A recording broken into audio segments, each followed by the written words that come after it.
natikka ebintu byange okuva China ne bangamba neetaaga tiini namba nze nga sigirina neetuma omuntu omulala abindeetere kati ngenze mu URA baŋŋambye ebintu byange ebiri mu manya gange era si byange mbu sayina tiini namba nze kati nebya tiini namba sibitegeera naye nfudde obusete neewola bwewole ye tiini namba byebiki bannange sente zange tax identification number oba giyite namba omusuubuzi gyewandisa mu URA asasulira emisolo kati ebyo nze njifuna ntya bambikola ntya ebintu babigonza olina ndagamuntu njirina ogenda bugenzi ku website ya URA www.ura.go.ug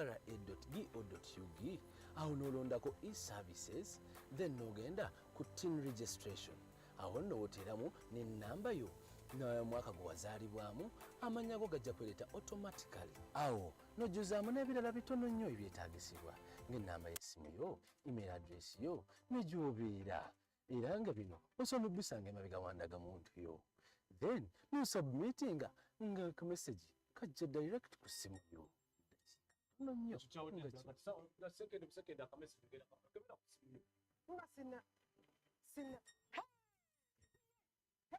bannange ebintu bikolera ddala bannange obugayaavu kibi omanyiti obugayaavu bukuza bannange weebale Dangote bannange omponyeza omanye ebintu byange bingi byowonyeza okubbibwa nzizeyo mu URA mbalage nti nkirina okubeera ne tini namba kikuyamba mu bintu bingi nnyo okugeza mu kusuubula n'okusuubuza eby'ebyamaguzi mu Uganda ne wabweru wa Uganda okuddizibwa ensimbi okuva ku misolo gy'ozosasula okufuna looni mu banka ez'enjawulo okufuna layisinsi okuva mu government agencies zonna okuwandiisa emmotoka yo n'okugula oba okutunda ettaka. URA tukulaakulanyize wamu Uganda. URA sinaba kusasula musolo Janet leta basa gye nakuwa bannange sinasasula URA aya essaawa zigenda kuggwayo sibyebino waliwo ebbasa gye nasembayo kuwa aya essaawa zonna ebiyinza okuba nga byebino kangende biranja bikeberere afande ndagala kudduka genda kusasula musolo ngenda kusanga basibyewo nyabo ekyo kibadde kipakusa tokimanyi nti URA yabigonza dda kati nsobola kusasula ku simu yo nyabo nti afande ongamulize star 285 ng'ogoberera emitendera egyo ng'ofuna ka message ate URA yakuwaliza kyakula teba kubanga URA thank you so much afande okalubirizibwa okusasula omusolo gwa bizinesi y'omubudde genda bugenze mu simu y'onyege Director, Economic Affairs, Ministry of Finance, Planning and Economic Development. The proceedings will be aired live on NTV from 10 a.m. and streamed live on YouTube and other social media platforms. This dialogue is organized by Financial Year 2024-2025. The East African Community has set out various priorities and strategies strengthening the regional integration process. Join us this Wednesday, 26 June 2024 for the 4th edition of the East African Community Financial Year 2024-2025 post-budget dialogue on tax and debt, during which various experts and stakeholders from across the East African region will share perspectives on how to foster and strengthen regional integration. The keynote address will be delivered by Honorable Amos Lugorobi, State Minister for Finance and Planning, Ministry of Finance, Planning and Economic Development. The guest of honor is the Right Honorable Rebecca Alitwala Kadaga, First Deputy Prime Minister and Minister of East African Community Affairs. The dialogue will be graced by Ms. Jane Nazanga, SEATINI-Uganda, Mr. John Musinguzi, Commissioner General, Uganda Revenue Authority, Ms. Veronica Mweni Duva, Secretary General to the East Abua, Director, Economic Affairs, Ministry of Finance, Planning and Economic Development. The proceedings will be aired live on NTV from 10 a.m. and streamed live on YouTube and other social media platforms. This dialogue is organized by the Financial Year 2024-2025. The East African Community has set out various priorities and strategies strengthening the regional integration process. Join us this Wednesday, 26 June 2024 for the 4th edition of the East African Community Financial Year 2024-2025 post-budget dialogue on tax and debt, during which various experts and stakeholders from across the East African region region will share perspectives on how to foster and strengthen regional integration.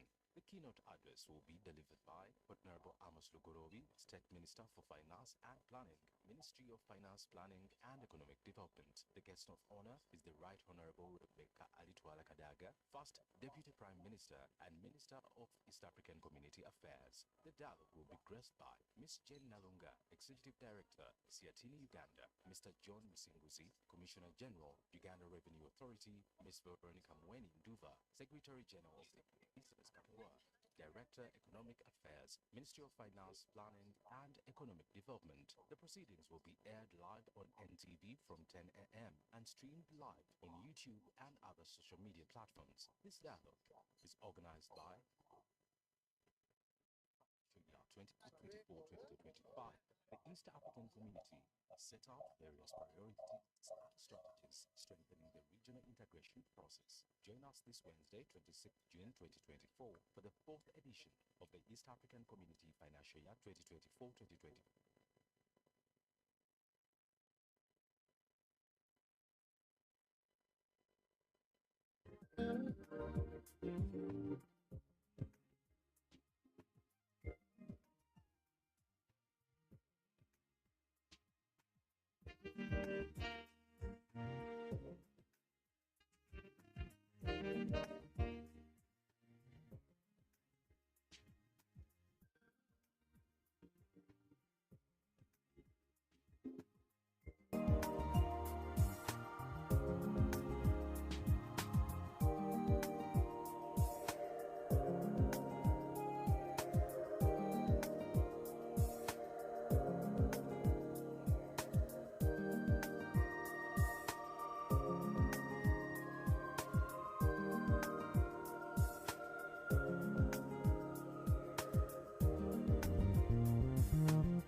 Dialogue is organized by during the financial year 2024-2025, the East African Community has set out various priorities and strategies strengthening the regional integration process. Join us this Wednesday, 26 June 2024, for the 4th edition of the East African Community Financial Year 2024-2025 post budget dialogue on tax and debt, during which various experts and stakeholders from across the East African region will share perspectives on how to foster and strengthen regional integration.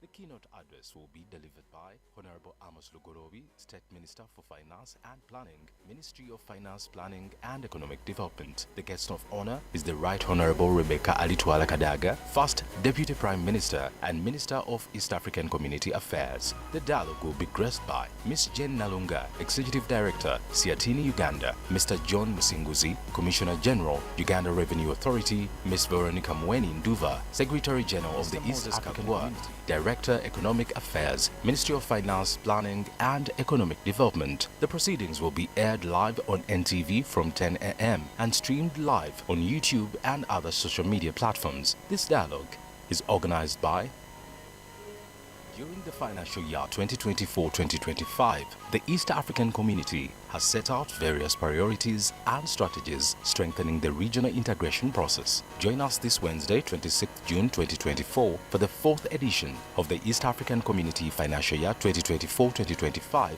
post-budget dialogue on tax and debt, during which various experts and stakeholders from across the East African region will share perspectives on how to foster and strengthen regional integration. The keynote address will be delivered by Honorable Amos Lugorobi, State Minister for Finance and Planning, Ministry of Finance, Planning and Economic Development. The guest of honor is the Right Honorable Rebecca Alitwala Kadaga, First Deputy Prime Minister and Minister of East African Community Affairs. The dialogue will be graced by Ms. Jane Nalunga, Executive Director, SEATINI-Uganda, Mr. John Musinguzi, Commissioner General, Uganda Revenue Authority, Ms. Veronica Mweni Nduva, Secretary General of the East African Community, Director, Economic Affairs, Ministry of Finance, Planning and Economic Development. The proceedings will be aired live on NTV from 10 a.m. and streamed live on YouTube and other social media platforms. This dialogue is organized by During the financial year 2024-2025,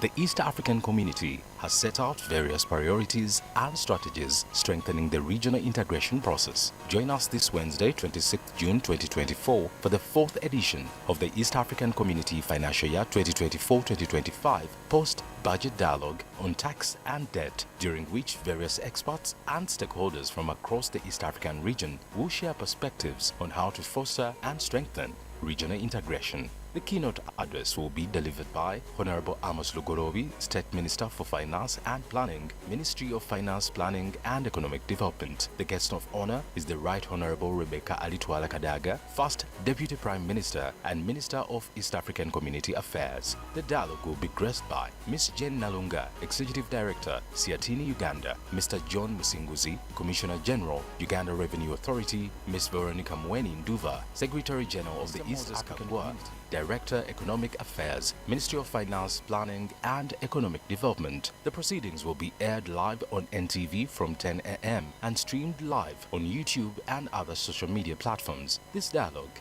is organized by During the financial year 2024-2025, the East African Community has set out various priorities and strategies strengthening the regional integration process. Join us this Wednesday, 26 June 2024 for the 4th edition of the East African Community Financial Year 2024-2025 post-budget dialogue on tax and debt, during which various experts and stakeholders from across the East African region will share perspectives on how to foster and strengthen regional integration. The keynote address will be delivered by Honorable Amos Lugorobi, State Minister for Finance and Planning, Ministry of Finance, Planning and Economic Development. The guest of honor is the Right Honorable Rebecca Alitwala Kadaga, First Deputy Prime Minister and Minister of East African Community Affairs. The dialogue will be graced by Ms. Jane Nalunga, Executive Director, SEATINI-Uganda, Mr. John Musinguzi, Commissioner General, Uganda Revenue Authority, Ms. Veronica Mweni Nduva, Secretary General of the East African Community,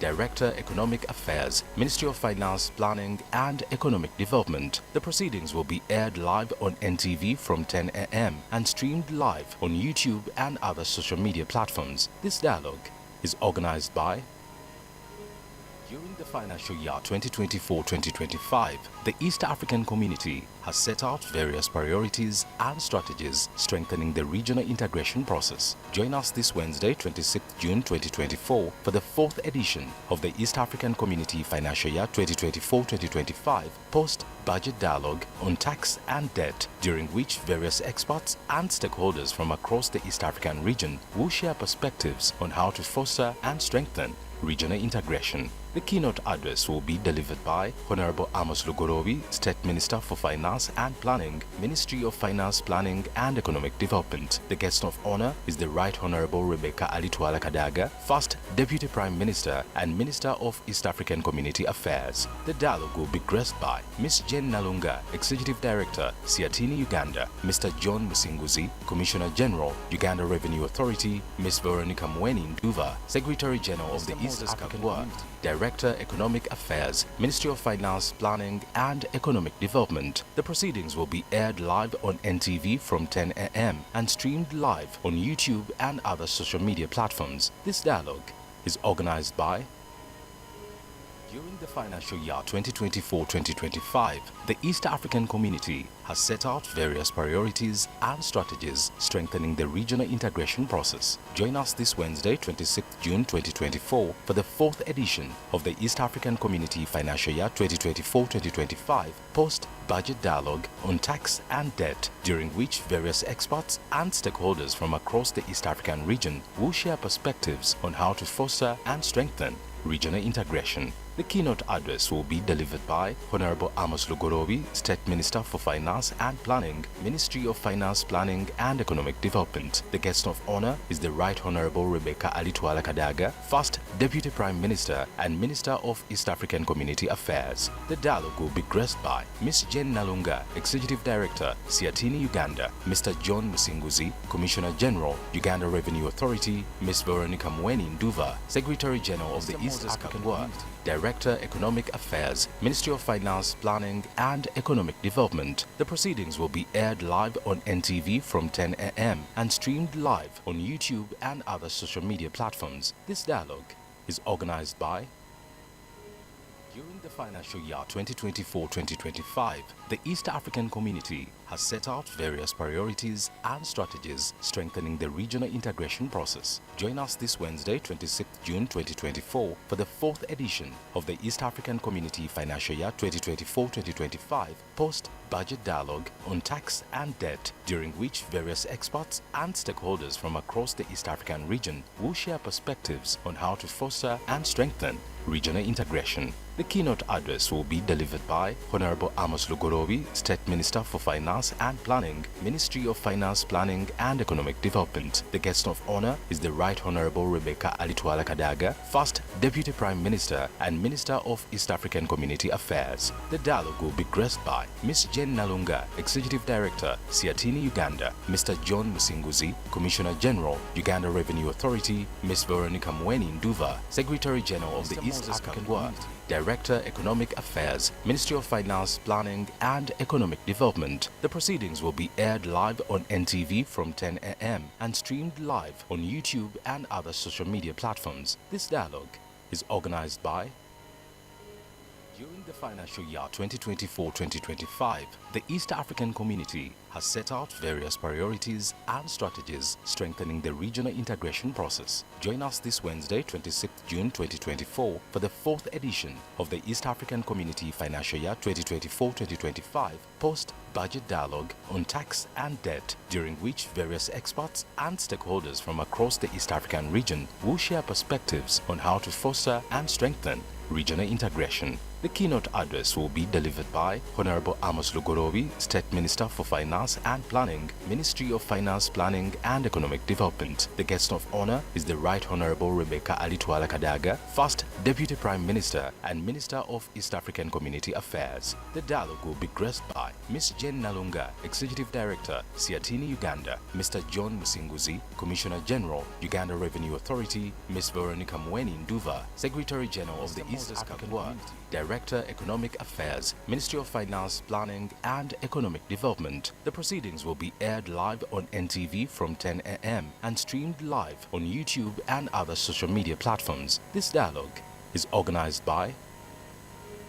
During the financial year 2024-2025, the East African Community has set out various priorities and strategies strengthening the regional integration process. Join us this Wednesday, 26th June 2024, for the 4th edition of the East African Community Financial Year 2024-2025 post-budget dialogue on tax and debt, during which various experts and stakeholders from across the East African region will share perspectives on how to foster and strengthen regional integration. The keynote address will be delivered by Honorable Amos Lugorobi, State Minister for Finance and Planning, Ministry of Finance, Planning and Economic Development. The guest of honor is the Right Honorable Rebecca Alitwala Kadaga, First Deputy Prime Minister and Minister of East African Community Affairs. The dialogue will be graced by Ms. Jen Nalunga, Executive Director, SEATINI-Uganda, Mr. John Musinguzi, Commissioner General, Uganda Revenue Authority, Ms. Veronica Mweni Nduva, Secretary General of the East African Community,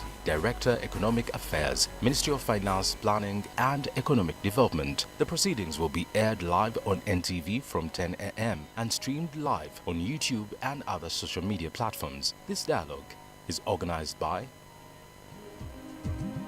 They know my man. Boniface, my man. You are still surviving. We are trying. We are trying. Actually, I want some services from your shop. Yes, how can I assist you? You have sunseed? Cooking oil? Yes.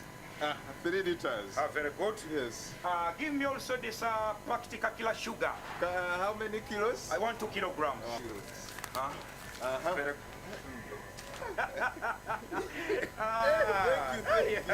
You are doing business here. There you go. Hey, yes. What's happening? Do I have some more balance there? No. You've not heard of the tax. Which tax? IFRIS tax. Who told you that IFRIS is a tax, my brother? IFRIS is a tax. Come on! That is how the government makes those roads, builds schools. That is how it operates. So every commodity, I'm supposed to charge you extra for the tax. No, no, not. Teacher. Yes. Oh. Come. How are you, teacher? I'm fine. How are you? Fine, teacher. Yes, Boniface. Yes, how are you? What is the problem? Your friend here. He has never heard of a tax called IFRIS. IFRIS? For you are saying IFRIS is what? It is a tax, but it doesn't know. I'm not so sure. But what's wrong with the people? I don't know. IFRIS is not a tax. Didn't I tell you? Yes. What is? That's why I'm called the teacher for a minute. Yes, teacher. IFRIS. Yes, teacher. Stands for electronic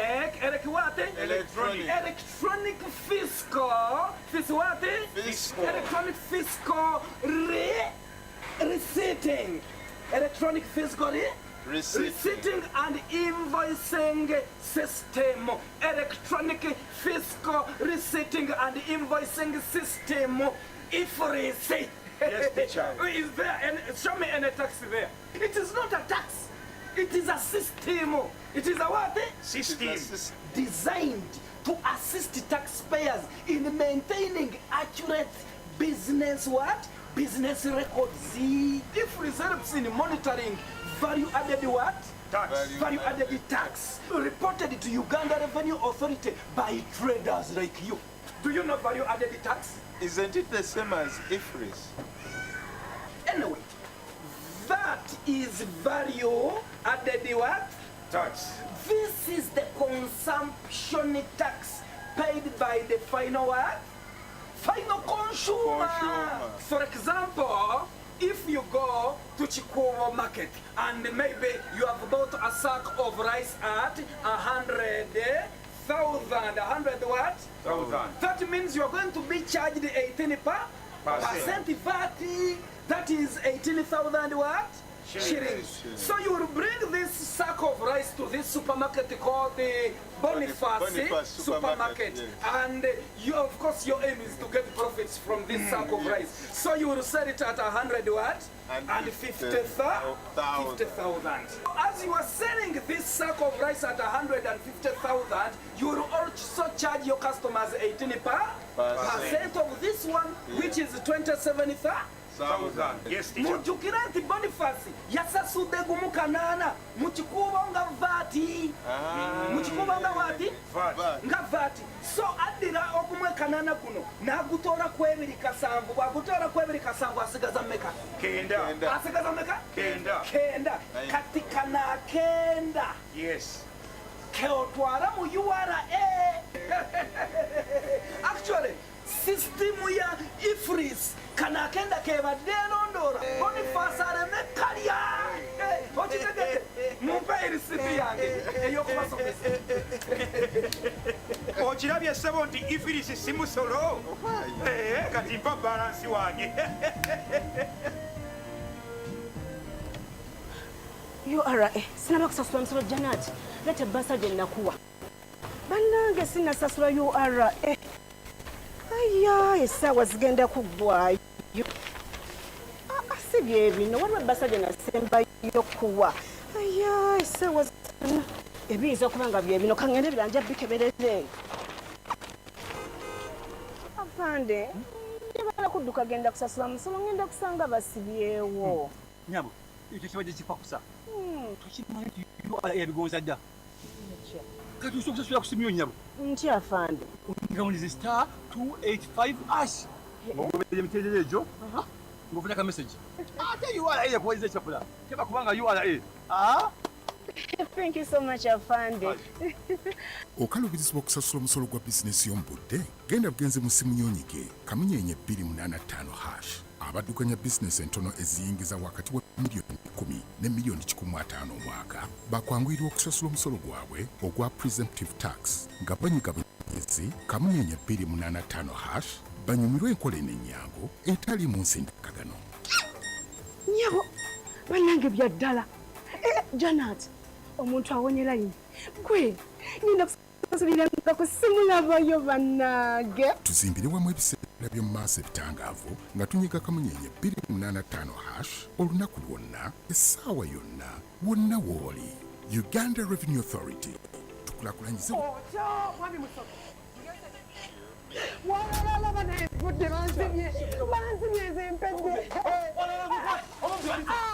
jangu eno naawe olowooza ababbi b'oku switi be banzibye saabo kankubuulire natikka ebintu byange okuva e China ne baŋŋamba neetaaga tiini namba nze nga sigiina neentuma omuntu omulala abindeetere kati ngenze mu URA baŋŋambye ebintu byange tebiri mu manya gange era si byange mbu sayina tiini namba nze kati nebya tiini namba sibitegeera naye nfudde obusete neewola bwewole ye tiini namba byebiki bannange sente zange tax identification number oba giyite namba omusuubuzi gyewandiisa muwala asasulira emisolo kati ebyo nze njifuna ntya bambikola ntya ebintu babigonza olina ndagamuntu iyinjirina ogenda bugenzi ku website ya URA www.ura.go.ug awo n'olondako e-services then n'ogenda ku tin registration awo nno woteeramu n'ennamba yo n'omwaka gwe wazaalibwamu amannya go gajja kwereeta automatically awo n'ojjuzaamu n'ebirala bitono nnyo ebyetaagisibwa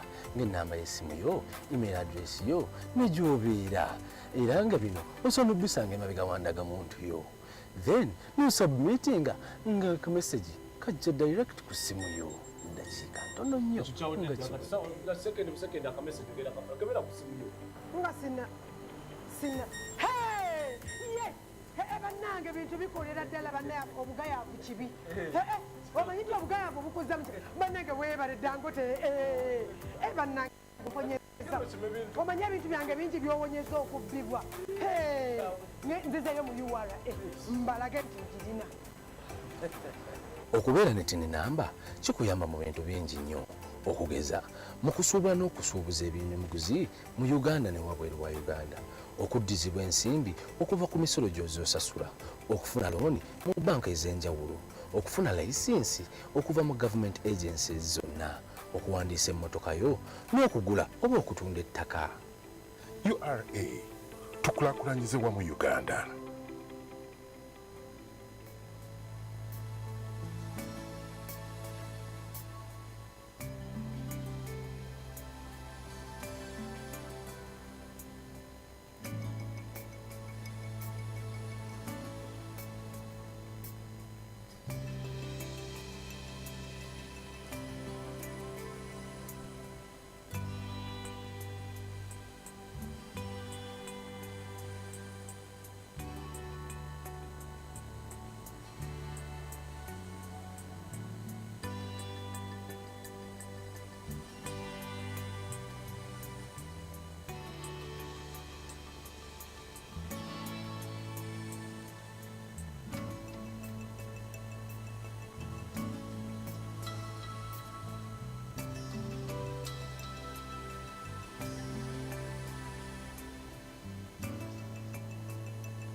Director, Economic Affairs, Ministry of Finance, Planning and Economic Development. The proceedings will be aired live on NTV from 10 a.m. and streamed live on YouTube and other social media platforms. This dialogue is organized by financial year 2024-2025, the East African Community has set out various priorities and strategies strengthening the regional integration process. Join us this Wednesday, 26th June 2024, for the 4th edition of the East African Community Financial Year 2024-2025 post-budget dialogue on tax and debt, during which various experts and stakeholders from across the East African region will share perspectives on how to foster and strengthen regional integration. The keynote address will be delivered by Honorable Amos Lugorobi, State Minister for Finance and Planning, Ministry of Finance, Planning and Economic Development. The guest of honor is the Right Honorable Rebecca Alitwala Kadaga, First Deputy Prime Minister and Minister of East African Community Affairs. The dialogue will be graced by Ms. Jane Nalunga, Executive Director, SEATINI-Uganda, Mr. John Musinguzi, Commissioner General, Uganda Revenue Authority, Ms. Veronica Mweni Nduva, Secretary General of the East African Community, Director, Economic Affairs, Ministry of Finance, Planning and Economic Development. The proceedings will be aired live on NTV from 10 a.m. and streamed live on YouTube and other social media platforms. This dialogue is organized by during the financial year 2024-2025, the East African Community has set out various priorities and strategies strengthening the regional integration process. Join us this Wednesday, 26th June 2024, for the 4th edition of the East African Community Financial Year 2024-2025 post-budget dialogue on tax and debt, during which various experts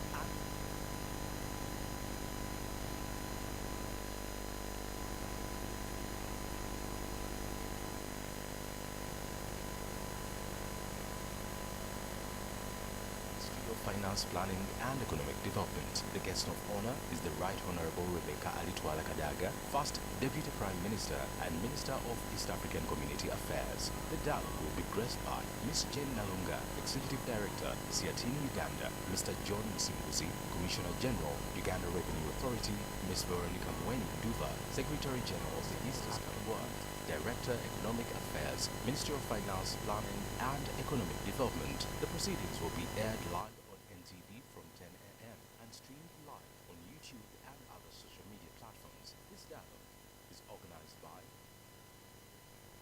Financial Year 2024.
platforms. This dialogue is organized by during the financial year 2024-2025, the East African community has set out various priorities and strategies strengthening the regional integration process. Join us this Wednesday, 26th June 2024, for the 4th edition of the East African Community Financial Year 2024-2025 post-budget dialogue on tax and debt, during which various experts and stakeholders from across the East African region will share perspectives on how to foster and strengthen regional integration. The keynote address will be delivered by Honorable Amos Lugorobi, State Minister for Finance and Planning, Ministry of Finance, Planning. Good morning, good morning, good morning. Ladies and gentlemen, we want to thank God that you are here. This event is actually timely. It's a post-budget dialogue. We call it post, but the real budget for 2024-25 hasn't started. Maybe it has started when we see events in the neighboring country. The budget has started before it starts. We have also been informed by the press that the president in Uganda also has issues with his budget. But 1st of July, that budget will start, which is less than a week from now. So we are really speaking to an event that is a live event. And talking of live, I want to inform you that this is going to be a live telecast on NTV, URA TV, and many other media events. Now, when we have such, we always request that we occupy the front seats so that we do not broadcast empty seats. It's okay to broadcast empty seats at the back, but not at the front. So please, I want to encourage you to move to the front and occupy the first tables. They are available for us. That will help us to look a little bit more neater, and but also allow those who will be coming late to be the ones to come in behind and sit behind without inconveniencing us as they travel to the front seats where we will already be. Basically, because it's a televised event, as those people move, they disrupt the view of those sitting in their comfort, either under trees or in sitting rooms or boardrooms watching us here. Fred Mhomza is my name. I will be managing the program today. And we ought to have started off at 8, which I think we did. We've had the breakfast. We've had the registration. 10 is supposed to be the actual start of the event, but we are 20 minutes late for one reason or another, but we won't be another many minutes late. The Right Honorable First Deputy Prime Minister will be here shortly and will be good to go. It's not that she's late. It is us who have decided to first organize ourselves and then we invite her in. She's been ready since 9 o'clock. So for those of you who want to mark her timekeeping credentials, it is us, not her. But we'll be starting shortly this event, which is a post-dialogue discussing East African community affairs. Very timely, very, very relevant to where we are going. The budget speaking to the people's needs, that seems to be the question in Kenya. Have we imposed the taxes that we should not have imposed? That's a question still in Uganda and Kenya. And so we want to have that part of the discussion running through those issues and many other issues.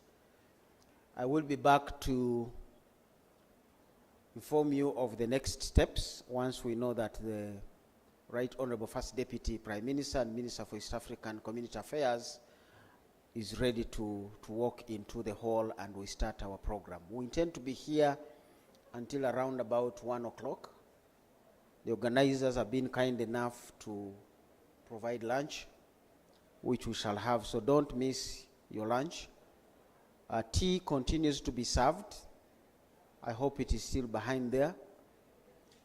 Feel free to grab or get your cup of tea or coffee and get ready for the discussions. We have very interesting discussions from civil society, that advocate for tax on debt, civil society that advocate for budget, citizens-oriented budgets.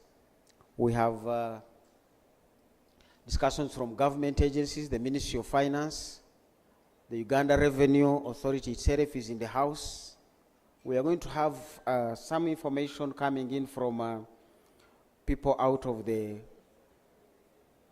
country that are in the diaspora but who are tax experts on these matters as well. They will also be coming in. I'm still seeing some chairs and tables that are not duly filled up. People in the first and second rows behind there, you want to encourage yourself to move a little bit up front so that we can capture you well. I'm only hoping none of us is being looked for by the police, because this is going to be a live event. Police might finally say, here he is, so let's go for him. So if you have paid your taxes, that's the most important thing why police will be looking for you. The tax payment schedule ends on the 30th of June for this financial year, and you can pay online. So please begin to process your taxes and send them in. URA has made it easier for us. You don't have to see URA to pay your taxes. You can still pay your taxes online so that nobody will be looking for you, or you also won't be looking for yourself. Once again, welcome to this post-budget dialogue for FY 2024 and 2025. Quite an eventful year. Some of you, I know your national IDs are expiring this year. Part of the big budget is to make sure your national ID is valid again. I hope this time it will be for the next 100 years, not 10 years, so that we cover you till death and we don't get back into these cycles. So part of the budget for Uganda is going to be renewing national IDs that are expiring in 2024, and I'm told there are about 14 million of them. So we need to go and pick those people's faces again, their thumbprints, their names, and whatever else has changed, and give them fresh national IDs. This is also the year when we begin to prepare for the elections, 2026. You know, they happen in January, but there are prior activities. The census results will be released by the president tomorrow, at least the preliminary ones. They will begin to inform the programming of the election calendar. So it's quite an eventful debate that we want to have, and you want to be alert and make your input into this discussion. With those few remarks, you can now have a chat in your new location where you have moved. In case neighbors have changed, you want to greet them, find out what they feel about their lives and what we have done or not done for them as a country, and how they too want to make their contribution in this country. The people managing the program, you may want to give us again those adverts and messages from the sponsors and organizers. But let's remember that when the Right Honorable First Deputy Prime Minister walks in, we will all remain standing. That means as she walks in, we'll stand to receive her, and we'll remain standing until the anthems are done. And then we'll see how we proceed with the program. Thank you.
and Minister for East African Community Affairs.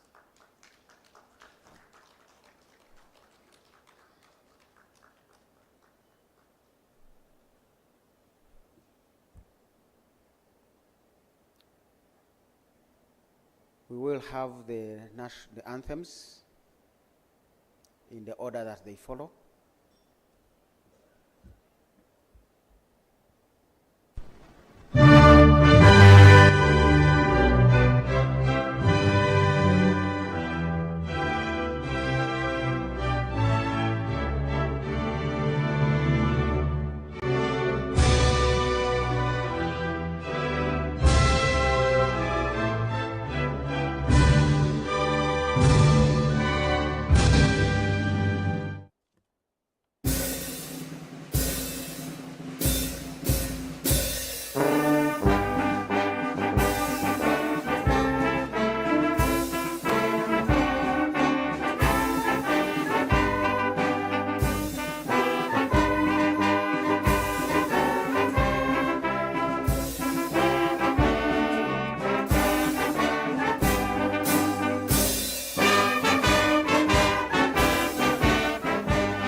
Lord God, we want to thank you for this opportunity to have brought us here to discuss matters of interest to our country and our region. And we pray that you'll be with us to guide us and give us the wisdom to discuss and bless all our discussions. In the name of God we pray. You may take your seats. Right Honorable First Deputy Prime Minister and Minister for East African Affairs, Honorable Saro Pendi, representatives of government, honorable members of parliament who are here, ministers, and ladies and gentlemen, all protocol observed. Right Honorable Prime Minister, First Deputy Prime Minister, we are happy that you are able to join us. And we are looking forward to a very eventful discussion. This discussion is going to be on the East African Community Post-Budget Dialogue on Tax and Debt for the financial year 2024 and 2025. Reading through the press and social media, there cannot be a timely discussion than this. And we are glad that in Uganda, we are having it in the comfort of a peaceful environment, meaning that even if there might be some Ugandans not happy with one clause or two of the budget, they have found an option like this to have a dialogue on it that can be held within the confines of a room like this. The dialogue has been organized by government, represented by the Ministry for East African Community Affairs, the Ministry of Finance, and agencies, Uganda Revenue Authority, civil society organizations, SEATINI, and others who are partners, as will be going through them along the day during our days' deliberations. This event, as we have indicated earlier, is being broadcast live by different media, including the NTV, URA TV, and others who may be watching us through the different media channels. So let's have the respect of those, and we want to welcome those online and wherever people are who are not here, but are also part of this arrangement, wherever they are. And we do pray that there are many means through which they will be able to reach us out and send in their views and comments so that they too can be part of the dialogue. At this point, I want to invite the remarks from the organizers. Let me invite SEATIN, to come and give your remarks and welcome remarks. SEATINI will be represented by Mr. Herbert Kafero, Programs Manager, who is representing the boss, Jen Nalunga. Have the floor. Thank you so much. Our guest of honor, the Right Honorable Rebecca Alitwala-Kadaga, the first Deputy Prime Minister and Minister of East African Community Affairs. The keynote speaker, Honorable Amos Lugolobi, the State Minister for Finance and Planning, Ministry of Finance, Planning and Economic Development. The Commissioner General of Uganda Revenue Authority, represented by Ms. Catherine Donovan Chokunda, Commissioner, Legal Services and Board Affairs, Board Secretary. All commissioners from relevant government ministries and institutions, honorable members of parliament, distinguished participants, ladies and gentlemen, all protocol observed. Habari za asubuhi wana Afrika Mashariki wezangu. Good morning, my fellow East Africans. My name is Herbert Kafero, the Programs Manager at Southern and Eastern Africa Trade and Negotiations Institute, SEATINI, Uganda. I bring you warm greetings from SEATINI, Uganda's Executive Director, Ms. Jen Nalunga. It is indeed a great honor and pleasure to welcome you all, distinguished participants, to this fourth edition of the ESC Financial Year 2024-2025 Post-Budget Dialogue on Tax and Debt.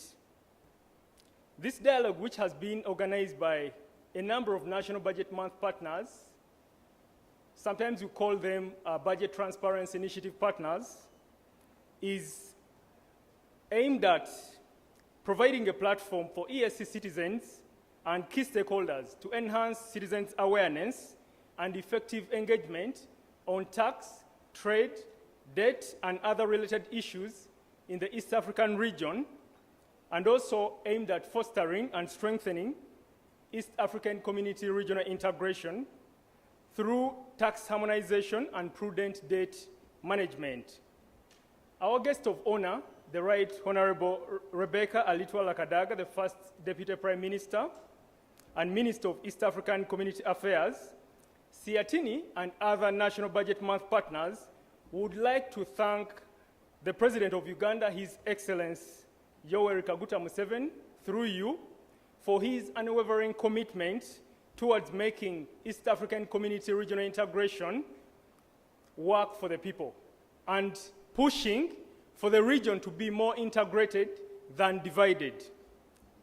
I would like to extend our gratitude to the government of Uganda and specifically the Ministry of Finance, Planning and Economic Development and Uganda Revenue Authority for continuously working closely with civil society organizations like SEATINI and other National Budget Month partners towards deepening citizens' awareness about the national budget priorities and government priorities broadly as set out in the national budget.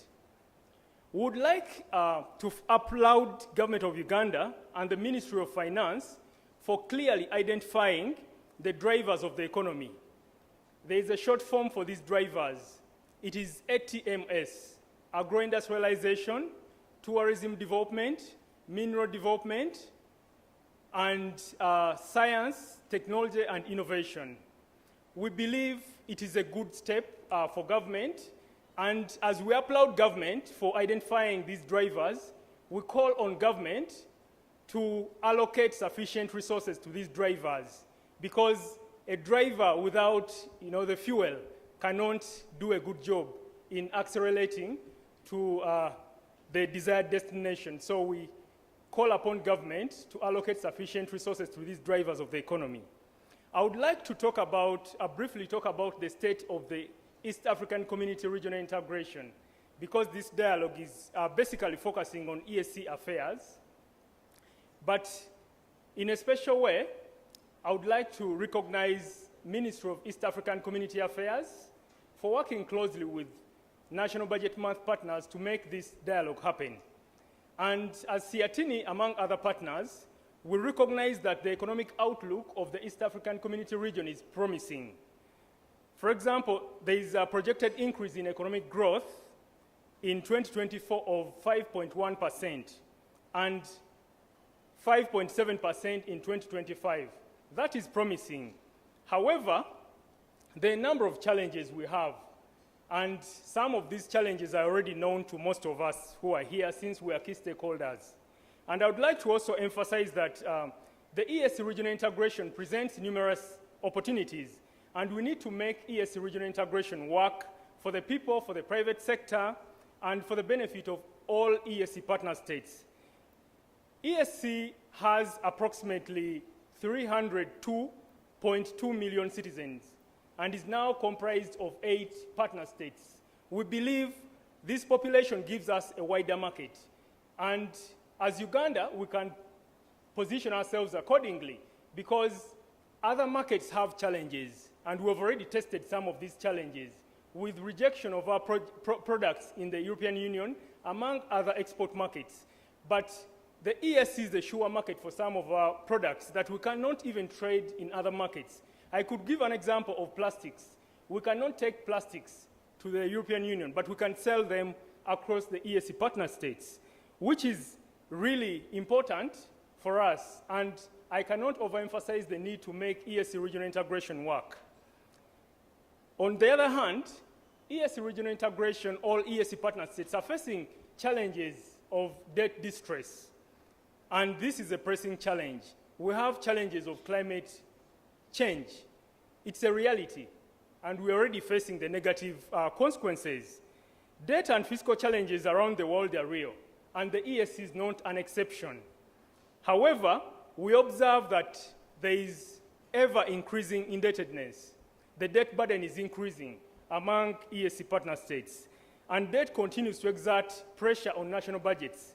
And in Uganda, by the end of the financial year 2023-2024, interest payments on debt will account for Uganda shilling 6.5 trillion from the planned Uganda shilling 6.1 trillion, and spending on interest payment is expected to further increase to 9.6 trillion Uganda shillings in the forthcoming financial year 2024-2025, reflecting a 48% increase. We also observe that increasing debt burden is already exerting pressure on other budgetary spending, which includes spending on key social services. Although we recognize that sometimes borrowing is inevitable due to constrained resource mobilization, the continuous debt burden is likely to worsen the economic situation. And this has a direct impact on the people. We cannot go on with this conversation without talking about the situation in our neighboring country, Kenya. We recognize that the public protests are partly linked to the country's debt situation.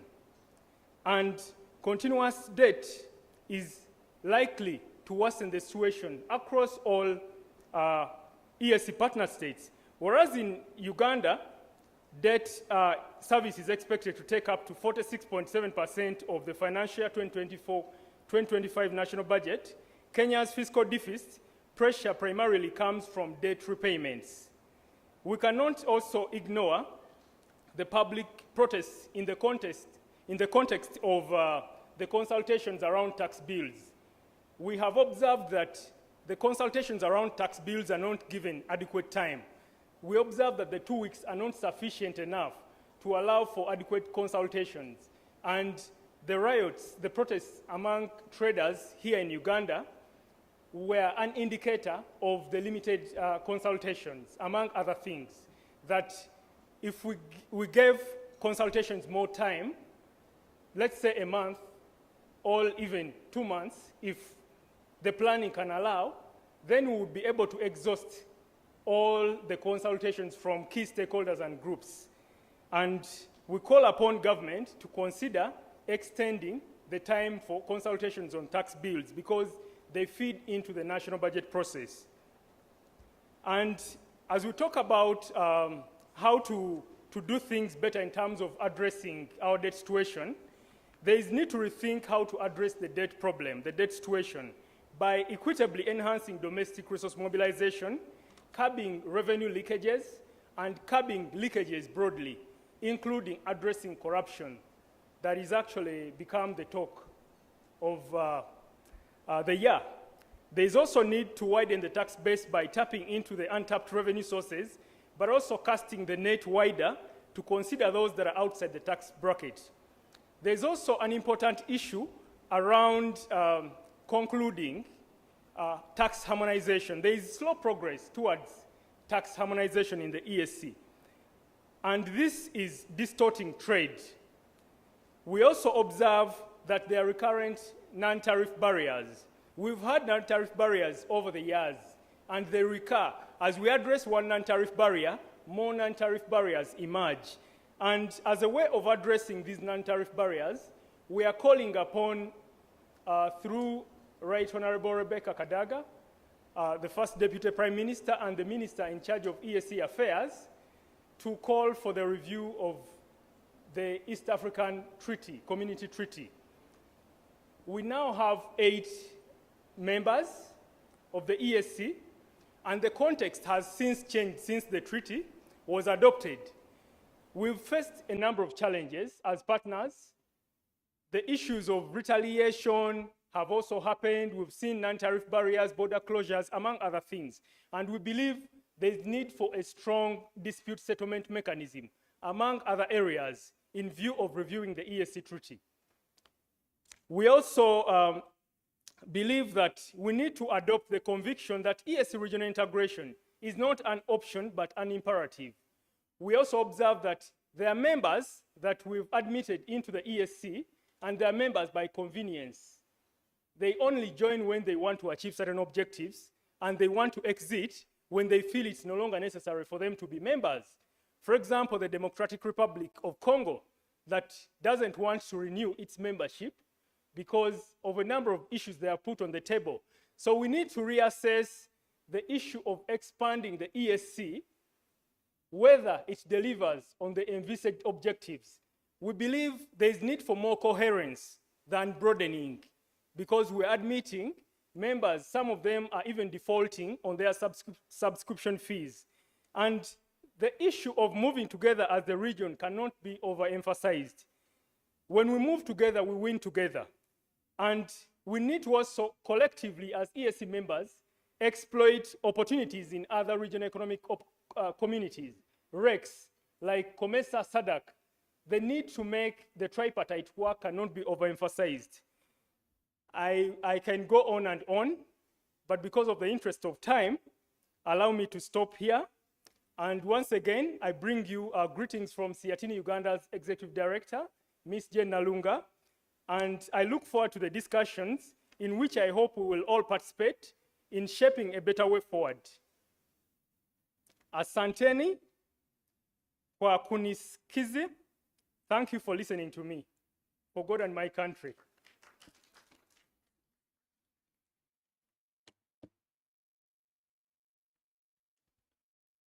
Trust me not to venture into the Kiswahili, but a round of applause, another hand clap for Herbert Kafero. And please take our greetings also to Jen Nalunga, my friend. You are where are you? You should come and give us some remarks. After you, I will invite Honorable Saro Pendi to invite the Right Honorable First Deputy Prime Minister. There I can't reach. Where I can't reach, I know she can reach for me and not ask me for a chicken. Thank you.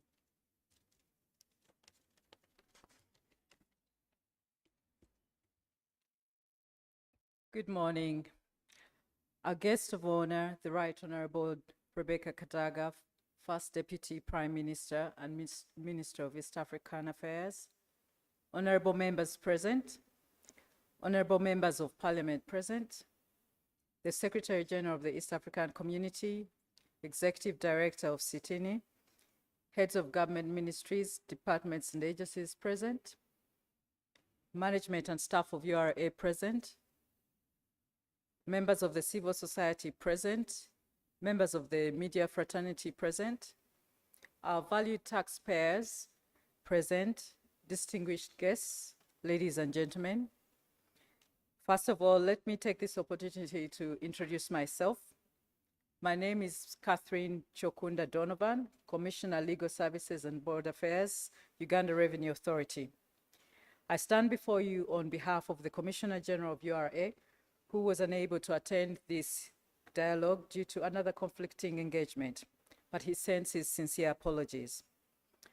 Allow me to thank our fellow conveners of this engagement with whom URA partnered, that is SEATINI, Uganda, our line ministry, the Ministry of Finance, Planning and Economic Development, and the Ministry of East African Community Affairs for having organized this dialogue to discuss the East African post-budget for the financial year 2024-2025 on tax and debt under the name of Shedding Light on Uganda's Tax Regime in the context of harmonization of tax policies within the East African community. Ladies and gentlemen, the post-budget engagements are aimed at sensitizing the public on the national budget, tax policy measures to create awareness and promote the culture of voluntary compliance among taxpayers. This budget month is always dedicated to dissecting tax policies and amendments as passed by Parliament and read by the Minister at the National Budget Speech Day. As we gather to discuss and reflect upon the national budget for the upcoming fiscal year 2024-2025, let us take note of the fact that the national budget is not merely a collection of numbers and figures. It is a blueprint that outlines our nation's priorities, aspirations, and commitments to our beloved country, Uganda, and the countrymen at large. With the new financial budget of Uganda at 72.136 trillion, URA is faced with an uphill task of collecting 31.982 trillion to fund a substantial part of the national budget. It's not going to be easy, but it's feasible and achievable. Therefore, as we delve into the intricacies of this budget, it becomes evident that every item represents a decision aimed at shaping our collective future. For URA, this means that we get to work with diverse perspectives, including policymakers, traders, business communities, and industry leaders. On that note, for Uganda to fully monetize her economy through commercial agriculture, industrialization, expanding and broadening services, digital transformation, and market access, URA shall complement the efforts of domestic revenue mobilization through enhanced tax administration. With reference to the national budget for the financial year 2024-2025, the key priority areas for strengthening domestic revenue mobilization include the tax measures that were approved by Parliament to raise more revenue, such as excise duty, VAT, and income tax amendments. Furthermore, URA commits to place emphasis on tax administration measures to enhance compliance through expanding URA's presence, strengthening enforcement, and use of IFRIS, which I say with hesitancy, DTS and rental tax solutions, strengthening exchange of information with other tax authorities, and strengthening the existing enforcement interventions to realize domestic revenue's contribution to Uganda's total resource envelope. In this respect, I want to assure you that at URA we are committed to fostering economic growth and transformation that's inclusive and sustainable. With the new challenge comes new opportunities for us to explore how to make it to the finish line. Ladies and gentlemen, this is particularly pertinent as we are just right to the end of the June month, which is the financial year. But just like the Bible says in Proverbs 14:23, in all toil there is profit, but mere talk tends only to poverty. This verse emphasizes the importance of putting in the effort and hard work to achieve success. Without diligence and hard work, we cannot expect to attain a fruitful outcome. In regards to the East African community, URA is cognizant and would like to appreciate the efforts undertaken by the East African partner states with regards to harmonization of tax policies within the EAC region. We note that one of the major reasons behind regional integration arrangements is to create large investment areas and enlargement of markets that would be beneficial to the entire EAC region. The ESE has prioritized the harmonization of taxation regimes of its member states, and that is to promote coordination of the taxation systems of the member states for the purpose of preventing any national tax measures that would otherwise have a negative effect on the functioning of our planned common market arrangement.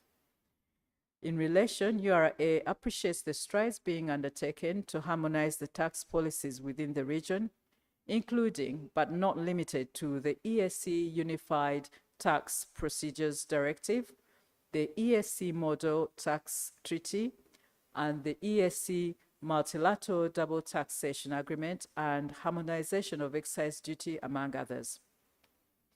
As I conclude, the budget is more than a financial plan. It reflects our shared values and aspirations. It is a promise to our citizens, a promise of progress, prosperity, and a better future for generations to come. Let us therefore embrace the opportunities presented by this budget with optimism and determination. Together, let us work tirelessly to realize its full potential and build a nation that we can all be proud of. As URA, we extend our sincere gratitude for the support rendered to us from the key stakeholders, ministry departments and agencies, development partners, as well as our valued taxpayers. Thank you for listening to me.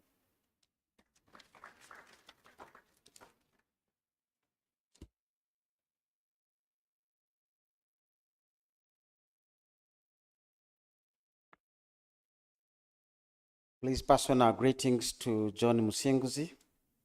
When the two of you resume duties in your handover report, put a footnote that this meeting wishes him well, especially in looking for the 31.98 trillion from us. We don't seem to have it, but somehow we'll resolve and find a way forward. Right Honorable First Deputy Prime Minister, as I've indicated, my shoes are not high-heeled in any way, so they cannot fit anywhere close to the ladies' shoes. I've taken privilege to wrap into the program my dear friend, Honorable Saro Pendi, to come and greet us and do exactly what I cannot do, which is to invite you to come and address us and open this meeting. Right Honorable. And Honorable Saro Pendi, this is for you. Thank you very much, the Master of Ceremonies, the guest of honor, the Right Honorable Rebecca Lichwala Kadaga, who is the First Deputy Prime Minister and Minister for East African Community Affairs, the honorable members of Parliament here present, Commissioner General, Uganda Revenue Authority, Executive Director, SEATINI, distinguished guests in your various capacities. I have been invited to greet you and invite the guest of honor to give her remarks and officially open this very important dialogue. But allow me to thank SEATINI, Uganda Revenue Authority, and the Ministry of Finance for organizing this post-budget dialogue. It's very unfortunate that we are meeting today, just one day after losing some lives in one of the partner states yesterday. And I want to request, because we are within the East African community, and some lives were lost in the process, a process that we are here trying to dialogue over. Right Honorable Prime Minister, First Deputy Prime Minister, I want to beg for your indulgence. that we observe a moment of silence for these people who died while trying to express their views. Could we stand up, please?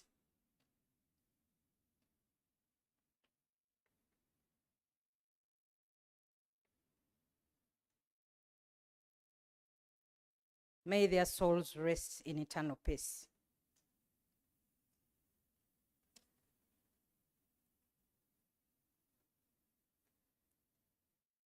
This is a post-budget dialogue on tax and debt.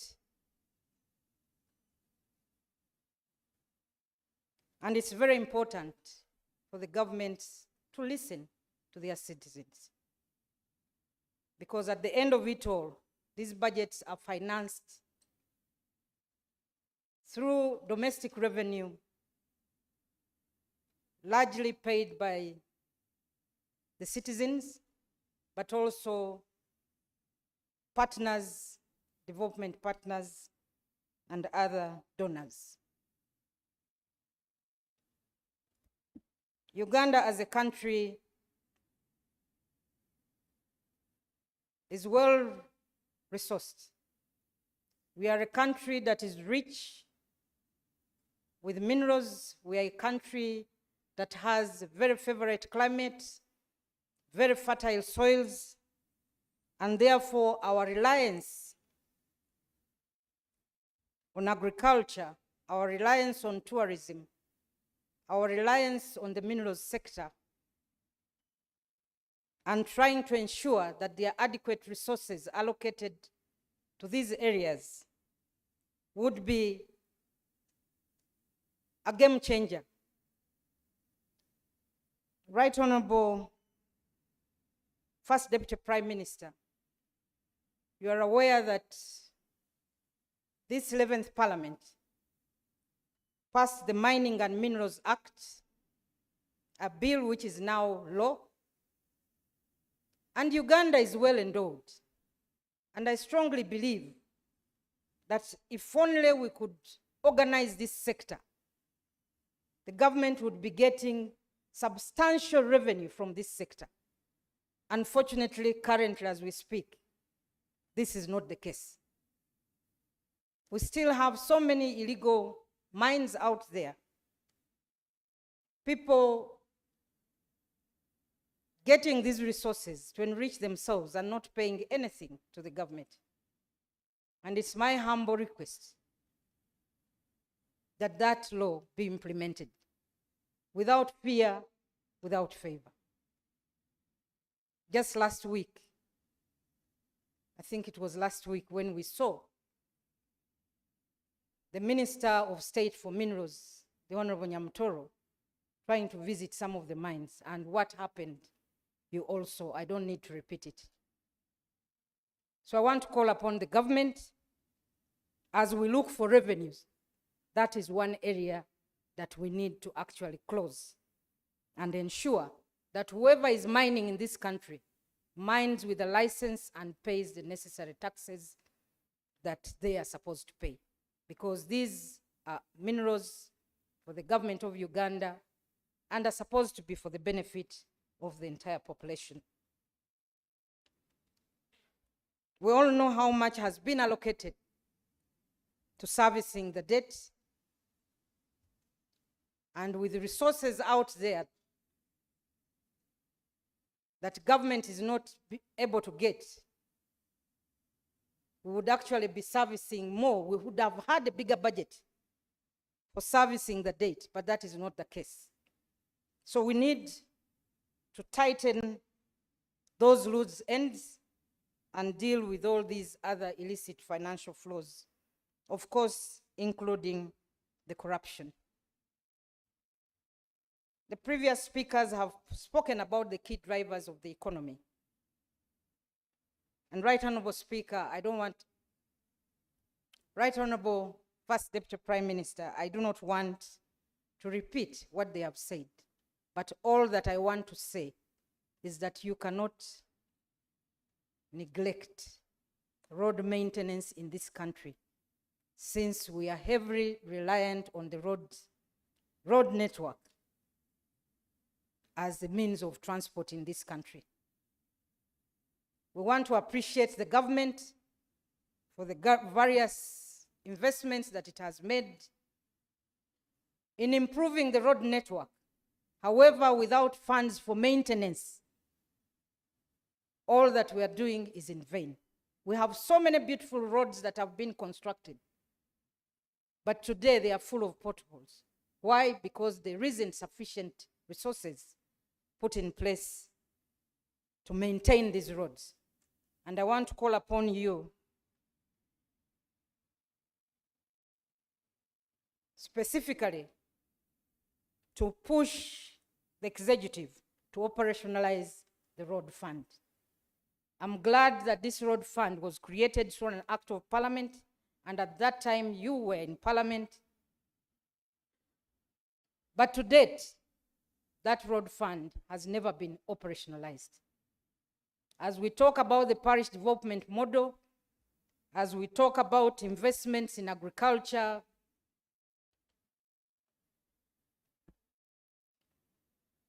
we cannot do that without having the feeder roads, without having the roads in whatever state, whether they are Maram roads, motorable.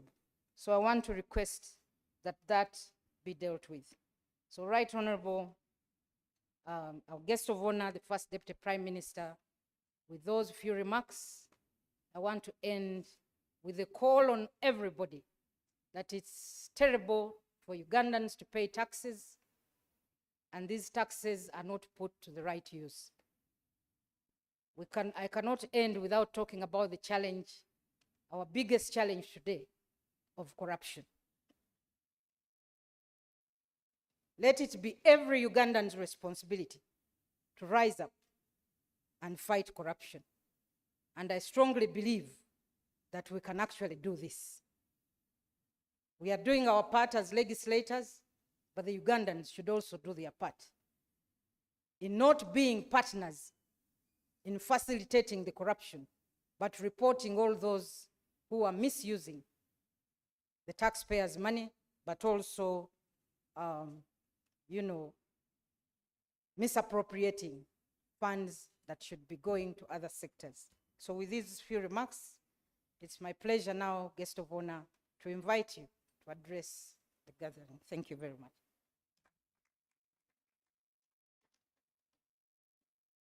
As she comes, allow me to introduce the honorable members of parliament. Could you please stand up? The Honorable Bijirwa, the workers' member of parliament, the Honorable Agnes Kunihira, and the Honorable Etuka from Madi Koro. Thank you very much.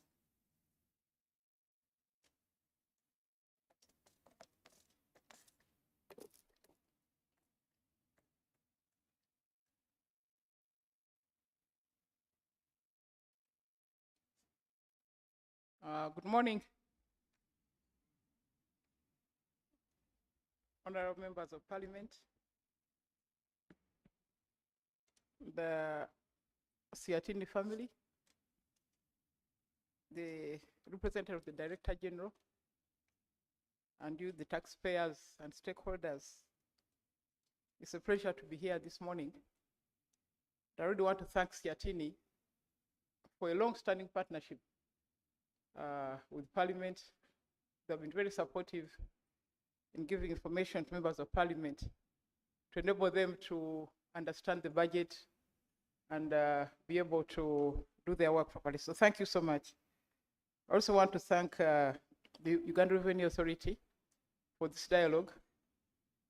You know, I come from Busoga, and Busoga don't like paying taxes. I'm sure you know our history of tax riots, about graduate tax and other things. But jokes aside, I think it's important that you meet and discuss with the people who pay the taxes. And I see one of the, is that Kagwa? Yes, from the Ministry of Finance. We're happy to see you and thank you for the work.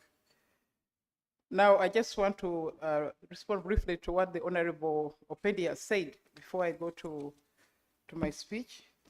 I just want to state that on the issues raised by SEATINI, we are going to have a retreat of the Council of Ministers to discuss the state of integration of East Africa and the interstate relations. Because when you talk about the NTBs, closure of borders, etc., it happens between us, the members of the EAC. So we are going to have a retreat next month to review that situation and see how we can improve it. And the meeting will also involve the ministers of foreign affairs of all our countries. Now, concerning the Mining and Minerals Act, I think that's a matter of regret that the mining sector has been largely left behind. Not much is said about it, not much is heard about it. I think it's because concentration has been on oil. And yet, as Honorable Pendi says, the minerals are really a low-lying fruit. It's a low-hanging fruit.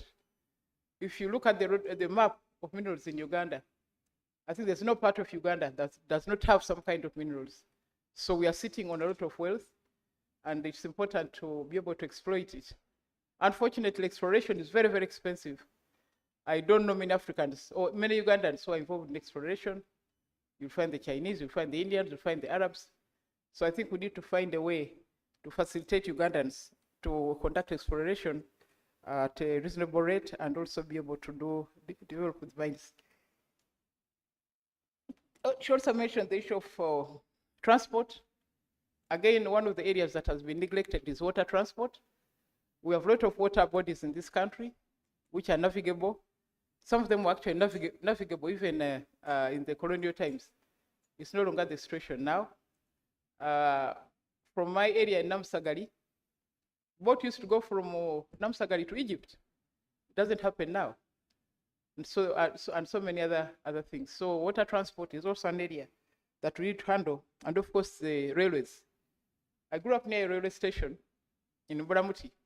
So for me, rail transport is something very, very, very important. It reminds me that it used to be our going to my grandfather's in Busembatia by train was the highlight of our holidays. We are looking forward always to go to the train to go to Busembatia. So it's something we need to do quickly so that our people can move quickly and goods and services can also move quickly. There'll be less damage to the roads, especially as we have spent so much money doing that work. Concerning the treaty, yes, actually we are very far behind on amendments, but I think we are late by over 3 or 4 years.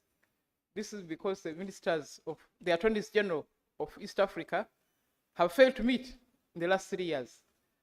So you find that we have not been able to amend the treaty for languages. We have not amended the number of judges. We have not amended the number of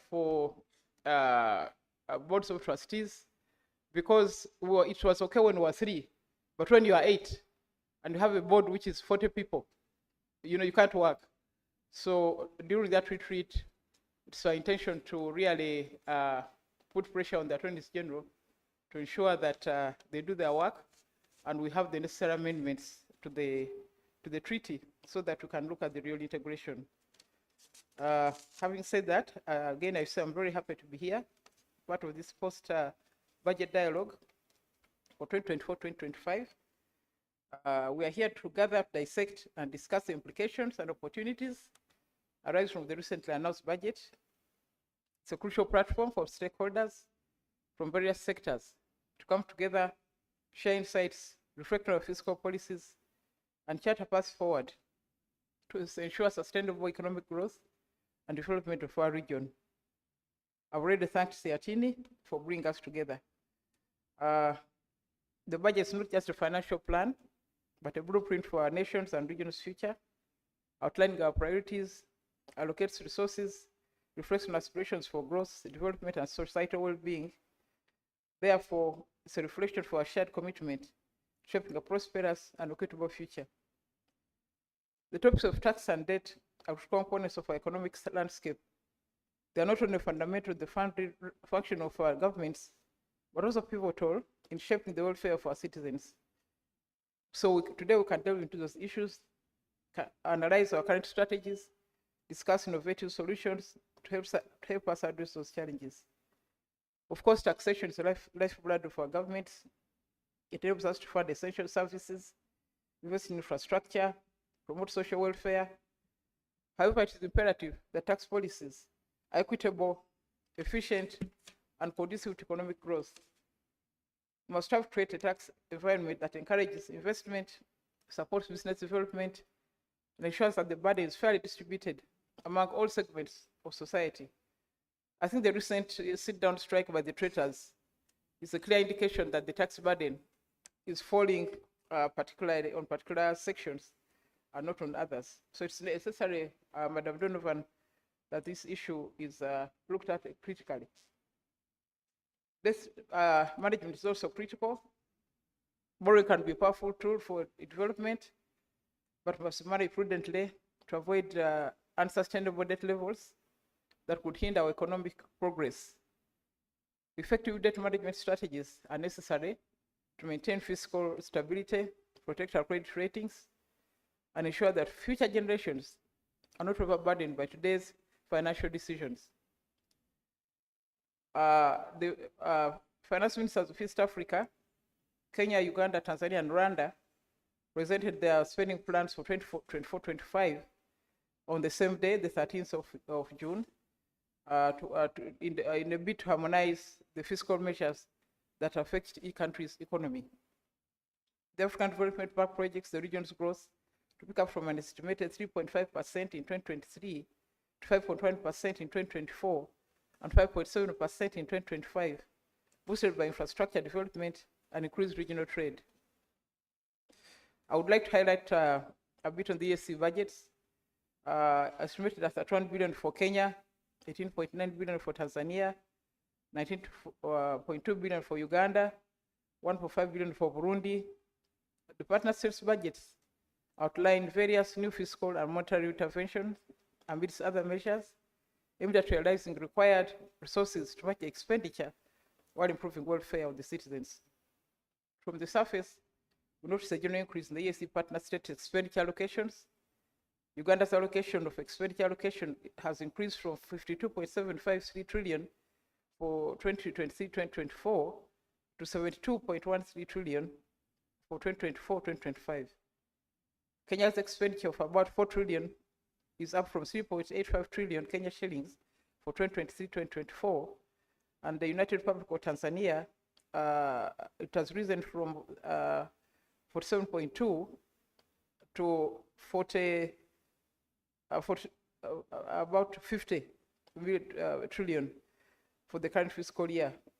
This has several implications across various sectors of the respective partner states' economies, and here are some of the key considerations. One, on economic growth and development, increased public expenditure. A larger budget may indicate increased public investment in infrastructure projects such as roads, bridges, schools, and hospitals. This can stimulate economic growth by improving productivity and connectivity. Employment generation. Higher budget allocations can lead to job creation, both directly through public sector employment and indirectly through the private sector as a result of increased public procurement and infrastructure projects. But I do hope that all the governments are taking into account the need to include both the young people and the women participate in these infrastructure projects. Two, fiscal policy and debt management, revenue generation, to support a large budget, government might need to enhance revenue collection through improved tax administration or by introducing new taxes. This could have implications for businesses and consumers. On debt sustainability, if the budget increase is financed through borrowing, it is crucial to consider the impact on national debt levels. Increased borrowing could lead to higher debt servicing costs, which might crowd out other critical expenditures. On inflation and monetary policy, inflationary pressures, a substantial increase in government spending can lead to higher inflation if not matched by an equivalent increase in goods and services. The central bank may need to adjust monetary policy to manage inflationary measures. interest rates to control inflation, the central bank might increase interest rates, which could affect borrowing costs for businesses and consumers. On social service and welfare, healthcare and education, higher budget allocations can potentially enhance the quality and reach of social services, such as healthcare and education, leading to improved human capital development. On social protection, increased funding for social protection programs can help reduce poverty and inequality, ensuring that vulnerable populations have better access to essential services. I don't know whether the members of parliament here and the other leaders can confirm that the vulnerable people in their country, in your areas, in your sectors, actually access better essential services. Do they have water? Can they get health services? Do their children go to school? Do they eat? All these are questions that we need to answer. On private sector response, business confidence. Private sector might react positively if increased budget is perceived to be well managed and directed towards productive investments. Conversely, concerns about fiscal sustainability could dampen business confidence. So it's really important that those who have access to resources, whether lawfully or not lawfully, should not be spending lavishly in the face of poverty and shortage and difficult lives of many people. Investment climate, improved infrastructure and public services can create a more favorable investment climate, attracting both domestic and foreign investors. On governance and accountability, transparency and efficiency are essential. With a significant increase in budget, there is a heightened need for transparency and efficient use of public funds. Strengthening institutions responsible for auditing and monitoring public expenditures becomes crucial. Corruption risks. Larger budgets can also increase the risk of corruption if not managed properly. Robust anti-corruption measures and greater public accountability are essential to ensure funds are used effectively. On external relations, donor confidence. A well-structured budget increase can boost confidence among international donors and financial institutions, potentially lead to increased foreign aid and investment. On regional influence, enhanced fiscal capacity can strengthen Uganda's position within regional organizations like the EAC, allowing for greater influence in regional economic and political matters. As we engage in intense dialogue, let us keep in mind the broader goal of fostering a resilient and prosperous East African community. Our discussion to be guided by a commitment to transparency, accountability, and collaboration. By sharing our experiences, insights, and best practices, we can develop comprehensive strategies that will enhance our fiscal policies and promote sustainable economic growth. I encourage each of you to engage actively, exchange perspectives, and challenge assumptions. Let us explore how this budget can stimulate innovation, drive sustainable economic growth, address social challenges, and pave the way for a resilient and inclusive society.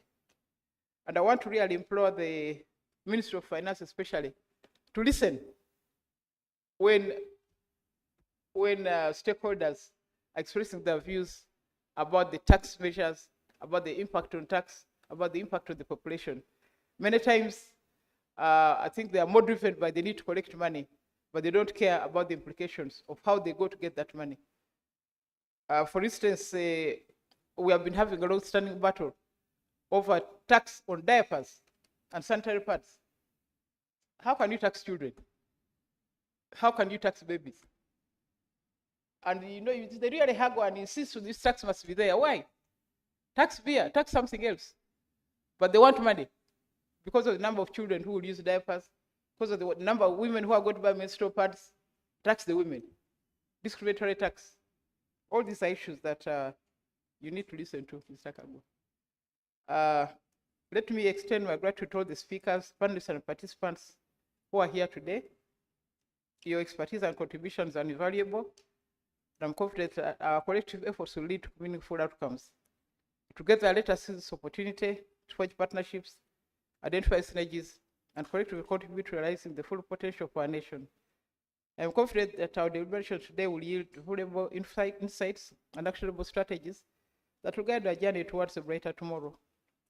Again, thank you, organizers, for involving the East African Community Ministry It is really helping us in realizing our integration agenda and bridging the gap that exists between architects and the actual intended beneficiaries of the integration. This is a huge step for Uganda in supporting our population, position itself strategically, reap maximum benefits from this integration.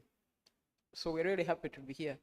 I just want to close by saying that the common market has expanded exponentially. With 8 members, we are spreading from the Indian Ocean to the Atlantic Ocean. And the coming in of Somalia has given us access to 3,000 additional kilometers of coastline. All these are available for us if we implement the common market. That is the freedoms of movement, of capital, of goods, of labor, of services, and also the rights to residence, and also the right of establishment. So we are making a lot of efforts to eliminate the non-tariff barriers. Kenya is our biggest market.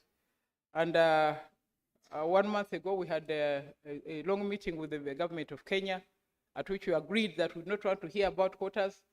We don't want to hear about price differentials. Wanted a full implementation of the Common Market Protocol, and President Ruto agreed when we were together. So we are going to monitor to see whether his staff will follow what was agreed. And as I've said, the backlog of the treaties, because our attorneys generals have not met, but I hope that will change. So with those words, I want to declare this meeting open. Thank you very much.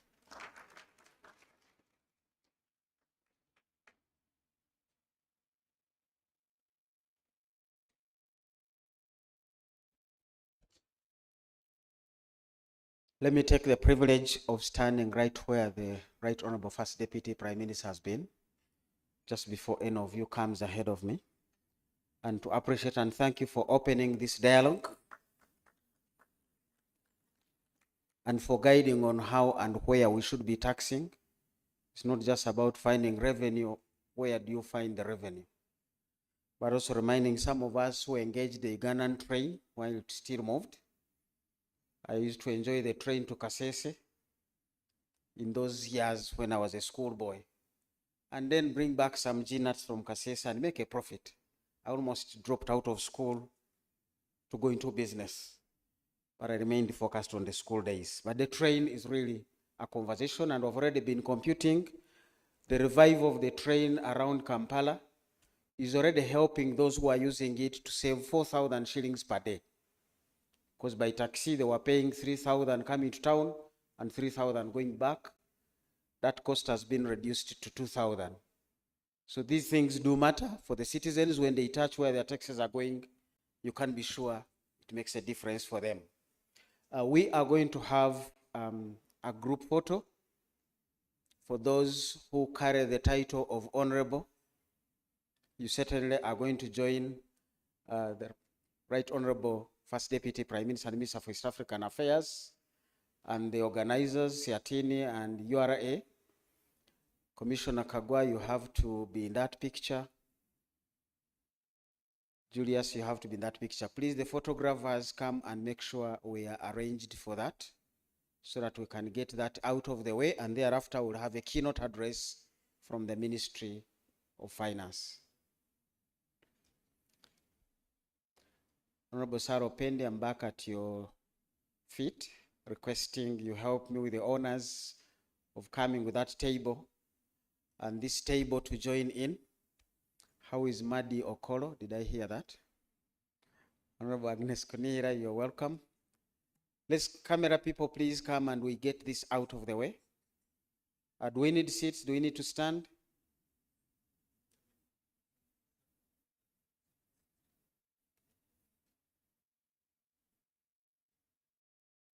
There are not many people, really.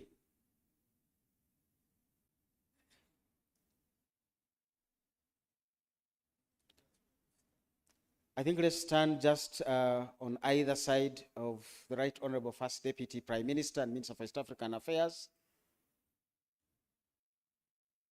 The rest of us who are going to be represented.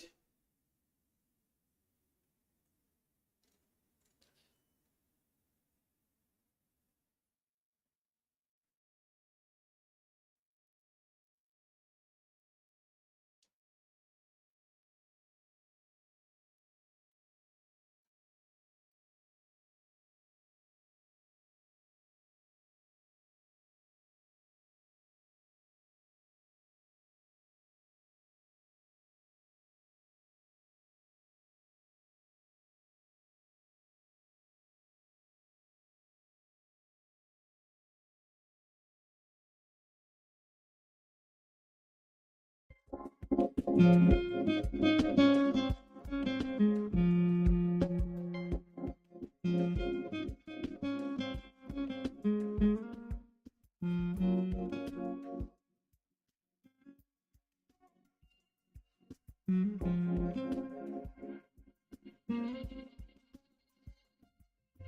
used to be time.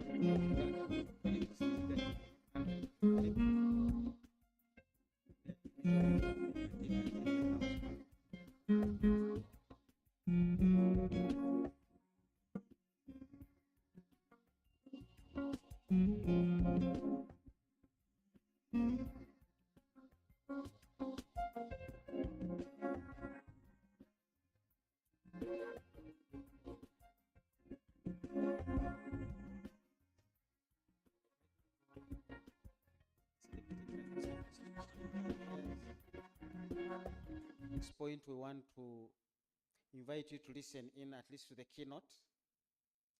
But if the time is hard pressed, we'll invite SEATINI before he comes in to give you the honors. They have worked with you for years within the circles of parliament. They still want to continue working with you at the East African level. I hope they did not bring a cow. But if they did, then the cow must be somewhere and they can bring a rope. I will receive the rope and deliver the cow home. Is that something we need to do later or now? Okay, let's do it right now so that we can get into the keynote from the Ministry of Finance. SEATINI, please do the honors.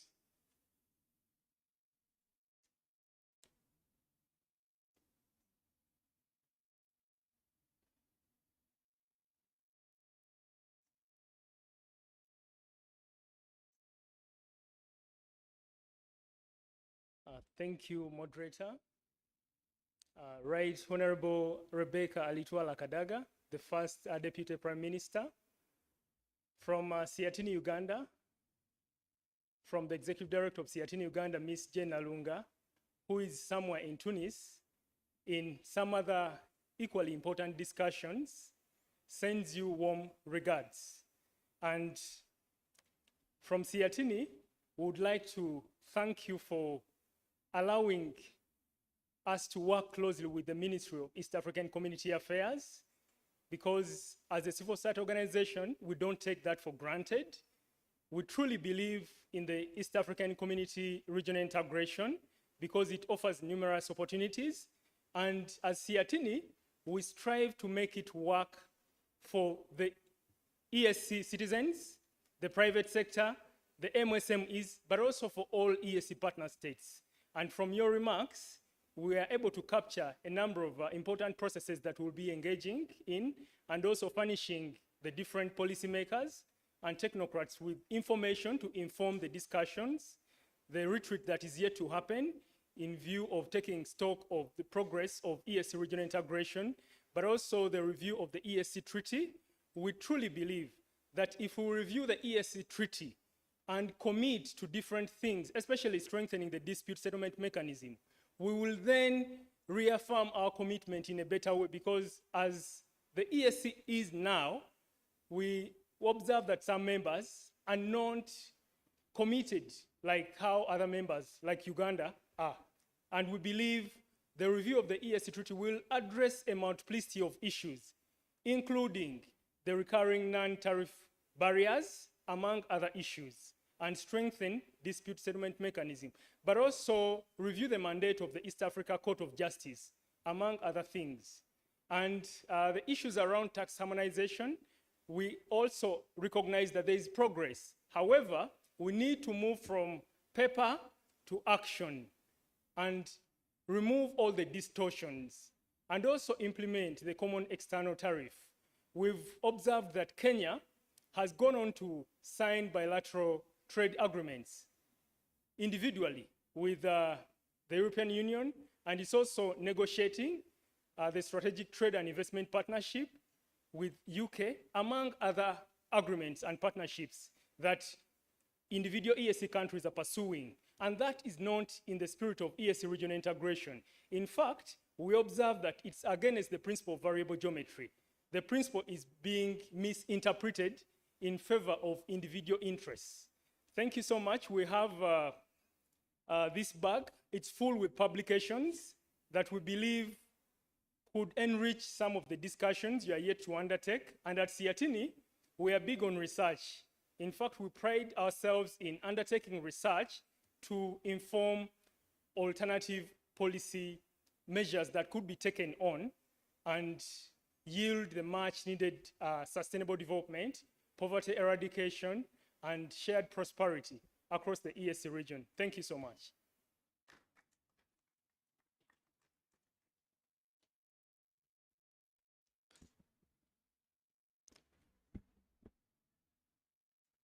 Can hand over the publications. Right Honorable First Deputy.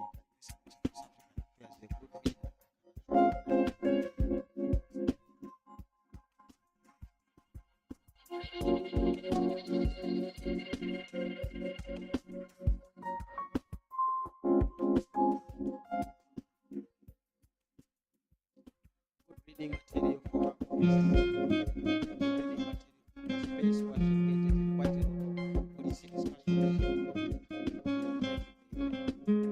East African community and Uganda are forward. We want to appreciate the time we have spent with the First Deputy Prime Minister, Minister of East African Affairs, and want now to engage in the next phase of our discussion, which is going to be a keynote address delivered by my friend Moses Kagwa on behalf of Honorable Amos Lugorobi from the Ministry of Finance.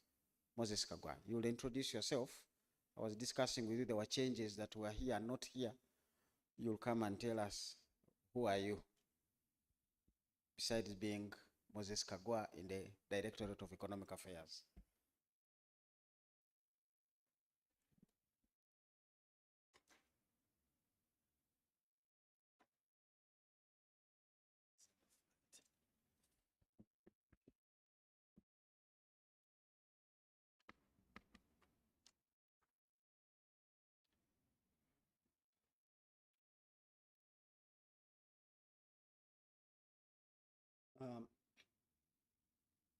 The First Deputy Prime Minister and Minister of East African Affairs,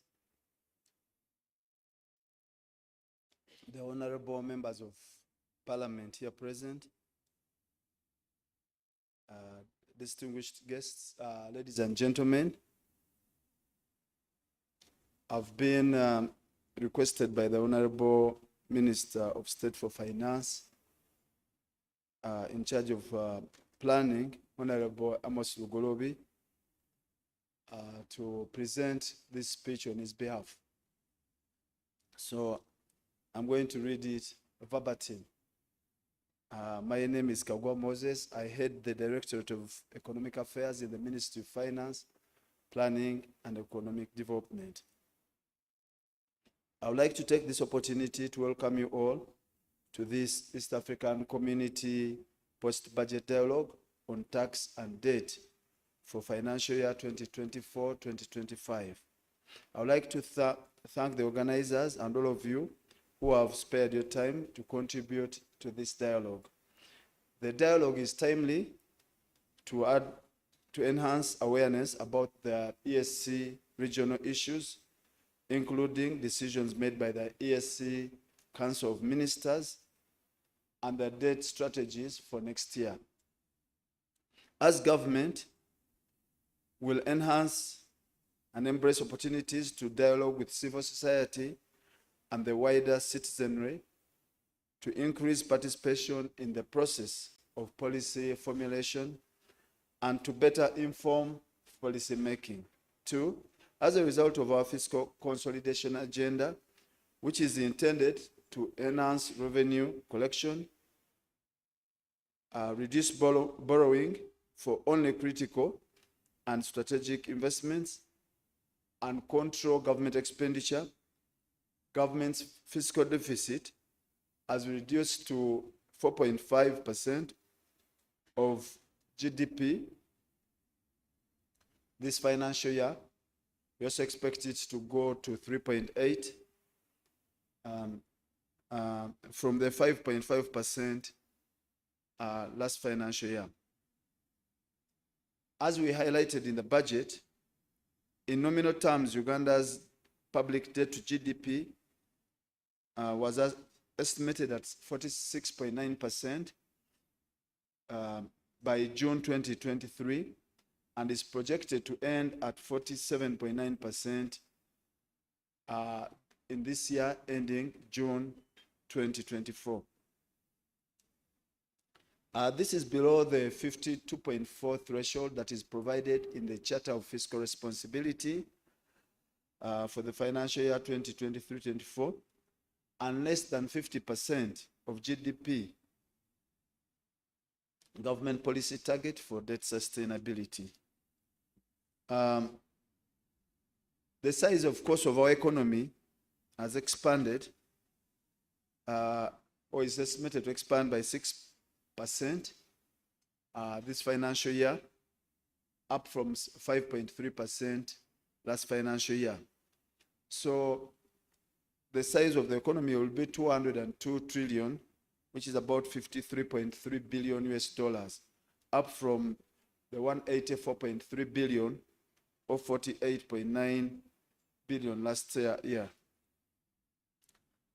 Distinguished participant, Uganda being a member of the East African community, it is required of us to participate in the various processes of the community, as well as enhance decisions of the community.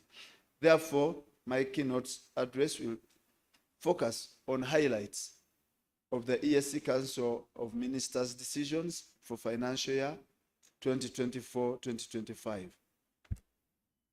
The budget for financial year 2024-2025 focuses on full monetization of Uganda's economy through commercial agriculture, industrialization, expanding and broadening services, digital transformation, and market access. The ESC has deepened its regional integration agenda. The intra-ESC total trade has grown by 13.1% to 12.1 billion in 2023, up from 10.6 billion in 2022. The percentage shares of intra-ESC trade in ESC total trade was 15% in 2023. The intra-ESC export increased by 3.78% to 6.55 billion in 2023 from 6.32 billion in 2022, while intra-ESC imports grew by 26.7% to 5.55 billion in 2023, up from 4.43 billion in 2022. I therefore call on the private sector, public sector, and the civil society to exploit the benefits of expanded markets both at the regional and global level. To that end, government will enhance coordination of public and private sector actors to leverage regional and international cooperation with a view of maximizing all the available market opportunities. The ESC partner states finalized the comprehensive review of the common external tariff and agreed on a four-band structure with a minimum rate of 0% duty levied on imports of raw materials and capital goods, 10% charged on imports of intermediate goods, 25% duty charged on imports of finished goods not readily available in the region, and a maximum rate of 35% charged on imports of finished goods readily available in the region, and import duty rates above 35% to 100% reserved for what we call sensitive products, where Uganda or the region has competitive advantage, such as agricultural products.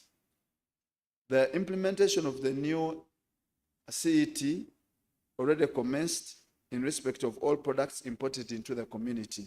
The objective of the comprehensive review of the CET was to mitigate distortions in the structure of the previous common external tariff and economy, eliminate barriers to intra-regional trade, provide higher protection to EAC industries, increase social welfare, and enhance competitiveness of our industries. In addition, it provides an effective rate of protection to nascent industries, create a level playing field, favorable tariff differential to support investment in higher value chains, a promotion of welfare through creation of employment and increased government revenue, which will enhance the regional industrial development. Whereas the EAC partner states should be implementing the new EAC CET 2022 structure without any changes, during the implementation, a number of challenges I encountered, such as dynamics in the industrial development, need for import substitution, and specific sector development or protection. This is why the EAC partner states we are allowed to either stay application of the CET in some respects and apply different country-specific rates. It's within this context that Uganda proposed modest measures for financial year 24-25 that were approved and adopted by the EAC Council of Ministers for effective implementation come 1st July 2024. These measures relate mostly to continuation of the current application under the CET, duty remission for raw materials and industry inputs for production of goods, amendments of the EAC Customs Management Act to facilitate regional trade, and some new requests for either reduction in the rates or a higher rate for financial year 24-25. Some of the key budget highlights include an application of import duty rate of 35%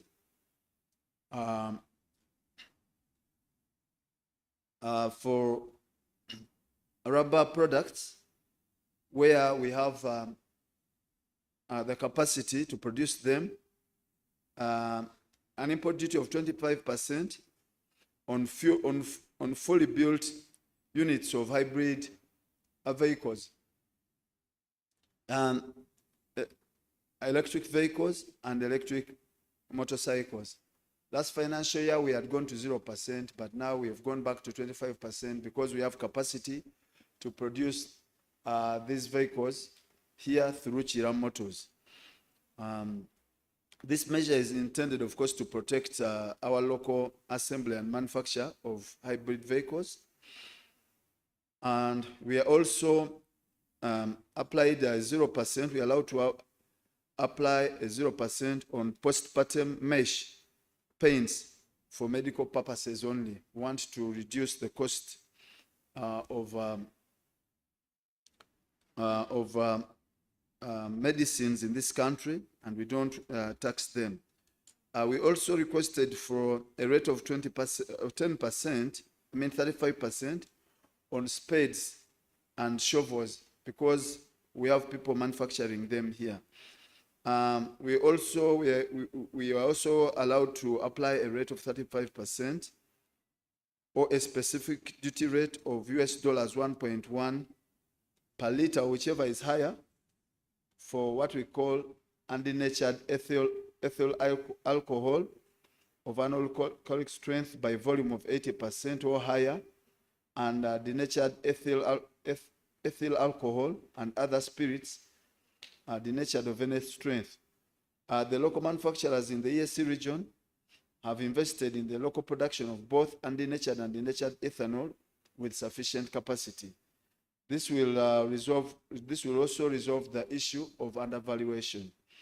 For most products, we continued applying the rates that we had this year, so the status quo stays.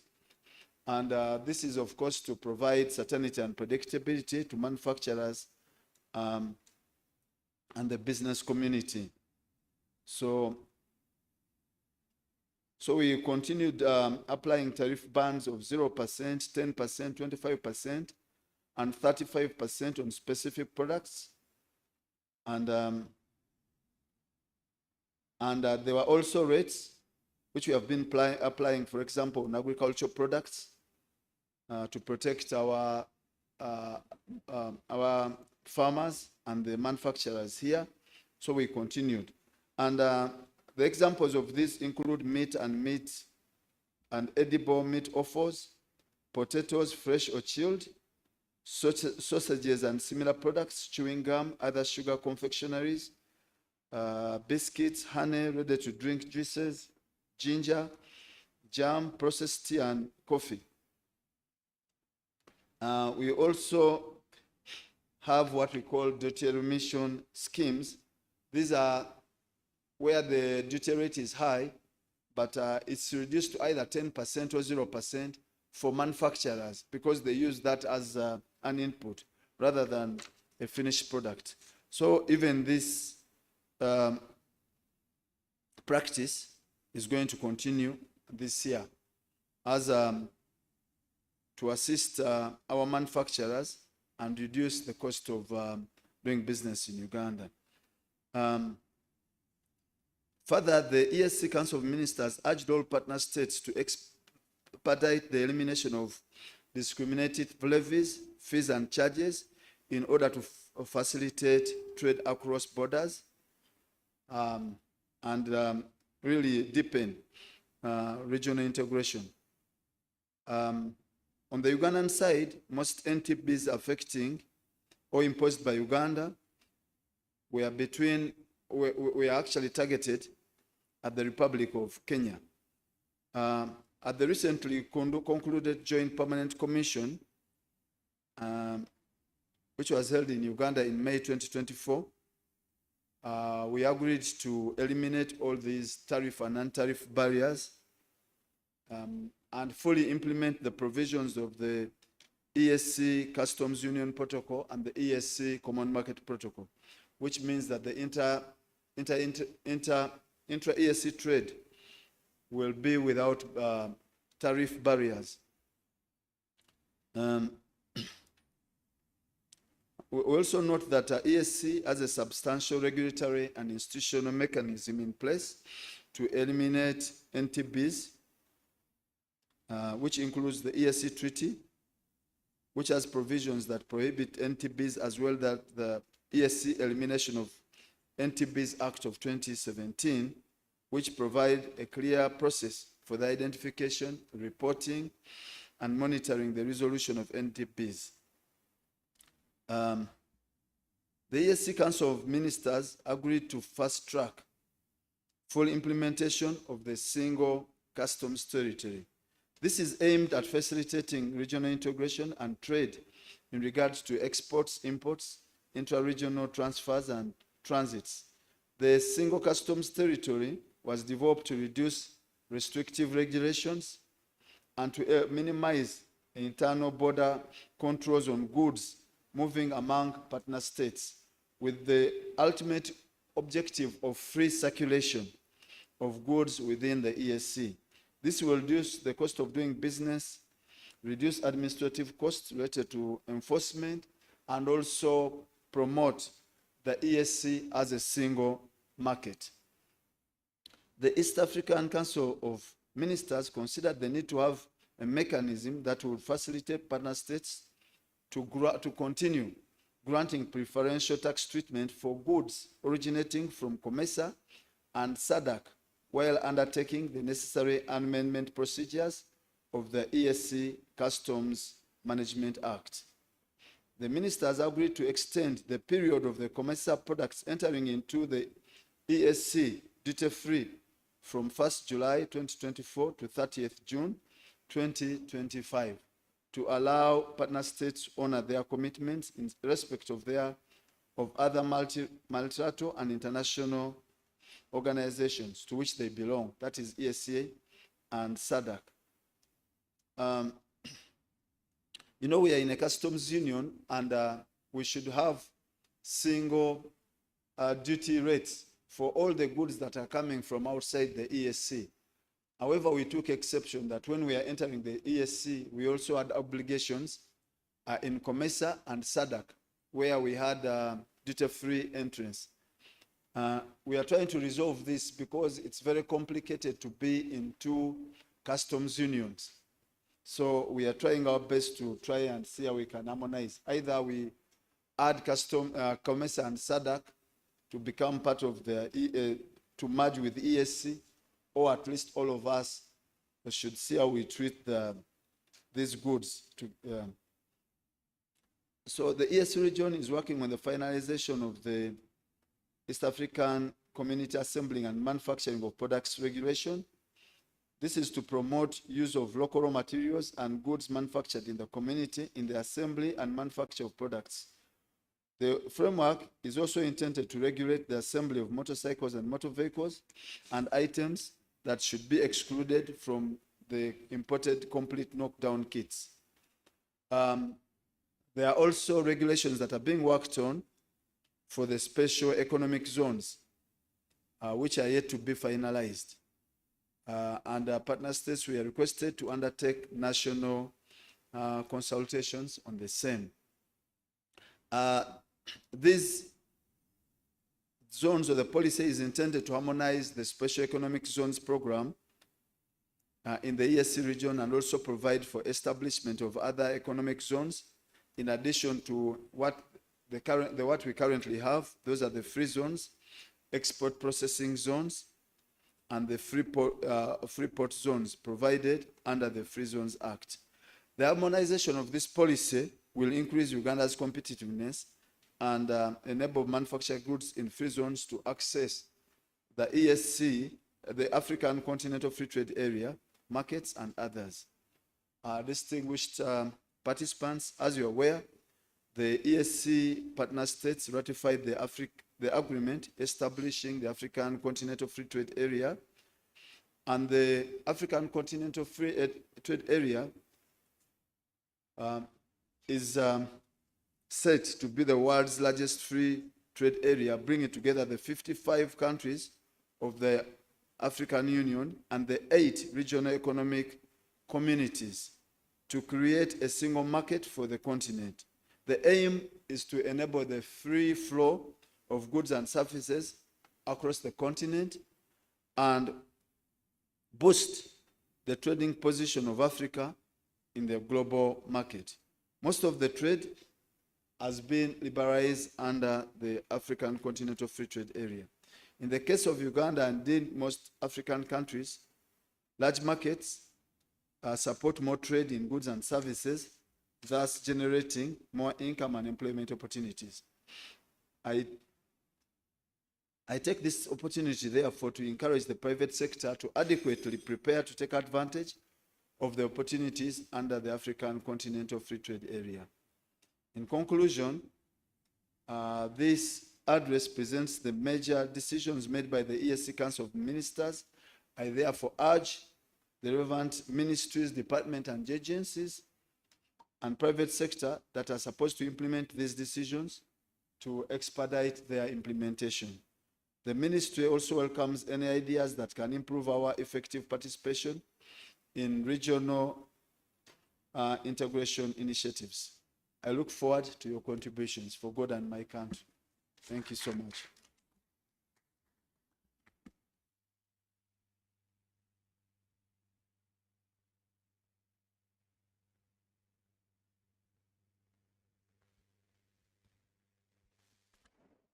Let's clap again for Mr. Moses Kagwa for ably delivering the message from the Minister of Finance and therefore the Ministry of Finance.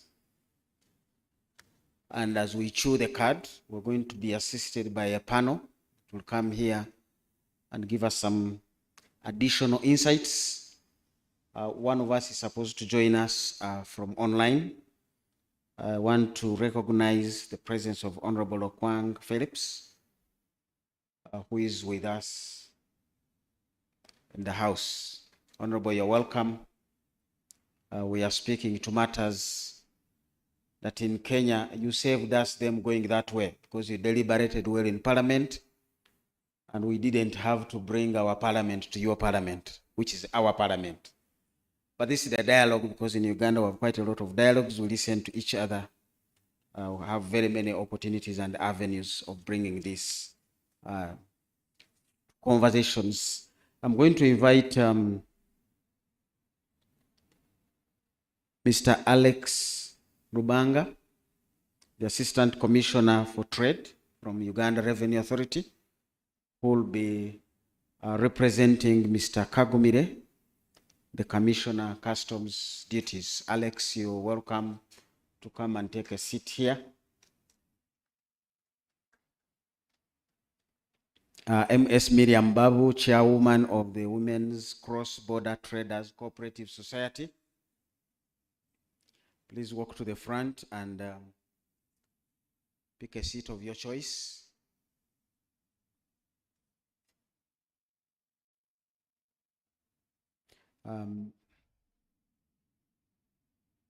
Another Mr. John Bosco Kalisa, the Chief Executive Officer, will be joining us through the cyberspace if nobody has disrupted the internet for whichever other reasons that they have. Mr. Robert Suna, Tax Investments Consultants, please come and have a seat here. We want to have a conversation with you as well. This particular panel is really looking at, these are various stakeholders, and they are going to shed light on the current context, highlighting some of the challenges and disruptions posed by the crises, the different crises really, in international trade dynamics, the local economic landscape within East Africa. I think Kafero raised quite a number of issues. So they will present to us recommendations on strengthening regional integration in the ESC through collaboration, harmonization of tax policies. You'll share practices jointly to address the common challenges in tax administration that we do face. I will start with Mr. Suna.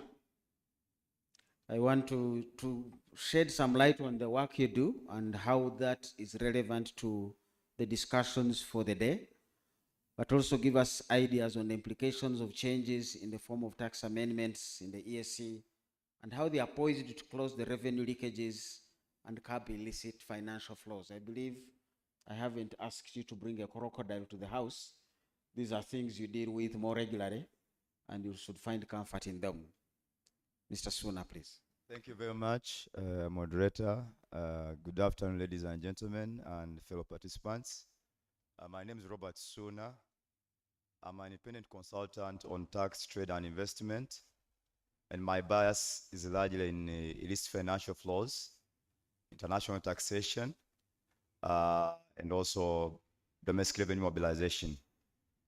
To go back to your question, moderator, there has been efforts across the East African community in terms of trying to promote tax transparency, but also address revenue leakages. But before I delve into them, I thought it would be nice also to give us some brief statistics regarding what we call illicit financial flows and how they impact domestic revenue mobilization in our community. When you are discussing illicit financial flows, we are talking about illegal money in the layman's language that crosses borders through so many mechanisms, which may include, but are not limited to, money laundering, tax evasion, aggressive tax planning practices by multinationals, but also through corruption and also through terrorist financing. Now, these impact on our revenue mobilization strategies in a view that they take away the would-be resources that can help us address budget deficits, but also promote service delivery to the public. The statistics I want to give are in the African context, but I'll delve down also to East African community and also the Ugandan context. So globally, the estimates are that we are losing about US 88 billion in illicit financial flows through the channels I've highlighted in my earlier submission. And these account to about 2.82% of Africa's global gross domestic product. And these can cover even our foreign direct investment, because in Africa, we attract annual about 83 billion US dollars in terms of foreign direct investment.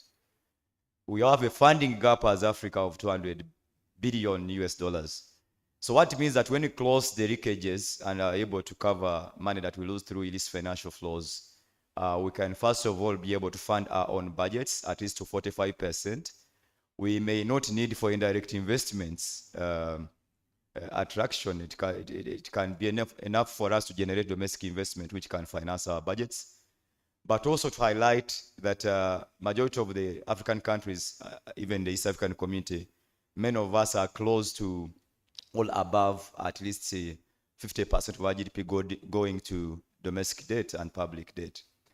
So why is it important that we can use the tax system to address these burdens and address these financial flows? First of all, you and I know that we have been able to see Uganda, Tanzania, and Kenya implementing revisions in their domestic laws aimed at promoting tax transparency. One of the kind is promotion of beneficial ownership registers. You must have seen revisions and publications from the registrar general requiring individuals to publicly declare who is the actual owner of the equities in the different companies. These revisions have also been made in the tax laws, the Income Tax Act, the VAT, and the rest. Uganda also implemented, and so Kenya does, the Exchange of Information Act, which requires seamless acquisition of information across the operations of all multinationals in the different jurisdictions. Uganda, Kenya, Tanzania, and Rwanda are members of the global initiative on tax transparency, which enables member countries to exchange tax information regarding the operations of the different multinational enterprises. So these are all aimed at trying to address tax leakages. I have seen also revisions this year which have expanded definition of a branch in the Ugandan context to define what a permanent establishment is for tax purposes. So, but in the Ugandan context, for instance, we estimate to be losing about US dollars 382 millions to tax abuses by multinational enterprises and by individuals. This means then that almost 12% of what we collect on an annual basis goes unaccounted for. But beyond the tax policies will also allow me to highlight that there are other initiatives administratively beyond the Uganda Revenue Authority, which have been initiated by the country to address concerns, especially relating to money laundering. All of you may be aware that around 2023, we are part of the grey list by the FATF, the Financial Accountability Transparency Forum, which we are a member. We had been grey listed, and this has an implication on our investment regime. But now we have been able to address the concerns raised by the FATF, and we are off the grey list. But our counterparts in Tanzania are members of the grey list. Now, what does that imply for the East African community is that for financial purposes, if one of the members is on the grey list and the other one is not, then it is easier to launder money or support terrorism financing through our other member country. So I think it will require collaboration in the community and knowledge sharing and best practice sharing amongst ourselves on how Uganda managed to address some of those concerns. For instance, through the Financial Intelligence Authority, through data matching from third parties in collaboration with other institutions such as the judicial system and the Uganda Revenue Authority in terms of curbing smuggling and other related practice. I'll stop at that at the moment unless I'm called to give further initiatives. I thank you, Mr. Moderator. Thank you, Mr. Suna. I want to cross over to the other side, Madam Mariam Babo. Your quick messages to us on the subject. Thank you. Thank you so much. I first of all thank the organizers of this activity.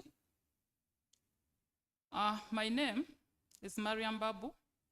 I'm the chairperson for Busia Women Cross-Border Traders Cooperative, as well as the chairperson for the Ugandan National Women Cross-Border Traders Union.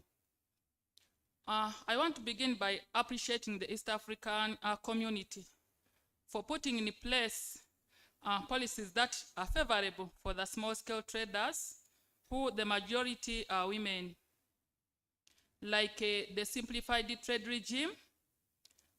This is the custom union's rule of origin, which states that those goods below $2,000, they originate within the region and they are on the list of the common goods agreed on by the partner states, are exempted from paying import duty, but they can pay other taxes like a VAT and withholding, as we experience it when we do cross-border trade across our borders.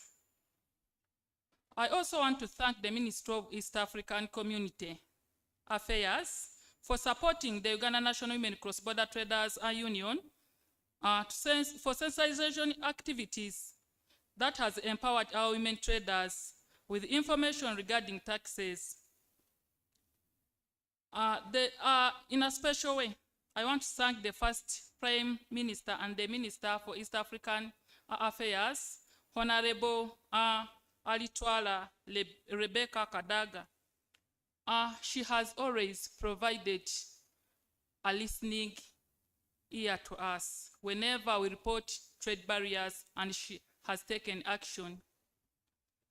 I thank the Uganda Revenue Authority for, first of all, providing spaces for women desks at the one-stop border posts across the country, where women get information on trade procedures, required documents, and the relevant agencies. URA also has created space by adopting the women cross-border traders in the border management committee meetings and the joint border committee meetings, where non-tariff barriers and other cross-border related issues are being discussed. When it comes to taxi, as a union, as women in cross-border trade, as leaders, we have always raised awareness on the importance of paying taxes. But again, we get discouraged.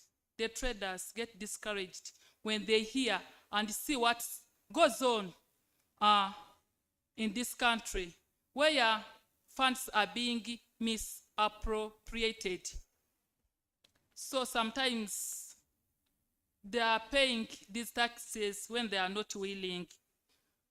When traders hear that funds are being misused and infrastructure like roads are in poor conditions, our health facilities don't have drugs, this discourages us, and some of them intend to avoid paying taxes. I want to thank the President of Uganda, His Excellency Yoweri Museveni Kaguta, for having a dialogue with the President Ruto of Kenya. For the last 2 years, we have been denied access to market for our eggs to Kenya, yet it's our major market.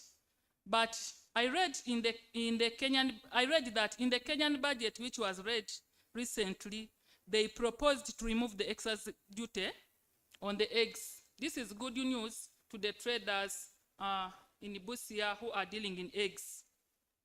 The request for the traders is that let us be part of the changes in the tax measures, because these taxes affect us directly. What are the challenges we have as traders, more so as women in cross-border trade?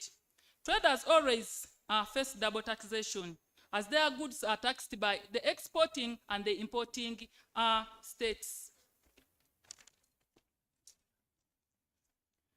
Then, in addition to the official taxes, there is a lot of informal fees, which is paid by the women in cross-border trade, because you all know that, and research has it, that 80% of the informal cross-border traders across the borders are women. So, in addition to that official tax, there are also informal fees, which increases the cost of doing trade and affect the businesses. Many small-scale traders have no access to timely and accurate information about tax obligations and changes in the laws. This lack of information has led to unintentional non-compliance.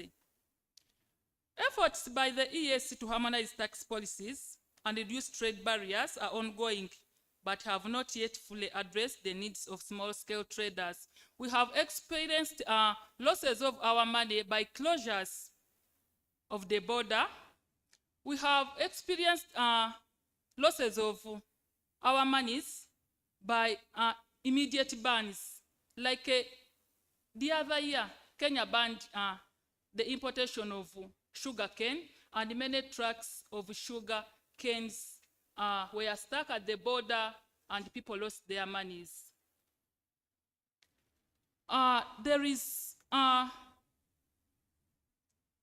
the intention of a state partner imposing an non-tariff barrier by waking up tomorrow in the morning and puts a restriction, minus even giving a notice to the traders. These traders get stuck abruptly at the border as they take their goods to access markets across. What are our recommendations? The harmonization of value-added tax. You find that Uganda has 18% and Kenya has 16%. Sometimes the same product. Businesses, but we also need to be concerned with making sure businesses are happening. When you lose your business because non-tariff barriers have been put to the other side, URA can certainly find the taxes.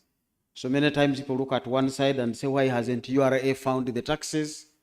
But sometimes it's because the businesses haven't found the business. So I wanted to bring in Rubanga last in this panel so that you can maybe have some responses. There are spaces that are not yours that have really been raised very well, and we hear these are some of the stories behind the Kenyan crisis. What are our taxes doing? That's not for you. You collect, you take to the consolidated fund. What happens there? Me and you begin to ask. Because at that point you become a road user, you become a highway facility user, but there are spaces you can speak to. Please speak to the subject of the day and feel free to respond to some of those that people have raised that URA may need to shed some light on. Thank you. All right. Thank you so much, moderator. And all protocol observed. First of all, allow me to appreciate SEATINI, and of course, we are doing this together with SEATINI as URA, and I appreciate all those who have come to attend this engagement. But also permit me to bring apologies from the Commissioner, Customs, whom I'm representing. He had some very urgent commitments he couldn't avoid, so he requested me to stand in for him. But I think I'm rightly placed because I handle the trade docket in the Customs Department. Now, back to the topic of the day.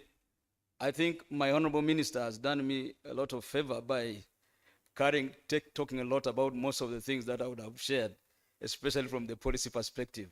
So my work, I think, will be easy, mostly in terms of how we are implementing them.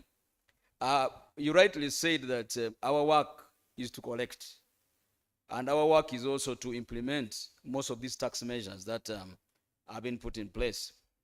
Let me begin by saying that we are privileged as customs to be positioned well to implement most of these trade measures, especially within the region. We do this mainly because of our mandate as customs. As you will all note that when you are handling international trade, then these goods must pass through borders, but also trade must happen through borders. Goods must be cleared, they must be declared, but most of them are declared based on the different regulations, policies, measures that have been put in place. Now, as customs, one of the, how we are really going to implement most of the changes, the tax measures that have taken place in the EAC, and maybe beyond, is based on our mandate, and then also the instruments that are there within the EAC. My minister said rightly that there are decisions of council that were made as the, as you know, within the EAC, all the measures we take must be agreed and approved by the partner states. Now, there are one, of course, in terms of the common external tariff that was reviewed. The honorable minister, my honorable minister said there are 4 bands, and these are things that we are going to implement. But also, allow me to say, we are going to implement these measures based on the instruments available in the EAC. And one of them, of course, are the rules of origin that my sister was talking about, both under the simplified trade regime and also the formal trade regime that deals with goods above $2,000. URA, by the way, issues certificates of origin.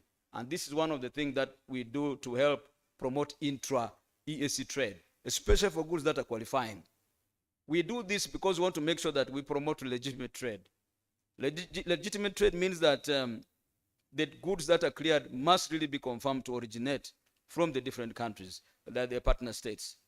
But also, we, as the Honorable Minister said rightly, there are decisions that were made where we introduced stays of application of the EAC CET. We have a 4-band tariff structure, but the policy space that has been given to partner states allows them based on the strategic economic considerations. As you know, we are not all at the same level of development, and there are so many other mitigating factors that can times influence the economy and the performance, especially trade and industries and other activities in the economy. So there's a policy space that allows partner states to stay the application of the EAC CET. As rightly said, there are stays we requested for, and of course one of these are mainly, some of these are to protect our local industries as we grow them. Now these are things we implement, and now these are implemented through customs, because once these policies or measures are passed, then we have to make sure we configure them in our customs operating systems, so that when declarations are being made, then they comply with that provision. But also, apart from that, the stays, like we talked about tires, motor vehicle tires, where instead of applying 25, we decided to increase, Uganda requests to increase it to 35. So this helps us in championing the government policy. If you look at our theme of the current, this year's budget theme is full monetization of the economy through commercialization of agriculture, industrialization, broadening and widening services, and digital transformation, and then market access. Now, how are we going to industrialize? The incentives that are provided for under the EAC trade regime. Like we say, you could find their remissions of duty, for instance, as my minister said, where we reduce the rate. In fact, countries are allowed, partner states are allowed to vary the CET rate to a lower rate of either 10% or 0%. Now, this allows manufacturers who are importing raw materials to be able to bring these raw materials cheaply, and so that they can become competitive. This also is in line with the government policy of import substitution and export promotion. Now, all these are things that we implement as customs, and it's directly under my department, and we do that. But also, moderator, allow me, and of course, participants who are here, the EAC Customs Management Act provides for exemptions under the 5th schedule. Now, these are all decisions that are approved by council. Now, this helps us to also support certain sectors in the economy. If it's agriculture, for instance, the exemptions for inputs imported by persons who are engaged in agriculture. If it's to do with the fertilizers, for example, are exempt. So there are a number of exemption regimes that are there. These are incentives. Not only are they incentives, but they also help attract foreign investment. But allow me also now to touch on rules of origin. It is true, like my minister said, the Council of Ministers extended the provision that allows the partner states to grant preference to COMESA originating goods and then also SADC. Like in our case of Uganda, we are members of COMESA. So we are bound to implement our obligations, or rather to fulfill our obligations to COMESA. And that's why you see goods coming from Egypt, they allowed under the COMESA rate applicable. So these are things that we implement, and as customs, we allow this to help our economy, our traders. But also, as you know, there are some protection measures that we also put in. That's why we ask for there's a sensitive list where the tariffs are above 35. And all these are also to enable our agricultural sector that we have. By the way, when we look at this sensitive list, some of these are protecting the EAC region from competition from outside. And then maybe as I wind up, moderator, we have we have the one-stop border point, and you must have heard about it. My sister, who comes from Busia, has articulated it very well. That is a model that was introduced mainly to reduce the time taken in clearing goods. There was a lot of duplication. So instead of making duplicatory services, you clear goods in Kenya, you again do the same process in Uganda. It was found to be a waste of time to our esteemed traders and importers and exporters. So we have the one-stop border point under the OSPP Act of the EAC. This is a facility that allows smooth flow of goods, and we facilitate trade seamlessly. And that is one of the things that we implement. We've done quite a number of them. We have about more than 5 OSPPs now within Uganda. We have one in Elegu, we have in Busia, we have in Malaba, we have in Mutukula, we have in Gatuna, and Goli. Also, we have one in Mpondo. We were trying to develop one. So these are measures that we really try to make sure that we implement them. But also, listeners, I want to also mention the single customs territory regime. As the minister said, you see, when we joined the ESC framework, we are deemed to be in a single customs territory. Now, the ESC is implementing what we call a destination model, whereby when goods land, say in Mombasa or in Dar es Salaam, for our case, they are deemed to have already arrived in Uganda. And so from there, you can clear them. And we have stationed officers. My officers are in Mombasa, with the support, of course, of the ministry, who increased our budget. We have officers based in Mombasa. I've got officers in Kisumu. I've got officers in Nairobi. I've got officers who are based in Dar es Salaam. Now, this helps our traders in clearing these goods seamlessly. So I think these are things that measures we put in place, how we're implementing them. And also, lastly, but not least, is when we talk about digital transformation, URA and customs in particular have embraced technology in our work. For instance, we've introduced what we call non-intrusive inspection. Now, these are trade facilitating measures, and these are the measures that will also help our integration agenda and reduce the cost of doing business for our traders.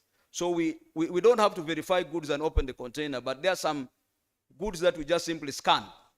Non-intrusive inspection is purely scanning. So we scan the goods, and then also we've also introduced what we call electronic cargo tracking. This helps to track cargo for taxpayers in real time. Now, these are implementation measures that are facilitative in addition to the tax policy measures that I've talked about, and these help us in leveraging and implementing some of the measures to see that as a country, but also as a region, we grow, but also access the market within the EAC and beyond. We've been participating actively in all the engagements and discussions at the EAC level. We work together with partners, we work together with the private sector, we dialogue with them, like my sister said, we sensitize the public so that they are aware. Recently, we had an engagement with the Uganda Manufacturers Association, and we really took them through the new measures that have come in terms of the duty remission.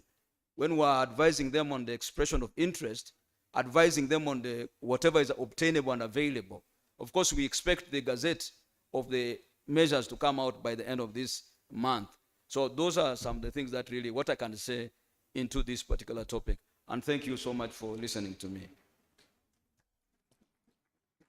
Thank you for explaining to us the technicalities on the ground. We are part of the EAC, but of course the EAC recognizes its members are at different rates, so they allow some variations that are within the ambit of the member countries to change and secure themselves as they move forward, because some of these things turn up for, and people would say, how come the CET is this and another country is charging this? Why are you affecting us or the other? It's important to know that these are provided for within the different protocols and clauses that are within the documents that bind us together.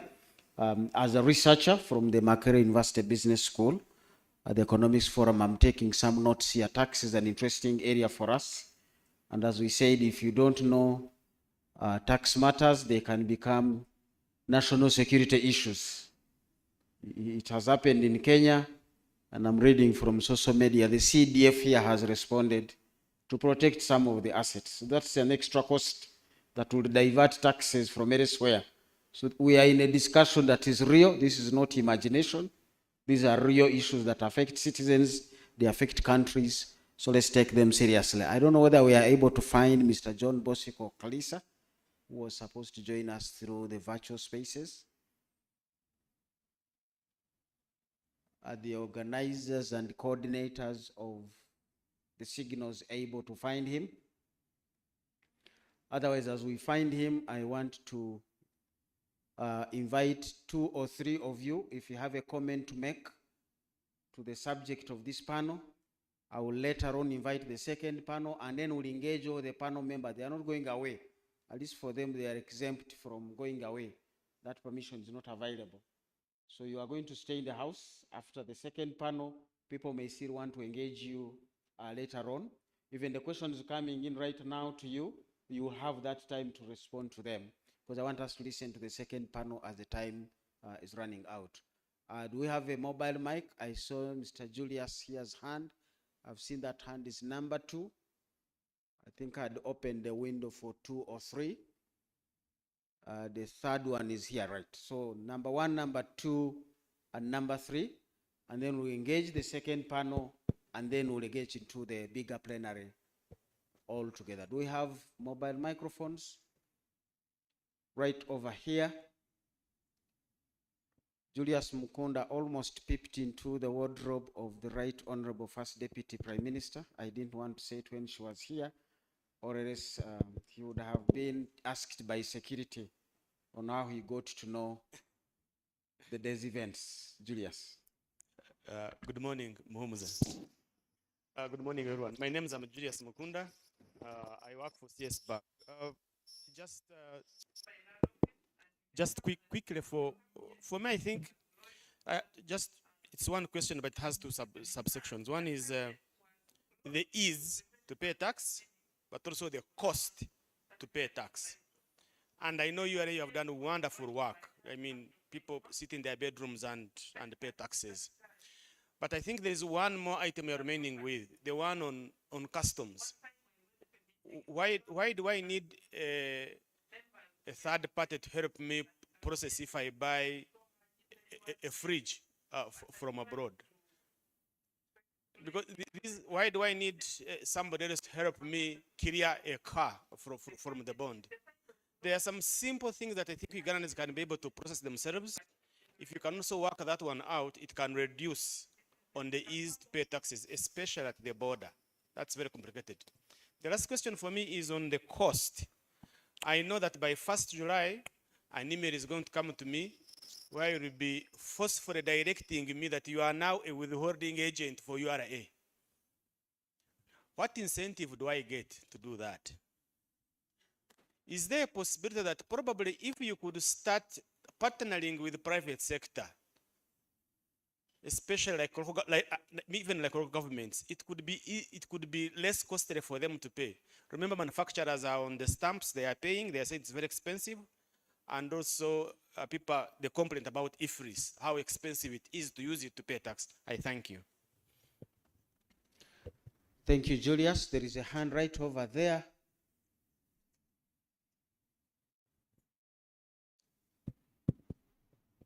Those emails do come in, and sometimes you look at them and you want to faint, but then you realize URA was just saying, hi, have you paid your taxes? Thank you, the moderator. Good afternoon, ladies and gentlemen. My name is Josephine Kalege Kusemelera. I work with Uganda Local Government Association, ULGA. I have two questions or recommendations. One goes to the officer from URA. Yes, as we appreciate your mandate of collecting and implementing the tax measures. And actually, as we came in, we have a task as citizens to collect the 31.8 trillion, which I know the base is in the local governments. We would recommend that maybe we empower the local governments and also work with the local governments at the border districts. We have Amoro, Tororo, Busia, Rakai, among others, and ensure that we minimize the leakages and the tax evasions across the borders.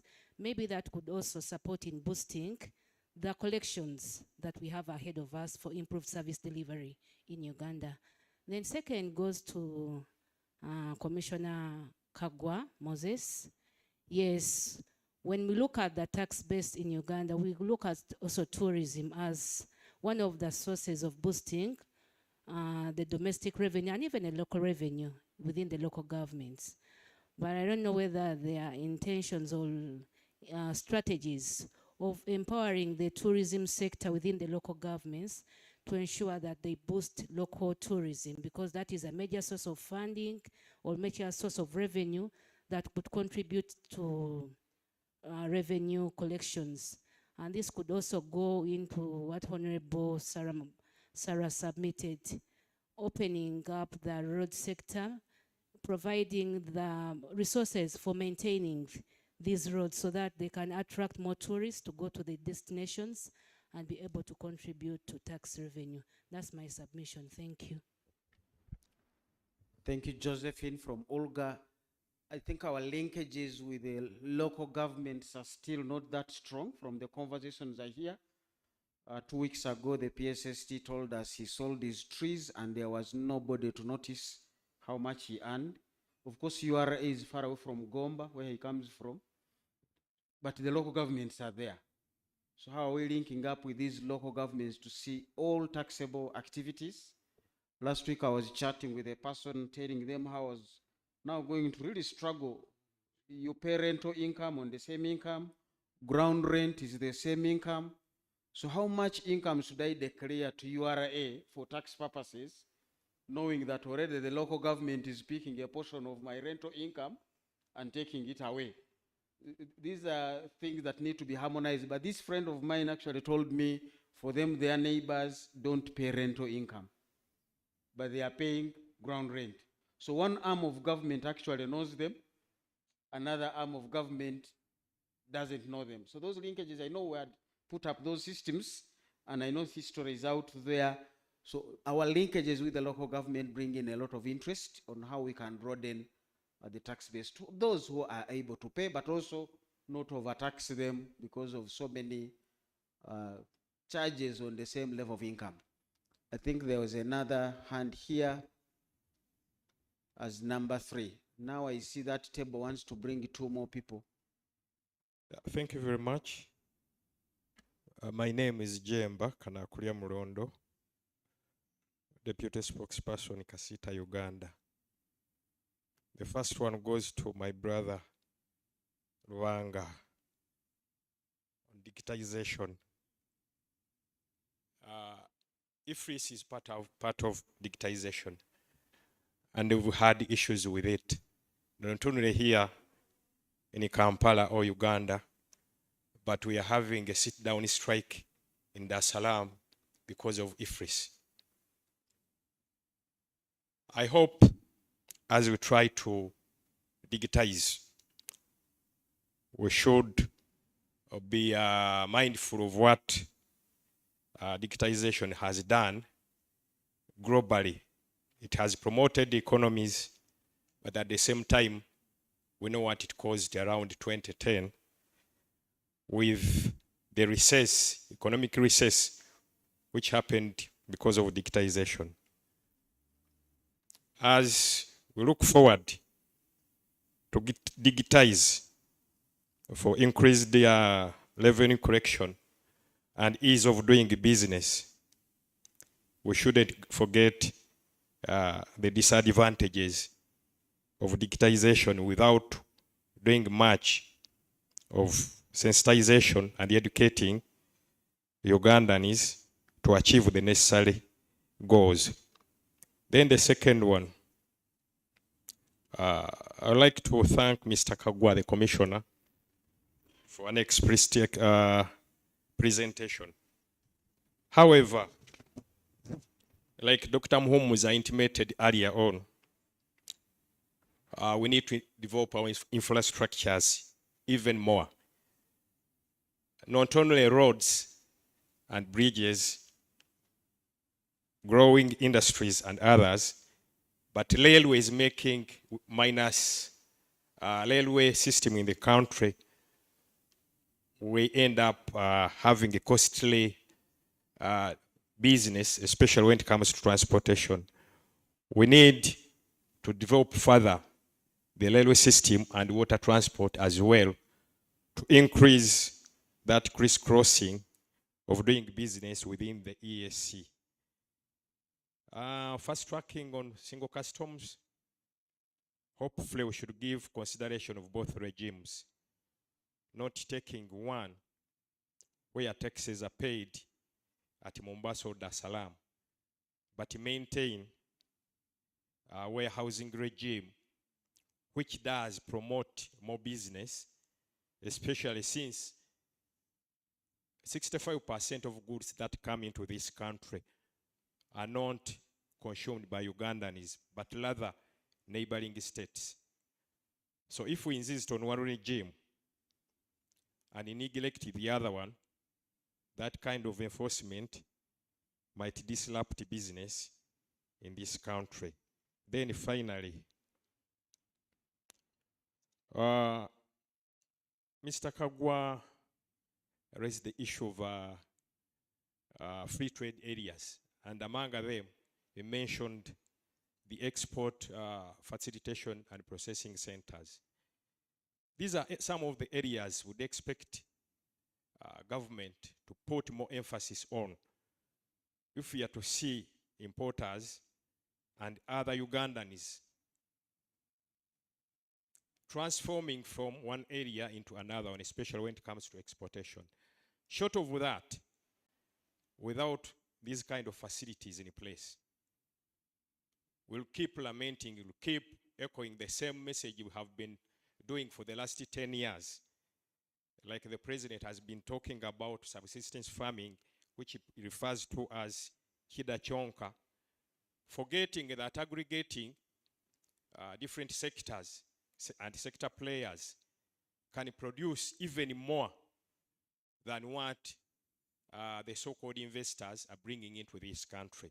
What we need is having such facilities in place, which we hope if can be put in place explicitly, a lot can be achieved, and monetization of the economy through commercial agriculture and other areas or sector developments can take toll within the shortest possible time.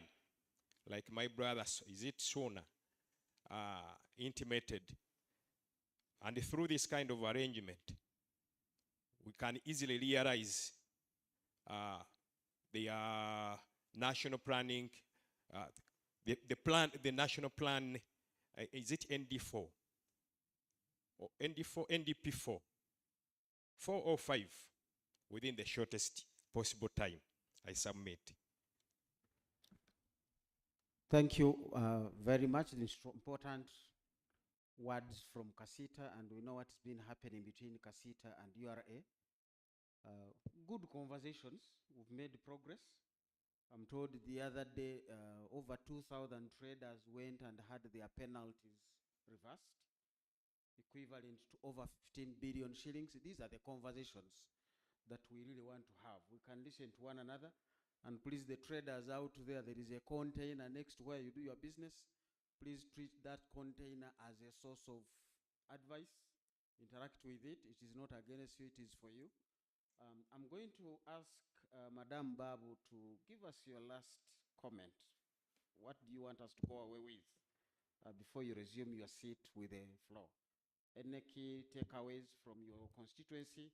We appreciate the cross-border traders, especially those women have been watching the spaces. You contribute a lot to the economy. The information comes through. What should be your last message to us as you resume your seat? Yeah, my last comment or concern is about the free trade area we talk about in the region and also the continent.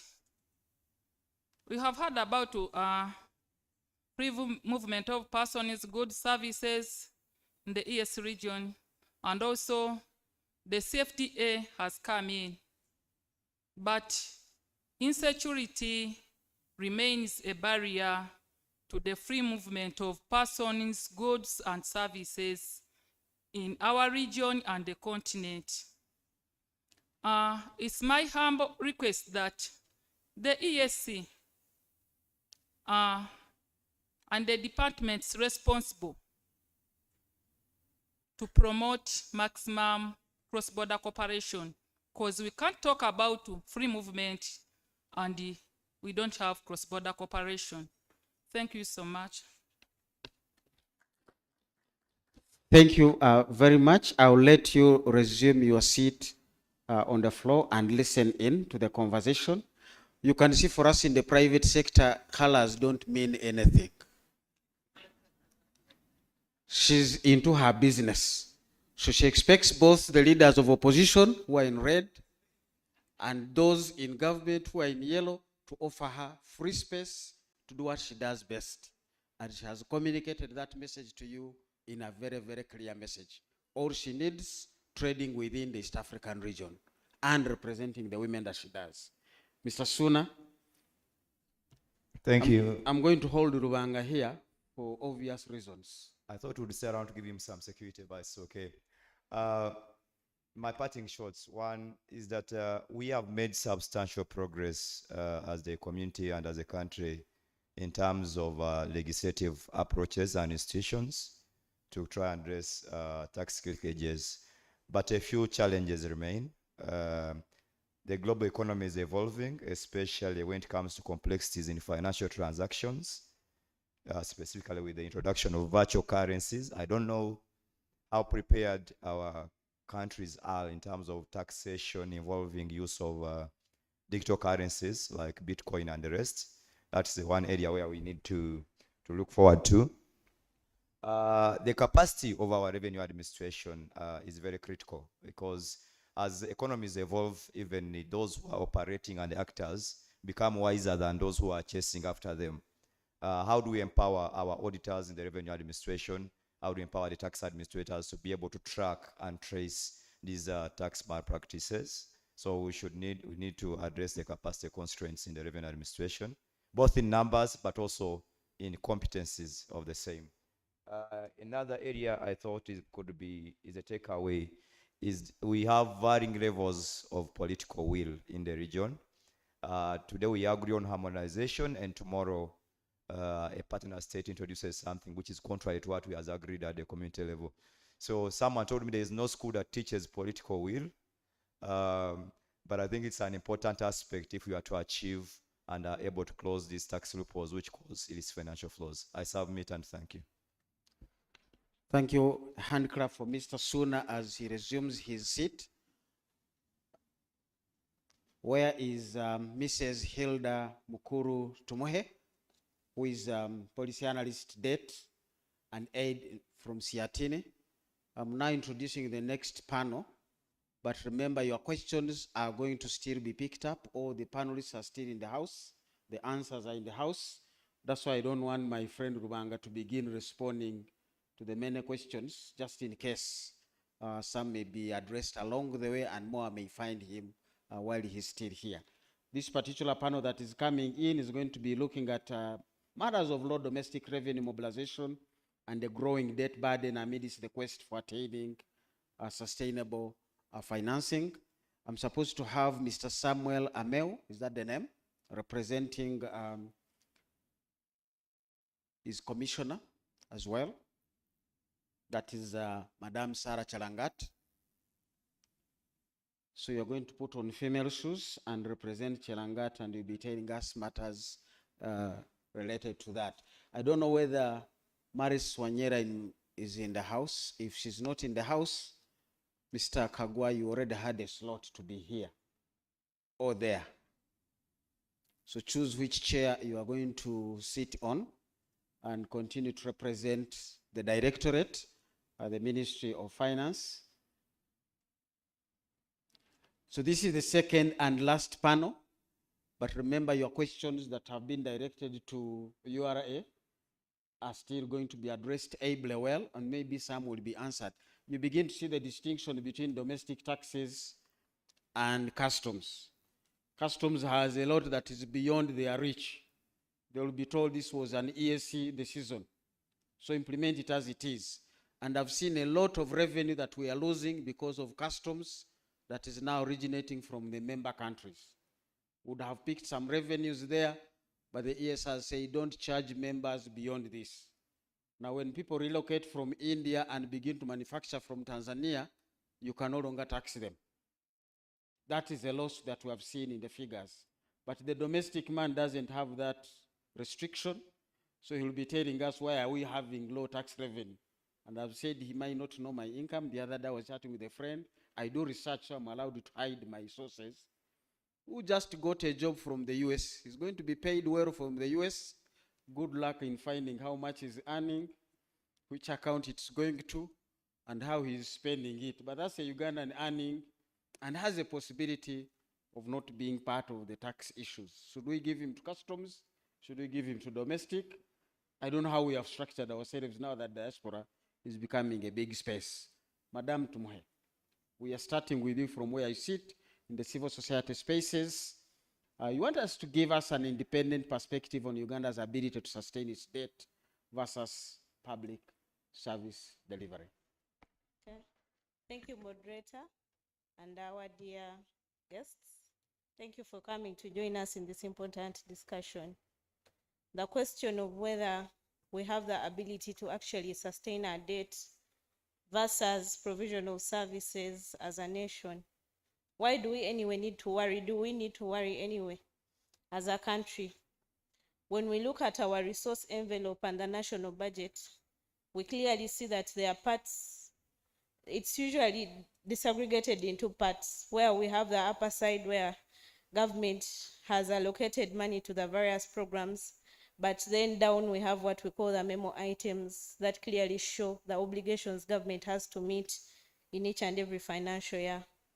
So increasingly, we've seen this portion of the budget growing day by day, year after year, and sometimes this is not really reflected in the increase in revenues. We've seen our team from URA that is doing great work in, of course, with the team from finance doing well with domestic revenue mobilization, but as a developing country, we've not seen this much our expenditure needs as a country because we have several priorities. So why does debt become a problem, and why do we need to worry? Despite the fact that finance still tells us that our debt is sustainable, we clearly see that the increasing debt burden is actually affecting the ability of government to finance the various programs and the various priorities and as a nation.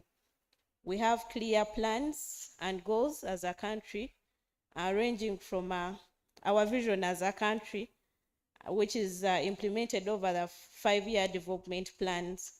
But when you look at the budget allocations to the various programs versus what we anticipated in the NDP3, this has not been matched. Of course, we are told, and we also agree partly, that COVID affected us, but largely we also see there are things that have not gone right when it comes to debt management.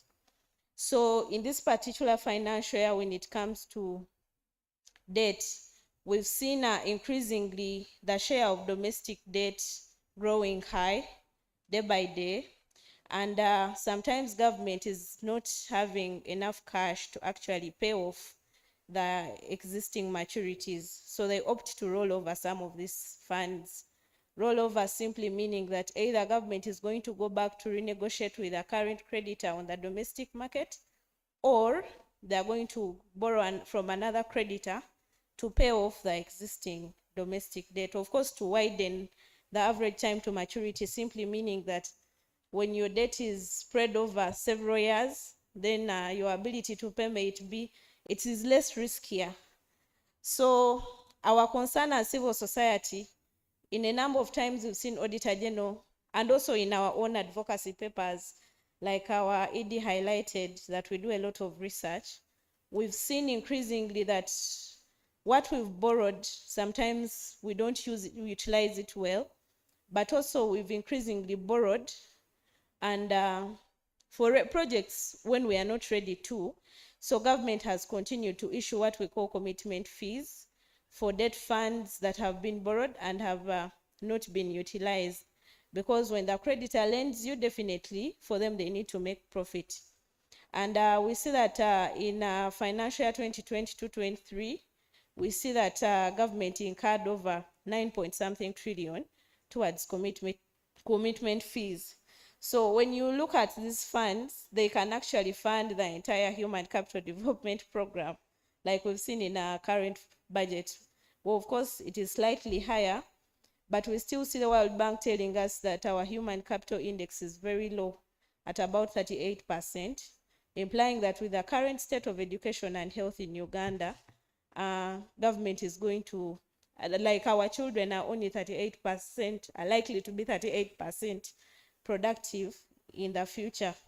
So investing in human capital, of course, is increasingly, of course, government is committed to investing in human capital, but the debt repayment and servicing obligations are increasingly widening, thus affecting these critical spending sectors.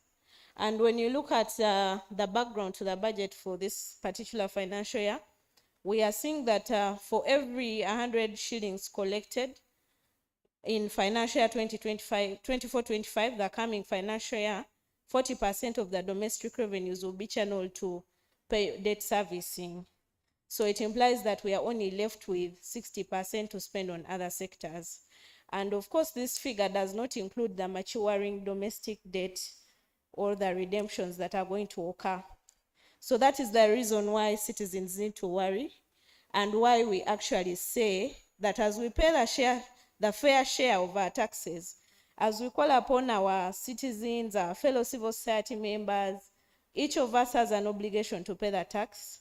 But of course, government borrows because they don't have the money right now to actually offer some services, so they opt to borrow to pay in future using the tax. So if we don't monitor our debt-funded projects, it means that the payments are going to disturb us as a nation. I think it was in the month of February where we saw Moody's coming out to tell us that our outlook is being downgraded. Why? Simply because of the increasing unpredictability and the reduction in the wide range of portfolio from which we can borrow.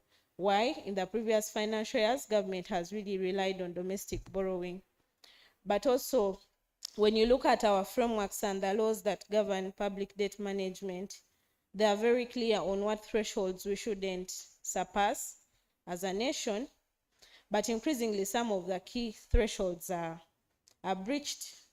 I remember the last public debt management framework had a threshold on interest payments as a percentage of revenue, it required that this shouldn't go beyond 12.5%. But by the end of the framework period, we had reached about 18%.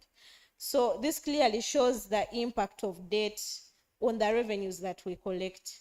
So increasingly, if we don't monitor the debt-funded projects, if we don't task our government to actually make sure that debt is only acquired for ready projects, and of course, which kind of debt do we borrow? Because we've seen an increase in borrowing on non-concessional terms, which is not bad, but for what projects are we borrowing on non-concessional terms? Yeah. So what we need to see, all we need is implement our policies and our programs such that debt is put to the right use. Maybe there is a day when it will come and we don't have debt if we actually gently mobilize our resources well through our domestic revenue mobilization strategy. Of course, it's not common across the entire world. I know several government officials will tell us that, you know, when you compare Uganda's debt to other countries' debt, ours is better. Yes, but we need to see to what effect the human rights approach to debt, what burden has debt imposed on our nation. So in a nutshell, that's it from us, but also clearly looking at key regional integration processes. On the part of debt, there is something in the East African Monetary Union Protocol that requires having a common framework or a law on debt management. So that is a humble plea to government of Uganda. You can champion this to push forward, to call upon other EAC partner states, because we've seen many of these are diverging from the fiscal rules in the protocol. So still also on debt management, we've seen this not being adhered to in some states like Kenya, where their debt to GDP in real terms is over 68%. Of course, ours as Uganda is not yet there beyond the 50% threshold, but we increasingly see that with the increasing debt burden, it would be a problem. A round of applause for Mrs. Hilda Mukuru Tumuhe from the Debt and Aid Analysis Desk of SEATINI. Interesting conversations, really. Sometimes we use the indicator that may not speak to citizens. They may speak to us in government. I think we've spent the last 10 years trying to encourage government to avoid the debt to GDP comparison. It does not speak to the realities. You'd rather talk of debt to tax, because it is actually tax that is being depleted by debt, and then the citizens are asking, where is the result? I paid my taxes. But of course, we know debt payment takes the first call. So the first man I send to URA is going to be sent to debt. Then there is nothing left to do my road. And me, you can't tell me I paid your debt, I'm sustainable. I'm asking about my road. I'm asking about my health facility. The moment those are not worked out, you begin to see how we should relate debt and tax revenues and service delivery, as opposed to a mere debt to GDP, which may not speak to the realities. Extreme end is Samuel. Samuel, I want to bring you ahead of Mr. Kagwa, because he's the one who gives you the tasks to do. So certainly your supervisor cannot speak ahead of you, but this is the only opportunity you have to tell the supervisor some of the things you have asked me to bring are crocodile teeth. How do I get them? The crocodiles are very jealous, aggressive animals to collect taxes from. We want to hear from you, from the domestic side, really. What are those tax amendments that are being introduced in Uganda, in the regime, to support how the support amendments? Basically, the conversation on improving domestic resource mobilization, from where you sit, what you see, and what you don't see. Thank you, moderator, and good afternoon, dear listeners. First of all, I would like to bring apologies from my commissioner. She was unable to come, and so she asked me to represent her. Samuel Timothy, a male, acting manager, policy, rulings and interpretations from the Domestic Taxes Department. One of our mandates is to advise government on the policy measures. And so I'm going to take you through the policy measures for this financial year. And these are in the Income Tax Act, VAT Act, TPCA, and in the stamp duty. Now, it's important to note that these amendments have not yet been assented to by the President, but we hope that he's going to assent to them very soon. One of the objectives of these amendments is to broaden the tax base. We also hope to incentivize trade by facilitating movement of capital and persons across the borders. And you'll notice that there are some changes that are intended to facilitate that. And so when we look... Samuel, can you bend your mic? Yes, okay, thank you. So in the Income Tax Act, they've expanded the definition of the retirement fund to include other funds that were not previously catered for, and this is intended to attract more players in the pension fund. And so now we have they've added a fund set up to provide for terminal benefits to members, and also other agreements that are not catered for. Then they've introduced an exemption on the income of private equity and venture capital. This is to encourage the growth of alternative sources of funding for private investment. And then they've introduced an exemption on the income, an exemption on disposal of government securities on the secondary market to encourage the buying and selling of government securities on the secondary market. And then as a way of mitigating the impact of climate change, in the discussion there was an issue that one of the major concerns of the ESC is climate change. They've introduced a 10-year exemption for manufacturers of electric vehicles, electric battery charging equipment, and also the fabricators of the bodies of these electric vehicles. Now, these there are different bands for an investor who is a foreigner. They'll be required to invest at least 10 million United States dollars. And for a citizen here meaning a citizen of Uganda and a citizen of the ESC, they will be expected to invest at least 300,000 US dollars within Kampala, and then upcountry is 150. Now they are expected to also use at least 70% of raw materials sourced locally, subject to availability, and also employ at least 70% of citizens, 70% of citizens earning 70% of the wage bill. This is to create employment for the citizens of the ESC partner states.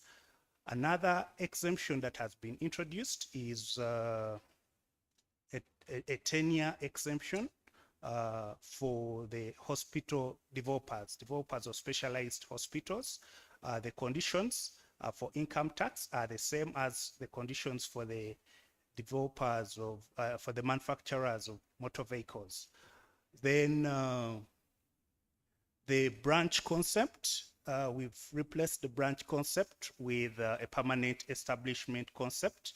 Now, a permanent establishment is in relation to taxation of non-residents, taxing active income of non-residents. And so to widen the scope and deal with aggressive tax planning, they've widened the scope of of a branch and clarified what qualifies as a branch and what does not qualify as a branch. I'm not going to go into the details, but those are the for the branch. That is what has happened. And then just a minute. They've introduced 10% withholding tax on the commission earned by agents, commission agents, after the introduction of the National Payment Systems Act. You'll notice that there was withholding tax on the income for mobile money, but for the other agents, the other agents like Wave, those other payment platforms, there was no withholding tax. So this is to try and level the ground. Now this exemption, this withholding also covers agent banking and other service providers. Now, when it comes to VAT, they've introduced an obligation for a person who receives proceeds from an auction to account for VAT on these proceeds. And this does not mean that it will be the auctioneer, because last year, as you all recall, there was an obligation for an auctioneer to account for the proceeds of an auction. Now this year, they've changed it that the recipient of these proceeds is the one who is going to account for this VAT. Now, this means that if, for example, URA engages an auctioneer to auction off goods, it's going to be required to, the auctioneer will account for VAT on his auction fees, but also URA will be required to account for VAT on the proceeds from the auction. Now, to facilitate this process, we are making adjustments to our IFRIS and also in eTax, the return template for VAT will have a provision for both registered and unregistered persons to account for this VAT from the auction. Then they've also, an employer will be required to account for VAT on goods that are donated to their employees. This is just a clarification that if you donate, maybe if you have a warehouse, you're dealing in taxable supplies, let's say cement, and you decide to donate a bag of cement to your employee, you'll be required to account for VAT on that donation. The other change in the VAT Act is that they've introduced VAT on postage stamps, supply of software and equipment installation services to manufacturers, introduced VAT on services incidental to telemedicine and royalties paid in respect of agricultural technologies. Now, these were previously exempt, but in a bid to raise revenue, they have introduced VAT on them. And then also, there was a loophole. There was an exemption on supplies to contractors and subcontractors of hydropower, geothermal, wind, and biogas projects. There was an exemption on supplies to them. But there was an abuse because they were importing some of domestic items, boxers, liquor, which have nothing to do with the projects. And so the provision in this year's amendment is to clarify that VAT will apply on such supplies. And then the threshold, I need to clarify that the threshold for VAT has been uplifted. Threshold for claiming a refund has been uplifted from 5 to 10 million, and it's hoped that this will relieve the small taxpayers, because usually when you apply for a refund, we audit you, but with uplifting of this threshold, it is hoped that the small taxpayers will not be, there will be some relief from them. And then the supply of electric vehicles, electric battery charging equipment, and also the supply of the frame locally manufactured will also be exempt from VAT, and this is to promote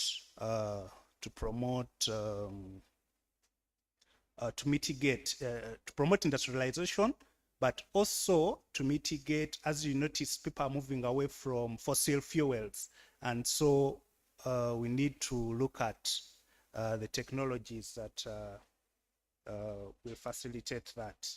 And then on safety gear, supply of safety gear, there is an exemption, VAT exemption on supply of safety gear.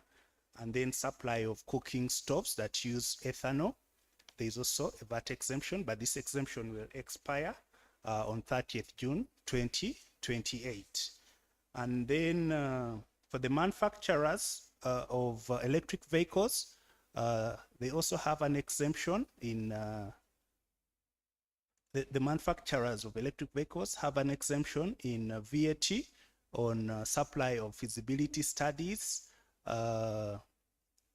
supply of locally produced construction materials, supply of locally produced inputs, and this is in line with government's policy on BUBU, saying build Uganda by Uganda.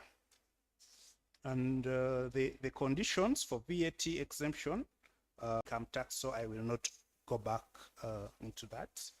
And then in the excise duty amendments, they've reduced rates for some of the products there. There are new rates, we have new rates on opaque beer, any other alcoholic beverage, and kombucha. The new rates are going to be 10,000 or 150 per liter, whichever is higher, and this is to encourage consumption of these. The reason these ones have a lower rate is because they expect the manufacturers to use locally produced raw materials, so it's expected that this will boost the incomes of the farmers by encouraging consumption of locally produced raw materials. And then we've introduced excise duty on powdered beer. Powdered beer, the excise duty is shillings 2,500. Now I need to clarify on a misconception that is going around in the publication that this is a raw material for the beer manufacturers. This is actually not a raw material. It is a finished product.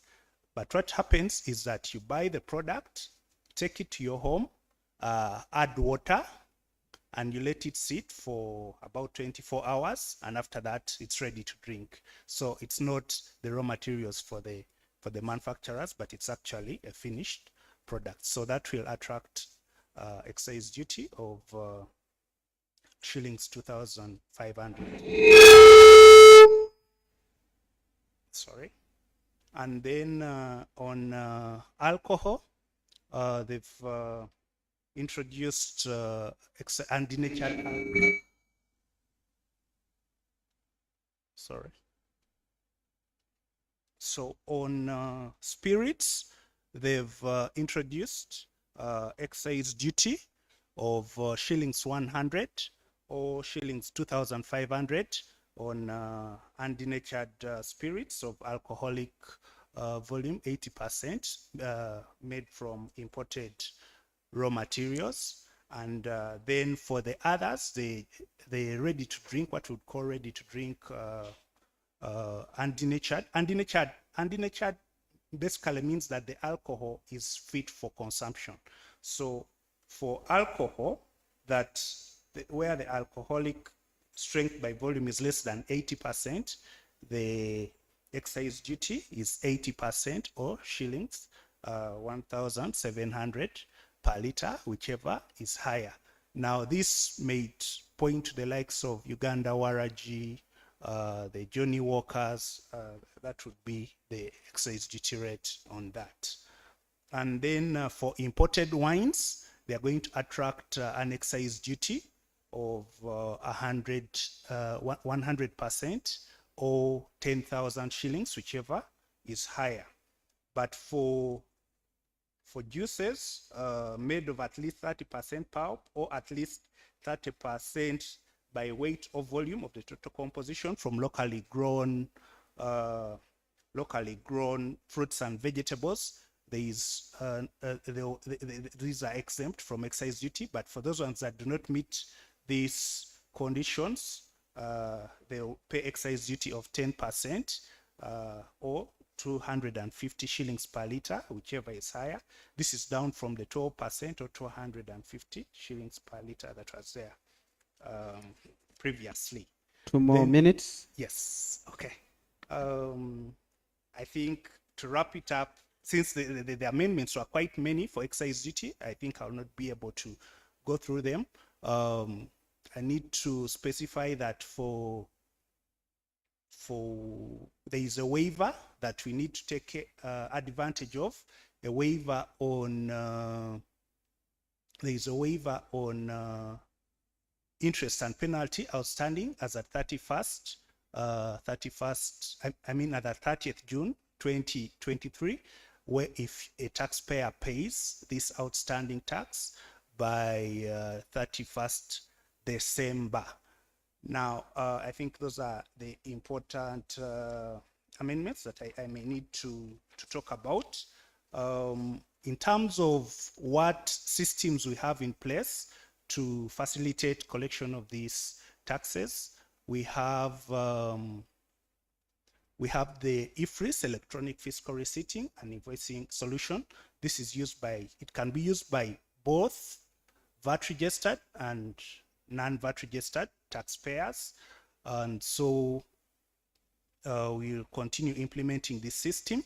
And then also the digital tracking solution to track, it's a track and trace solution to track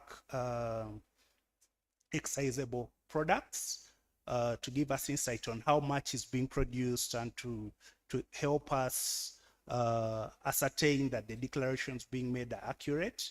Then we will also, we have the e-tax and integrated tax administration system. There are changes that we are going to make to this to facilitate taxpayers to register, since one of the cries that we should expand the tax base. So we are making it easier for taxpayers to register for taxes by simplifying our tax registration processes. We have instant-in, we have web-based forms that taxpayers can use. And then also we are going to amend the rates in the system to reflect the changes that have come within the new laws. I think that is an overview of the amendments. Thank you very much for that. Thank you very much, Able, giving us a lot of detail. Yes. Those are the things that eventually come to you in the form of you are supposed to pay 20 million. You're supposed to pay 2 million. Now, when it is unclear to people, they will eventually say we are being overtaxed. But I think also Julius raised a very important thing. Sometimes the intermediaries increase the cost, because you won't tell me the cost on your car was 20 million when the intermediary who helped me to pay the tax added his 2 million. So the cost to me of the tax is 22. So making us reach you as fast as possible and as plain straightforward as possible are some of the good systems, especially as we get into the digital spaces. Of course, it comes with a lot of other challenges. People don't want to pay the digital FRIS. They will say, why are you taxing this? Explanations will clarify a number of things, and we are here for that purpose. I'm supposed to get my friend Kagwa to give us his take, because he's in charge of domestic resource mobilization strategy. Most of the things Samuel has raised originated from Kagwa. But what if you guys have some other questions to give us so that Kagwa will respond as he's giving his submission? I'm trying to make sure I don't stand in between people with medical requirements who should be having their lunch now but also to make sure we get value out of this conversation. So I'm going to pick up maybe 2-3 hands, and then I'll get straight to Kagwa to give his submission and maybe respond to some of those remarks or questions or comments that will have come from the floor, and then we'll go on and be able to wind up this conversation. I see 3 hands on that table. I don't know whether you guys connived to be on the table that raises questions. So I'll pick those 3. I'll pick this hand here, and I'll get to Parliament as I close off the submission from the floor. Parliament, thank you very much for keeping the demonstrations away from the streets. If you had done what somebody has done, we possibly may not be here, but we are here as evidence of your good way of engaging us. Please, your 2 minutes, and then you hand over to your colleagues on that table. Thank you so much, moderator, ministers available, honorable MPs, protocol observed. I'm Mr. Mwanje Asman. I'm the chairperson, United Tailors and Fashion Designers Association, Uganda. Allow me, on behalf of all tailors and fashion designers, to raise our concerns about the tax regime through which we are paying our import duty, because it is a specific rate which has been at 35% since the year 2020, 2021. Mr.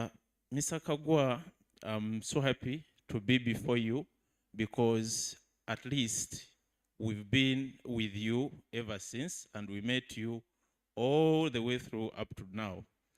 According to the submission I heard from you, from the first submission you made, I heard you saying the status quo has been maintained on all the other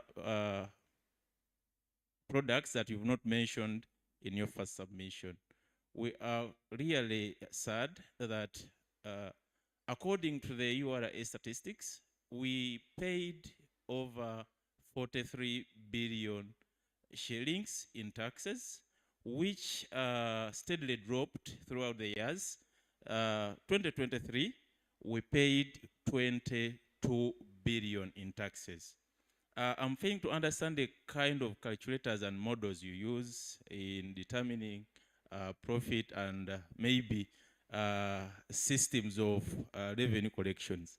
Because if someone has been paying and importing at 25% and you're getting taxes to a tune of 43 billion, and the number of items are multiplying on the market, and then after some years, the tax collected is dropping to a tune of 19 billion, which 19 billions can be used to construct about 7 to 10 seed schools. I'm quite disappointed that using a yardstick that maybe the policymakers used to set the taxes for imported fabrics that we use, we add value to them. That is number one. We are creating employment and maybe moving to the direction of production.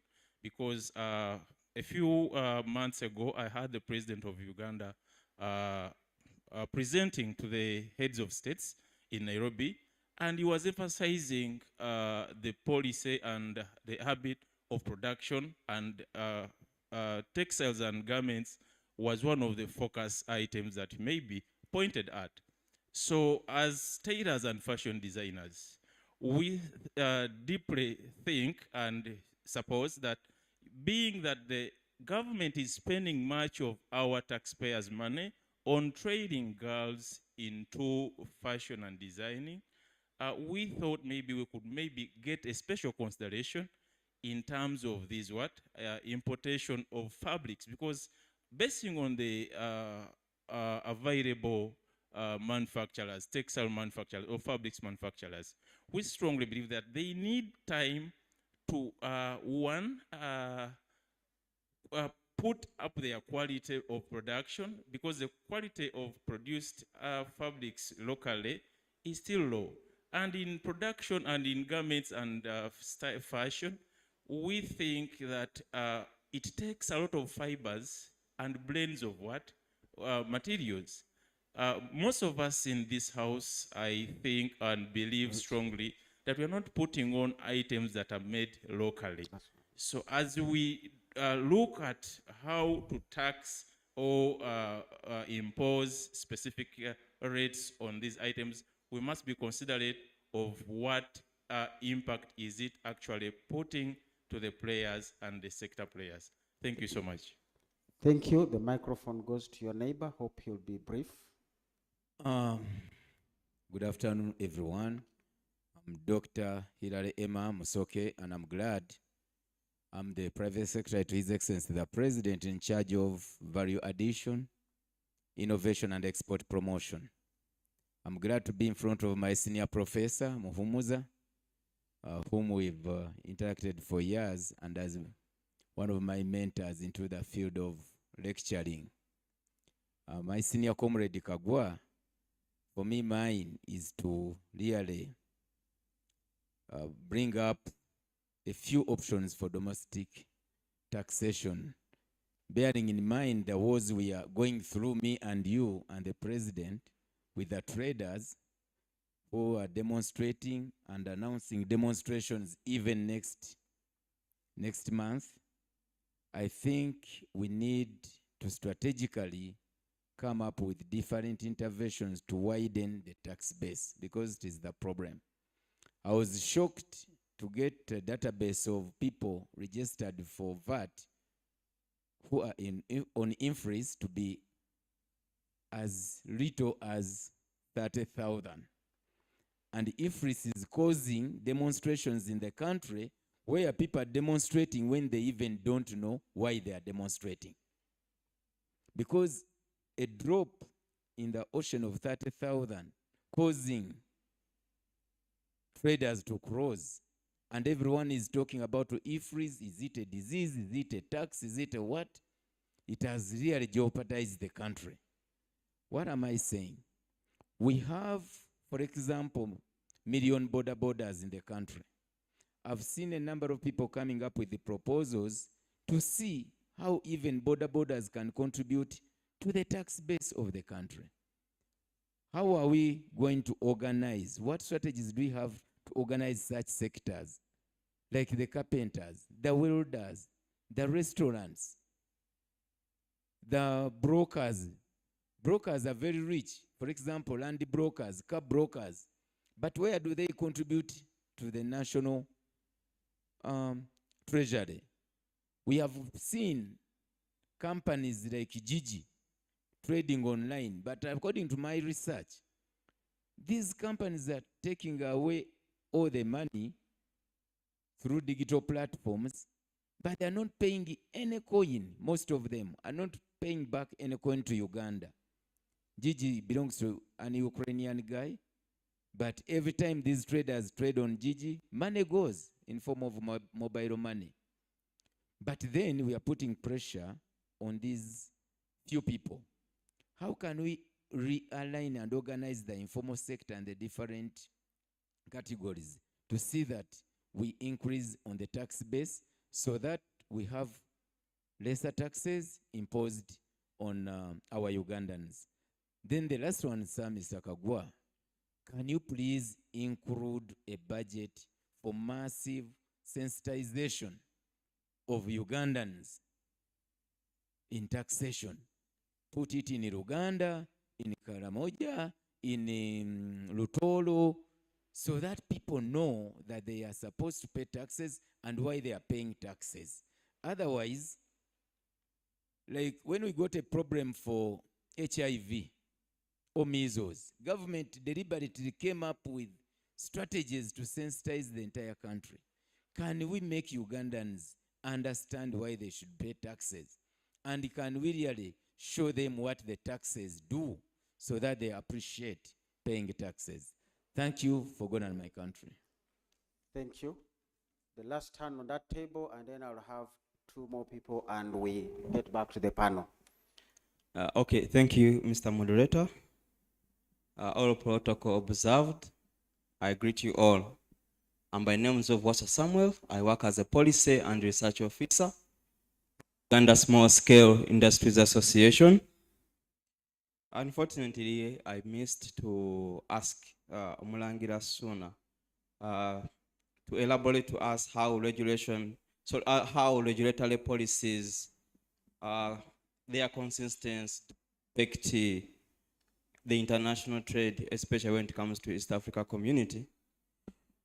Mulangira should be in the house. He has heard. He will respond. Okay, I'll go back to the current panel. My issue goes to the madam from SEATINI. I agree that the country do borrow, but I don't think whether borrowing is a problem, but how we do utilize the money. Many countries have developed through borrowing. When you look at Germany after the post-World War II, they used the Marshall Plan and they managed their debt very well.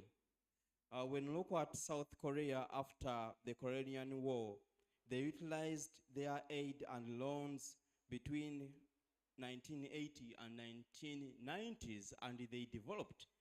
Last month, the president of South Korea, invited African presidents. I saw them clapping. I don't know whether they were able to learn how South Korea developed, but they developed because of loans. When you look at Singapore, since gaining independence in 1965, it has maintained a prudent fiscal policy. So the government of Singapore do finance infrastructure projects and investment in human capital through borrowing, which has helped it to turn the country into a global financial and trade hub.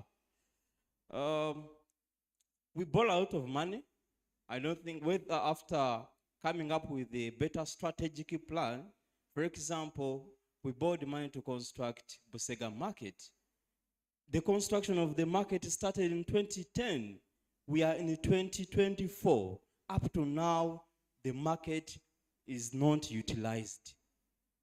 They used money to construct Busega Market.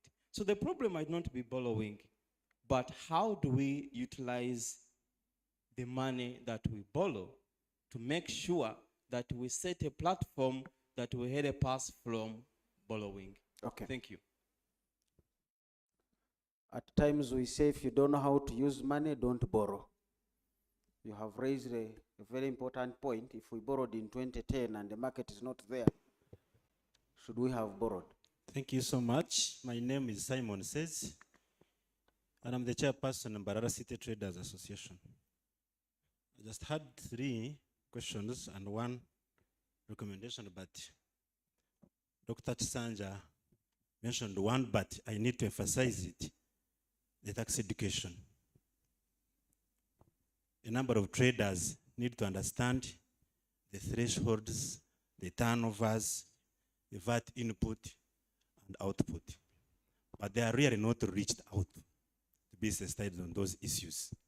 We have engagements in these beautiful rooms and sittings, but the traders down there in the trading centers are not reached, and they are the real taxpayers who are suffering the consequences. I just request, Mr. Kagwa, you are the expert in this field. Like Dr. Chisanja said, can't you increase a little bit on the budget of the tax education, and we can see how the development comes out? 2, we have been looking at something in abbreviation called TRIP, but it has been in the wardrobe for some good time. We have not seen any changes, and we don't know at this particular time what we are going to do with the correction of this. Is it how many billions? Is that 1 point something? Are you going to press the same taxpayers, or you have increased at least a good number so that they can also contribute to the tax?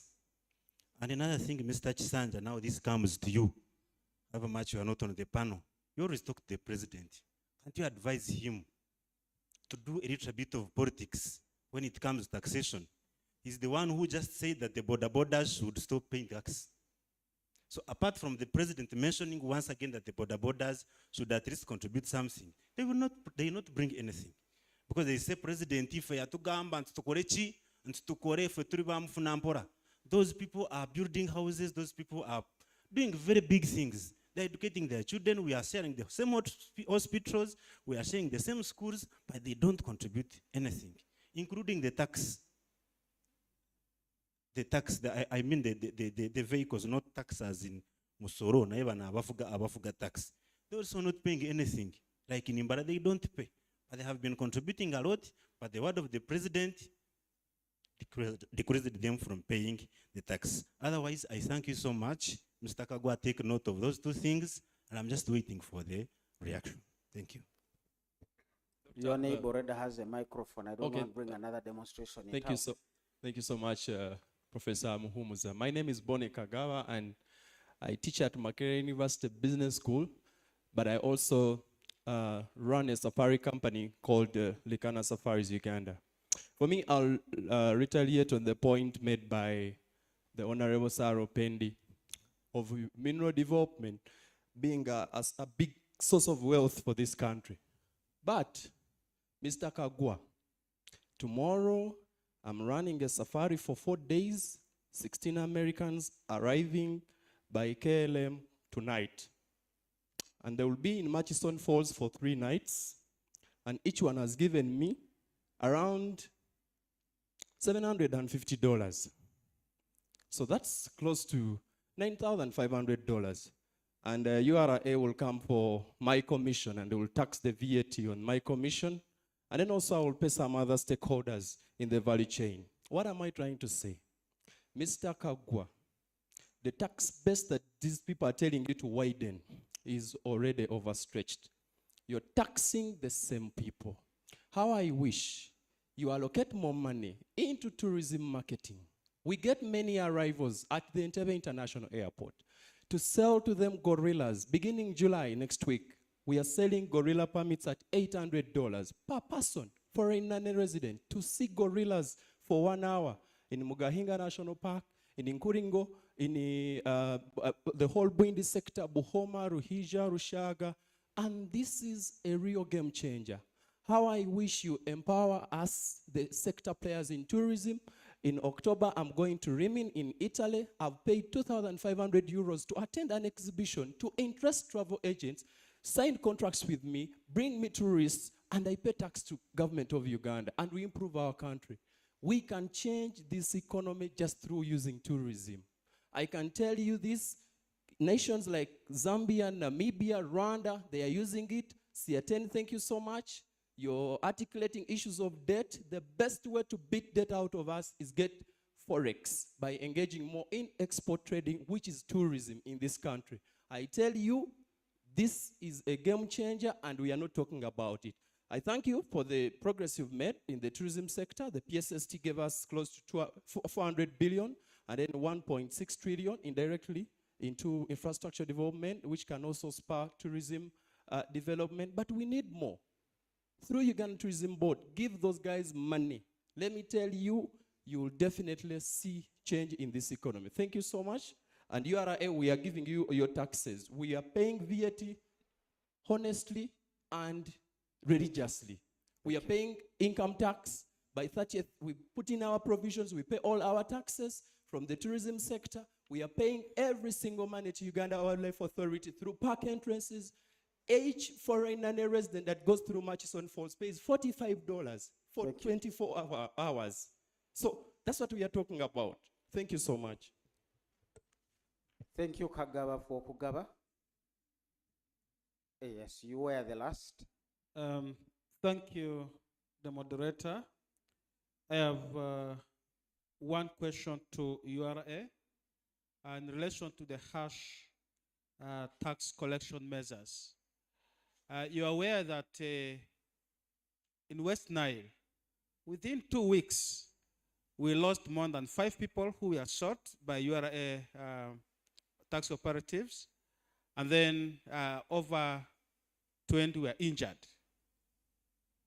URA, can we have a face, a human face, when we are collecting these taxes? Because at the end of it, you are killing a border cyclist who, in fact, would even pay very little money in tax, but after the assassination, the same URA now pays over 50 million. Can we have a human face? What strategies do we have to really reduce on such harsh measurement of tax collection?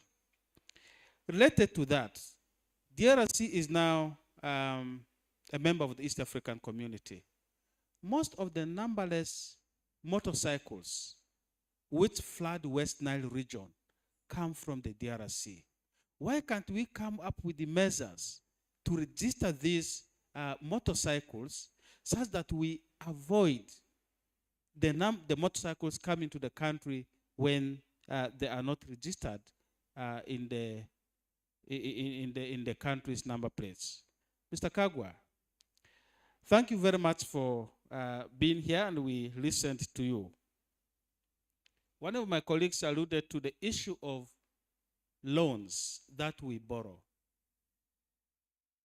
We have a lot of loans borrowed in this country which are not utilized or not properly utilized.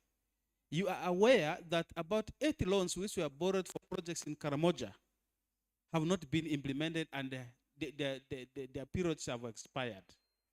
You are aware of so many loans. I don't remember any loan in this country that has performed to 100%. You are aware of all those messes. Why do you burden this country to borrow when you are not ready for implementation? We have right now loans like the Uganda Secondary Education Expansion Project. You claim as Minister of Finance that you have the funds. We are almost coming to the expiry of this loan term. We have not implemented any single project. Why do we borrow when we are not ready? At the end of it, it gives a lot of burden to the country. Related to that, across the country, we have so many stalled projects, and these are all World Bank or external funded projects. There are those which have expired, like the Agriculture Cluster Development Project. That is one loan that has never almost performed in this country. What plans do you have to complete such projects where you have the money is mismanaged, and the project stalled? What do you have in plan to see that such projects are completed? Lastly, it is the Ministry of Finance that gives the IPFs and what have you, the ministerial policy statements. Now, when we do all the due diligence, you come through Parliament and the rest of it. But when it comes to budget cuts, you cut the budgets affecting the ministries, departments, agencies without sometimes the knowledge of the Parliament that approves the budget. Why do we have all such inconsistencies? And I think I want to end by requesting that we need to have regional balance when it comes to resource allocation. Because in this country, we have regions where people are now fighting for water, for animals. But we have regions where people recycle used dirty water for other domestic cores. Can we have regional balance when it comes to resource allocation? Thank you. I'm Etuka Isaac Joaquino, the Member of Parliament for Upper Madi County. Honorable Agnes, I wanted to reserve you for a special role so that you can complete your notes and have all the time you'll need. I certainly see your interest. Yes, sir. Let's Thank you very much. I'm Emmanuel Ngierto Obonyo, the MP for Jonam in Pakwach District. Mine is a fairly simple one, but one that has caused problems. And it is about the tax bills. From my sister, the lady in yellow, she made an appeal, which is an appeal for everybody. that since we are in this East Africa community, we expect some harmonization of the taxes. And if that is being done, you would expect that even at the point of the bills, the tax bills, there should be some kind of consistency. Before the approval of actually every year, we have tax bills coming through in our parliament. And for the last one, we also had tax bills that were, and I'm asking whoever is concerned within here,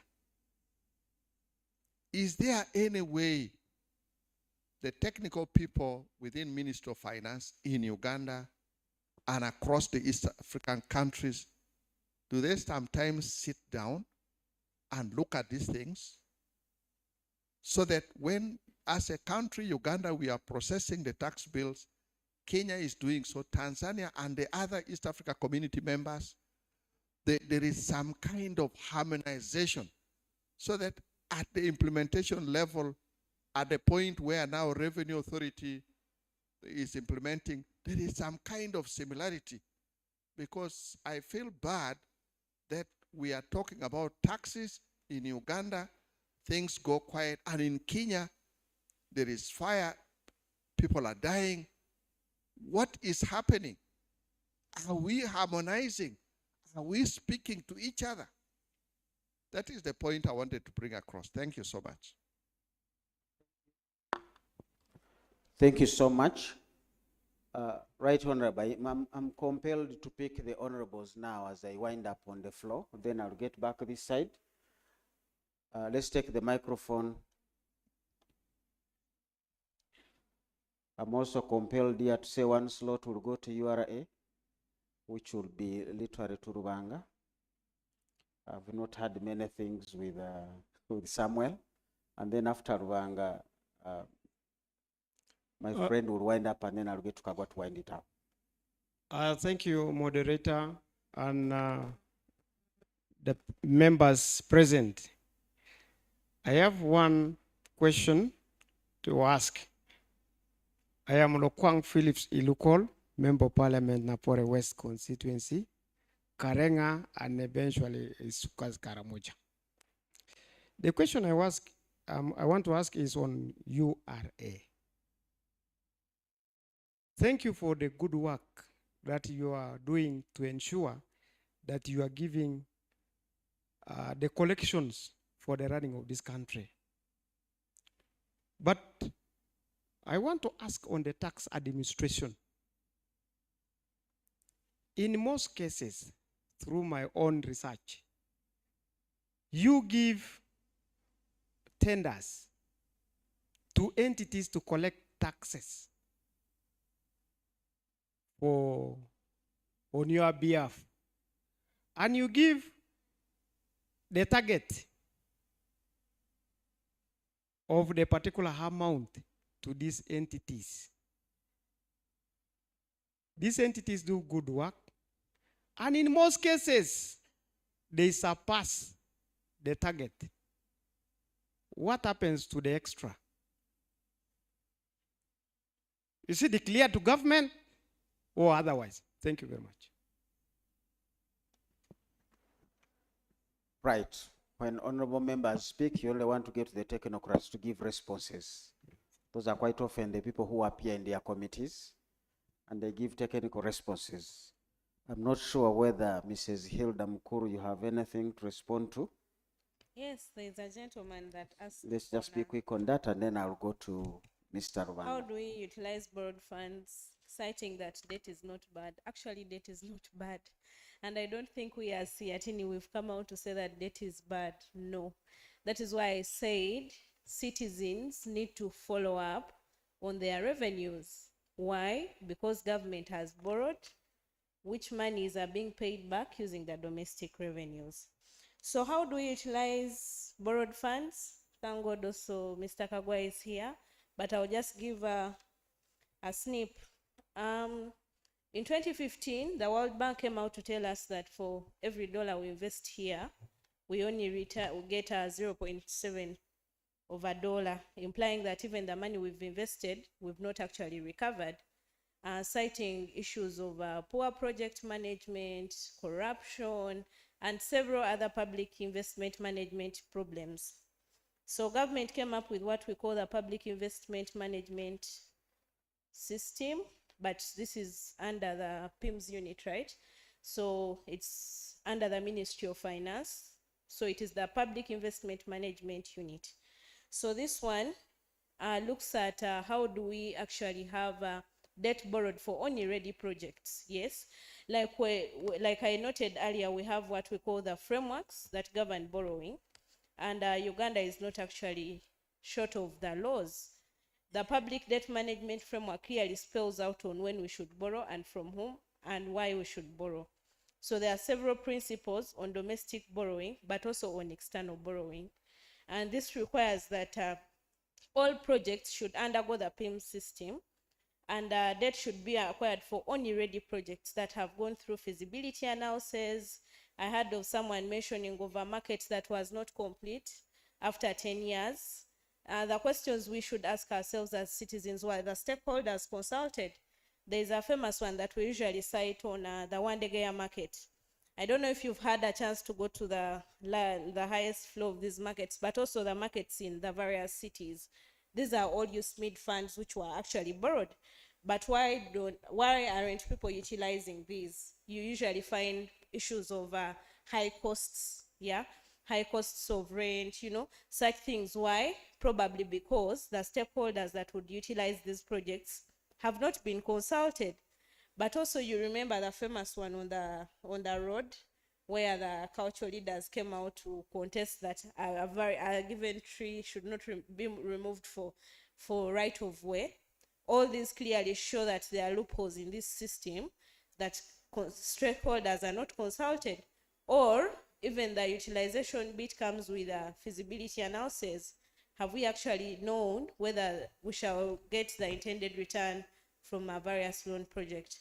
Okay. So my key parting notes: one thing, I want all citizens to join us to come out and actually monitor the debt-funded projects.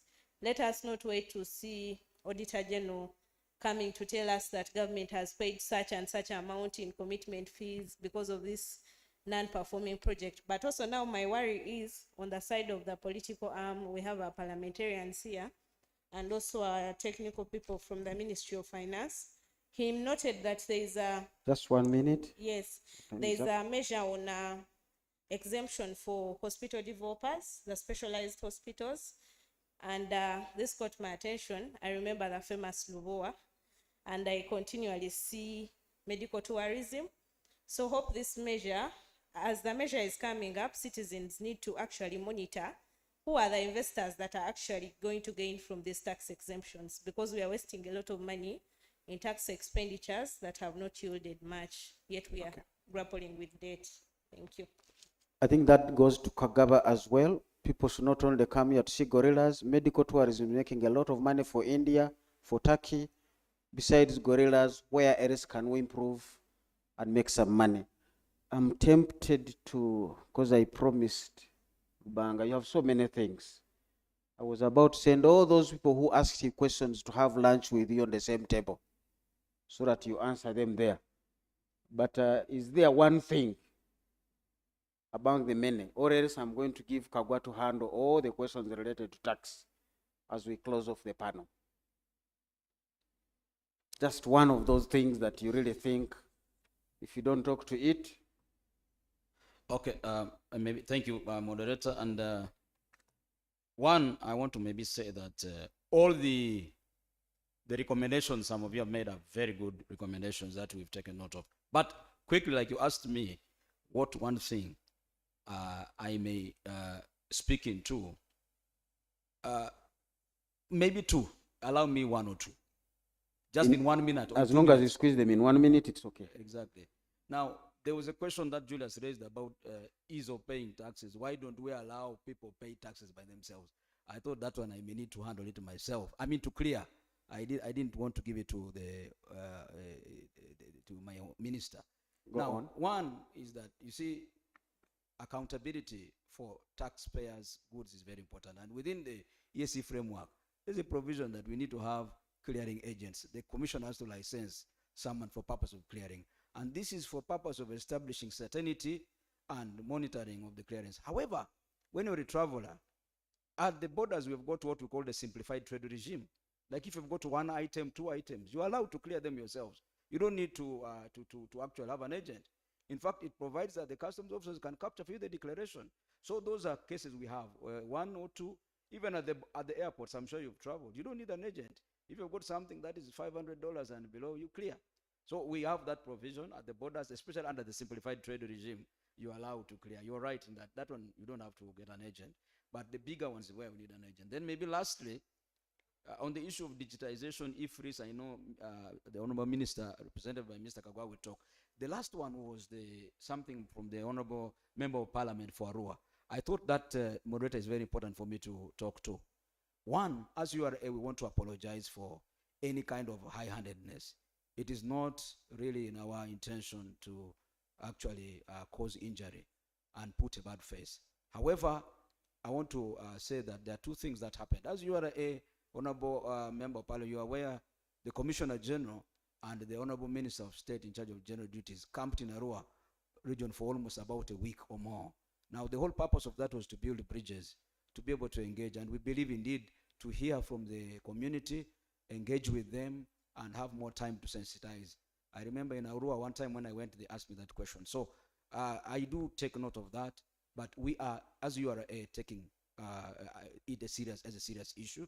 We have, for example, the UPDF soldiers we've engaged them. Some of them we've actually, they have gone back to their units and they've been brought to book because the UPDF also have codes of conduct. And therefore, it's not really in the interest also of the UPDF to have soldiers who are trigger happy.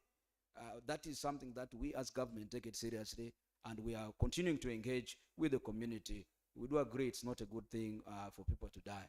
But allow me kindly to also say that as political leaders, you have a very big role to play.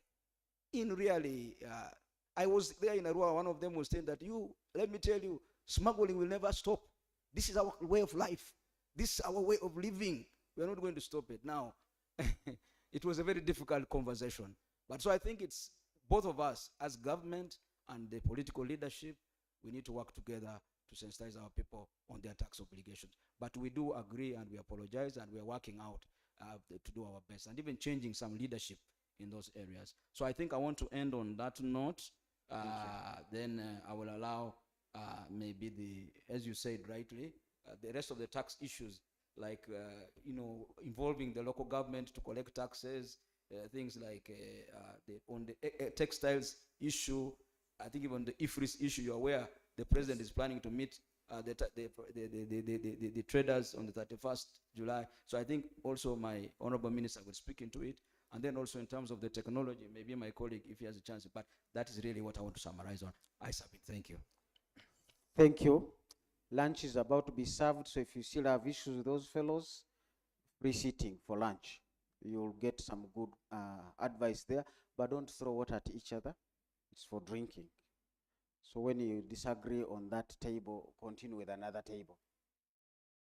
Mr. Kagwa, I think now you see why I reserved you last. If I can come to Honorable Kunihira to give us her input and our closing part for the day. Feel free to choose a few things. You have like 3 to 4, 5 minutes.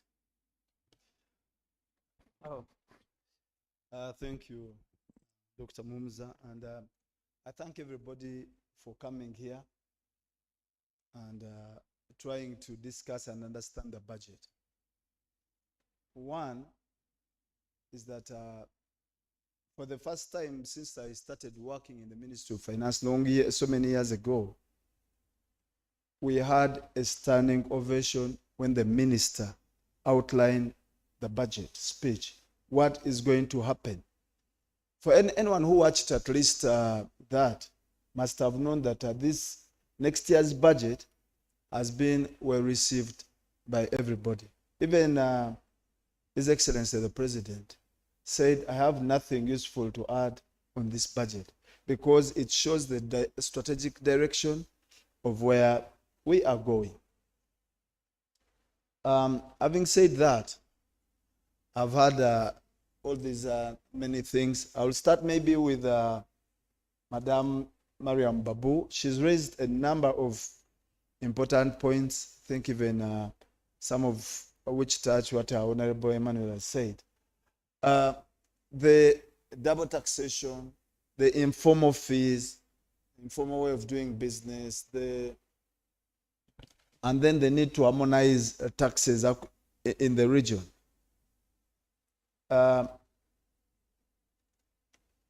One, with how do we relate with you?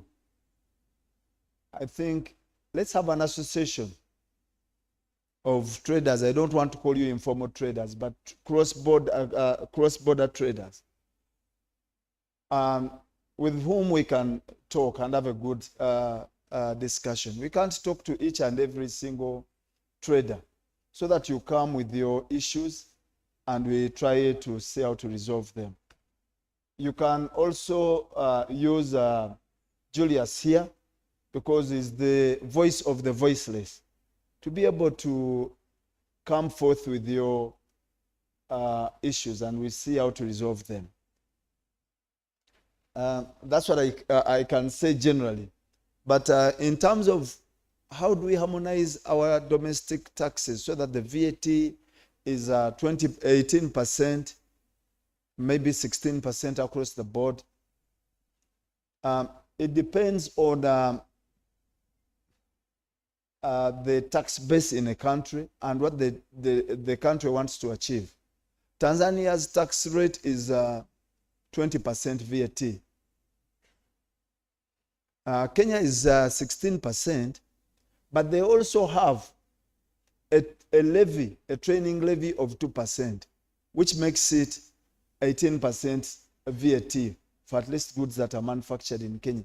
And there are very, very many levies which we don't have. If you look at imports, they have the 1.5 infrastructure levy, they have 0.5 declaration fee, they have so many various rates even on imports that we don't have. So if you are looking at only one tax and you say VAT, then you miss the point, because it's not the only tax that comes in. But as I said, it's important if we could reach an agreement, but it's difficult. Because right now, even on import duty, where we say, what rates can we have on goods that are coming outside the region into the region, whereas we agreed on 0, 10, 25 and 35, we don't apply that regime. That's why when I was talking, I said we have some things called stays of application, where countries decide unilaterally and said, for us, we are not going to apply 25% on this product. We are applying a 10. We are not going to apply 10. We are applying a 35. So there is still that, and it's something that we are discussing. And hopefully, maybe in 3-4 years, we may reach there, where we harmonize our tax regime within East Africa. But it's still a very difficult thing to do.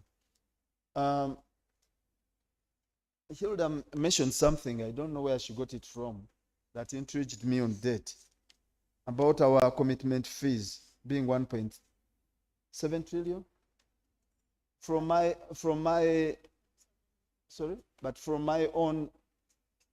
our office, for example, this year we have paid only 21.7 billion in commitment fees. Auditor General's report? Yes. I'm saying what I have. Okay. You can cite the Auditor General, but I'm citing what happens in the office, the people who pay. That's really a big number. But also, we had been talking, what are we using this money for? 29% of the borrowed funds have been used in transport infrastructure. 28% is in energy infrastructure. We can say a lot of things about our borrowing, but we must be happy that at least we have some electricity. We don't have these outages that are happening in big countries like South Africa. We don't ration. I think there is something. And that money has come out of the borrowed money. We have borrowed money for the national backbone infrastructure. And I can see a lot of people are WhatsApping, using internet. Really, this is the money we have borrowed. That's how you're developing, that you can be able to use all this technology. It's about that. We have borrowed money for agro-industrialization. We have borrowed money for industrial parks and a lot of things. And this money has actually done some good work. There's money that we borrowed before that has actually not been utilized. And a number of reasons which I don't want to go into now, but we are saying going forward, like you rightly mentioned, Hilda, we are not borrowing for projects that are not ready, that have no pre-feasibility studies, that have no feasibility studies. So when you are looking at new borrowing, before we borrow, the projects must be ready, and we go forward. The other ones are really legacy issues that we are grappling with, but we are going to resolve them. Mr.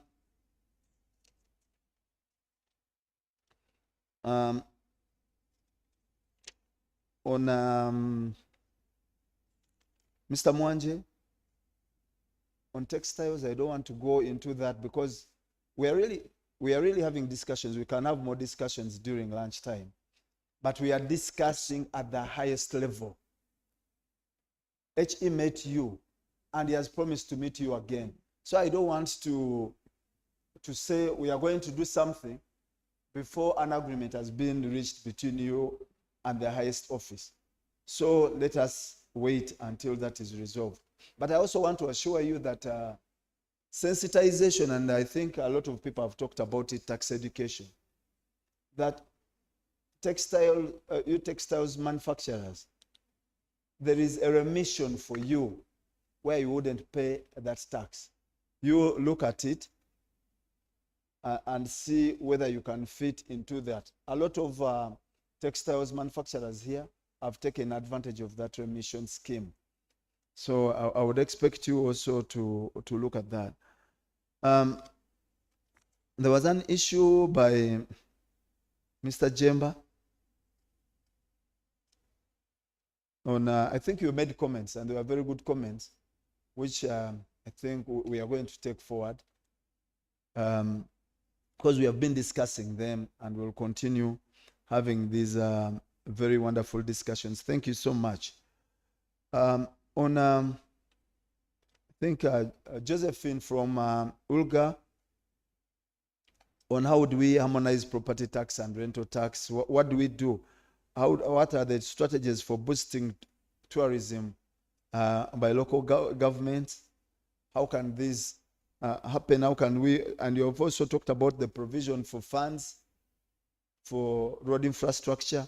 Maybe that one I can assure you that for tourism, we are not doing 100%, but we are going to finance Kisoro, Bunyonyi Road, Kisoro, Magahinga Road, National Park Road. Those are in the budget. We are rehabilitating over 10,000 kilometers of national and country access roads. That's also in the budget. That should help. Of course, Karenga Kidepo is there. We are also trying to extend the national backbone infrastructure so that this will happen. But for local governments, we want to continue sitting with you and see how we can collect more revenues from your side. One of the things that we are looking at is a principle called tax farming. How can local governments collect tax on our behalf for a commission? Because URA can't reach everywhere in these local governments, but maybe that's an area. local governments, we are also having a challenge from the tourism sector. Says we are overtaxing them. I think the tourism sector has the most number of taxes in this country. You pay a license to be a local government license to operate. You pay a hotel license to operate. You pay a swimming pool license. You pay a food license for you to have a restaurant. You pay some inspection fees for your lift. You pay a lift license. You pay so many licenses. We are trying to see how all these ones can be at least amalgamated so that you don't pay. But local governments, I think, we should be able to work with you through the Local Governments Commission and see what we can do. The last one, sir. I think my time is up. Usia, I think someone from Usia, that is Samuel Bossa, talked about consistency of regulatory policies. I've not seen much difference in regulatory policies. They're the same. Where there is a problem with consistency, please show it to us and then we'll come on that. And then, Michael, you talked about taxpayer education. We have provided funding. And this is really URA. They are designing proper tax education programs. When you look at their budget, the money is there, but it's the design. And then also I'm appealing to taxpayers that when there is this tax education, please don't send your accountants, your managers, go there. If you at least send, let them accompany you, but let them not go there and listen. And this is the problem we have also had with IFRIS, that managers and accountants and other staff are the ones who go. The owners of the businesses don't go there. So URA is designing a proper tax education system, and I'm appealing to taxpayers to really take keen interest and attend. For what I have not answered, sir, I think we shall. They are going to have lunch with you at that appropriate time. Thank you so much for listening to me. And I want to say thank you everybody who has persisted through this marathon. We started 1 hour late, so we are 30 minutes late. Because you ate into our 1 hour, we have eaten into 30 minutes of your time. Panelists, please resume your seats.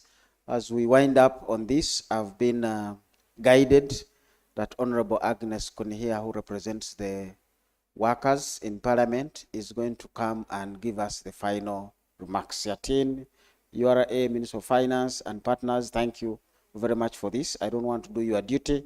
After Honorable Agnes Konihira, you will still come and do your duty, Mr. Kafero, and your partners. Honorable, you have 2 duties: to tell us what you came to tell us, and then next, the other duty is to tell us how do we go from here. Thank you. Thank you, Dr. Mumuza. I want to thank the organizations that have organized this dialogue, that is URA, SEATINI, and the Ministry of Finance. I want to thank everyone who has remained here calm to listen. That shows how important issues of taxes in the country are serious. I want also to raise some few issues that I had wanted to bring out earlier before I was given this opportunity to close this meeting. My first concern was raised by Mr. Suna when he talked about issues of finance, illicit finance flows.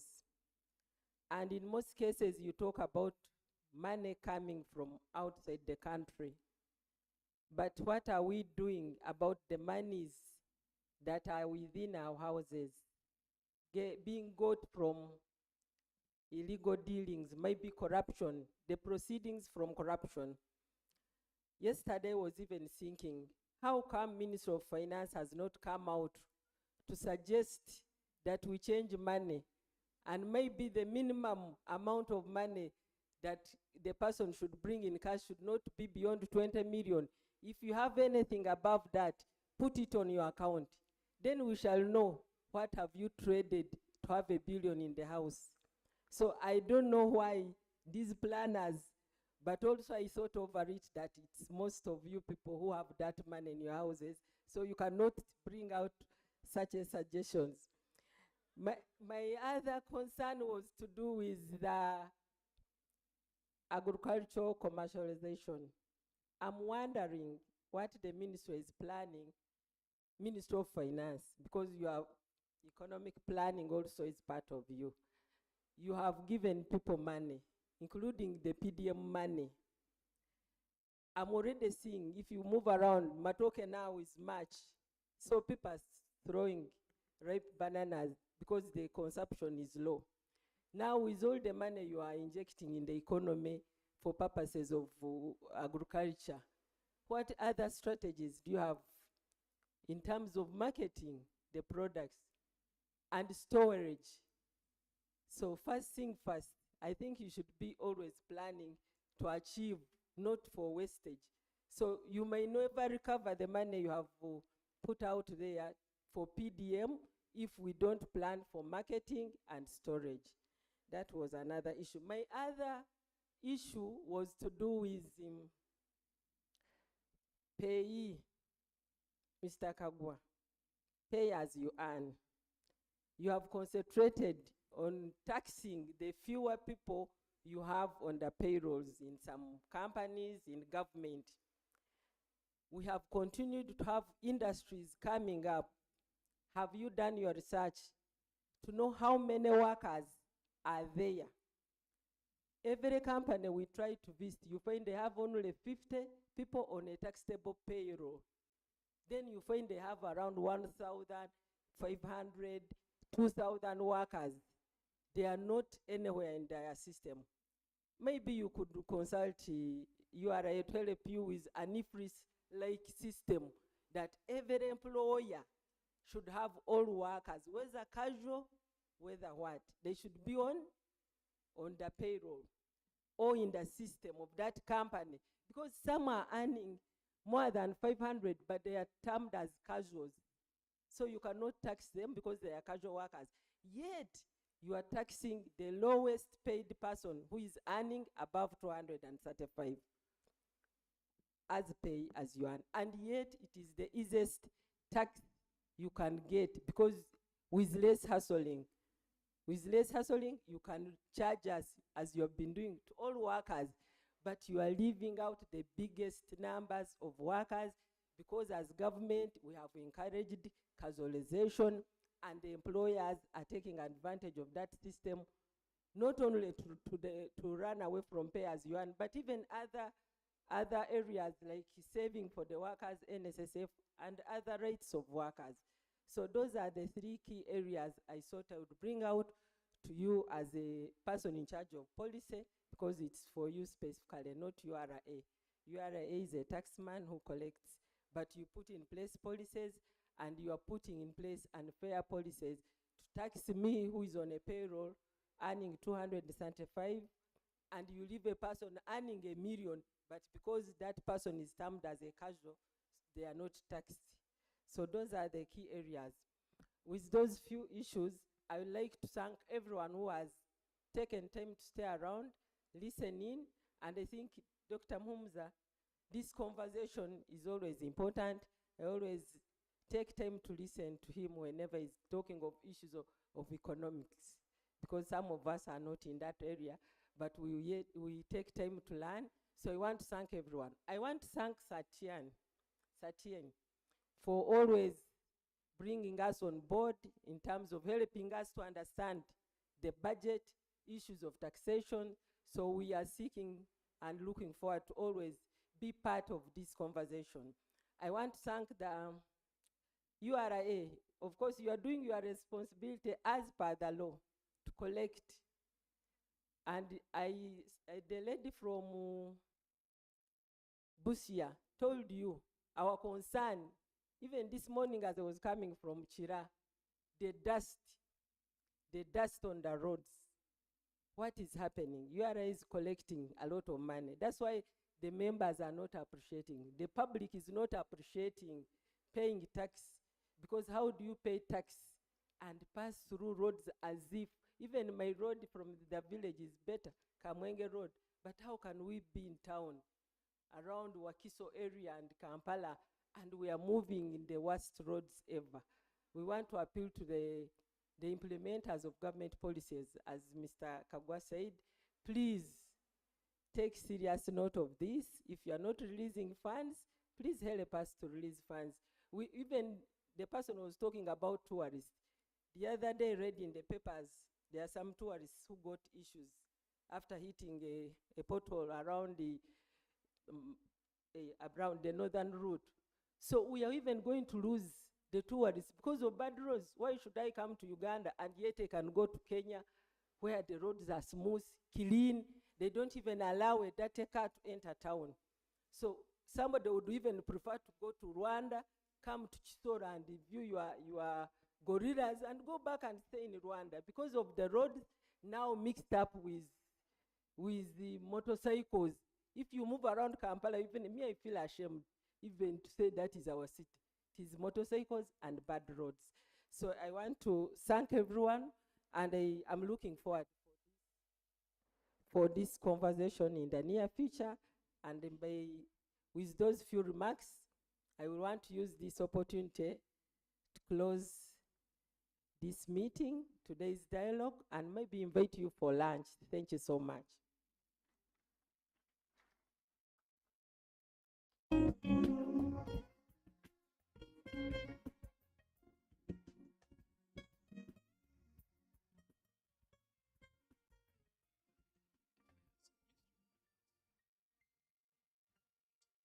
Excuse me, ladies and gentlemen, it's not a speech.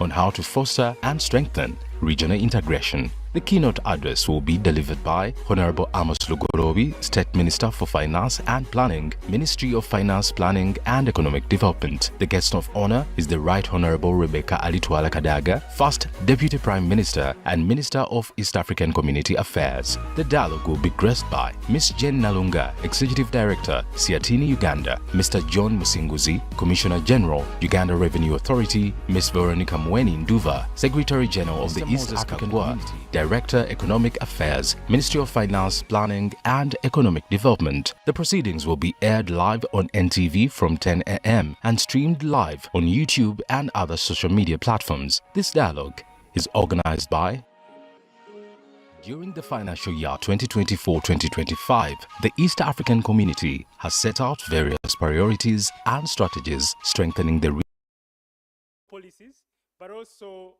to develop our country and the region at large. And to the members of parliament, we appreciate you and thank you for representing your constituencies effectively, because when we engage you, we have engaged so many other stakeholders. And also the fact that you are our champions in parliament, we believe that the message will go on to other members of parliament. Thank you so much. I bring you warm greetings from SEATINI's Executive Director, Ms. Jane Nalunga. She's here in spirit and ably represented. Thank you.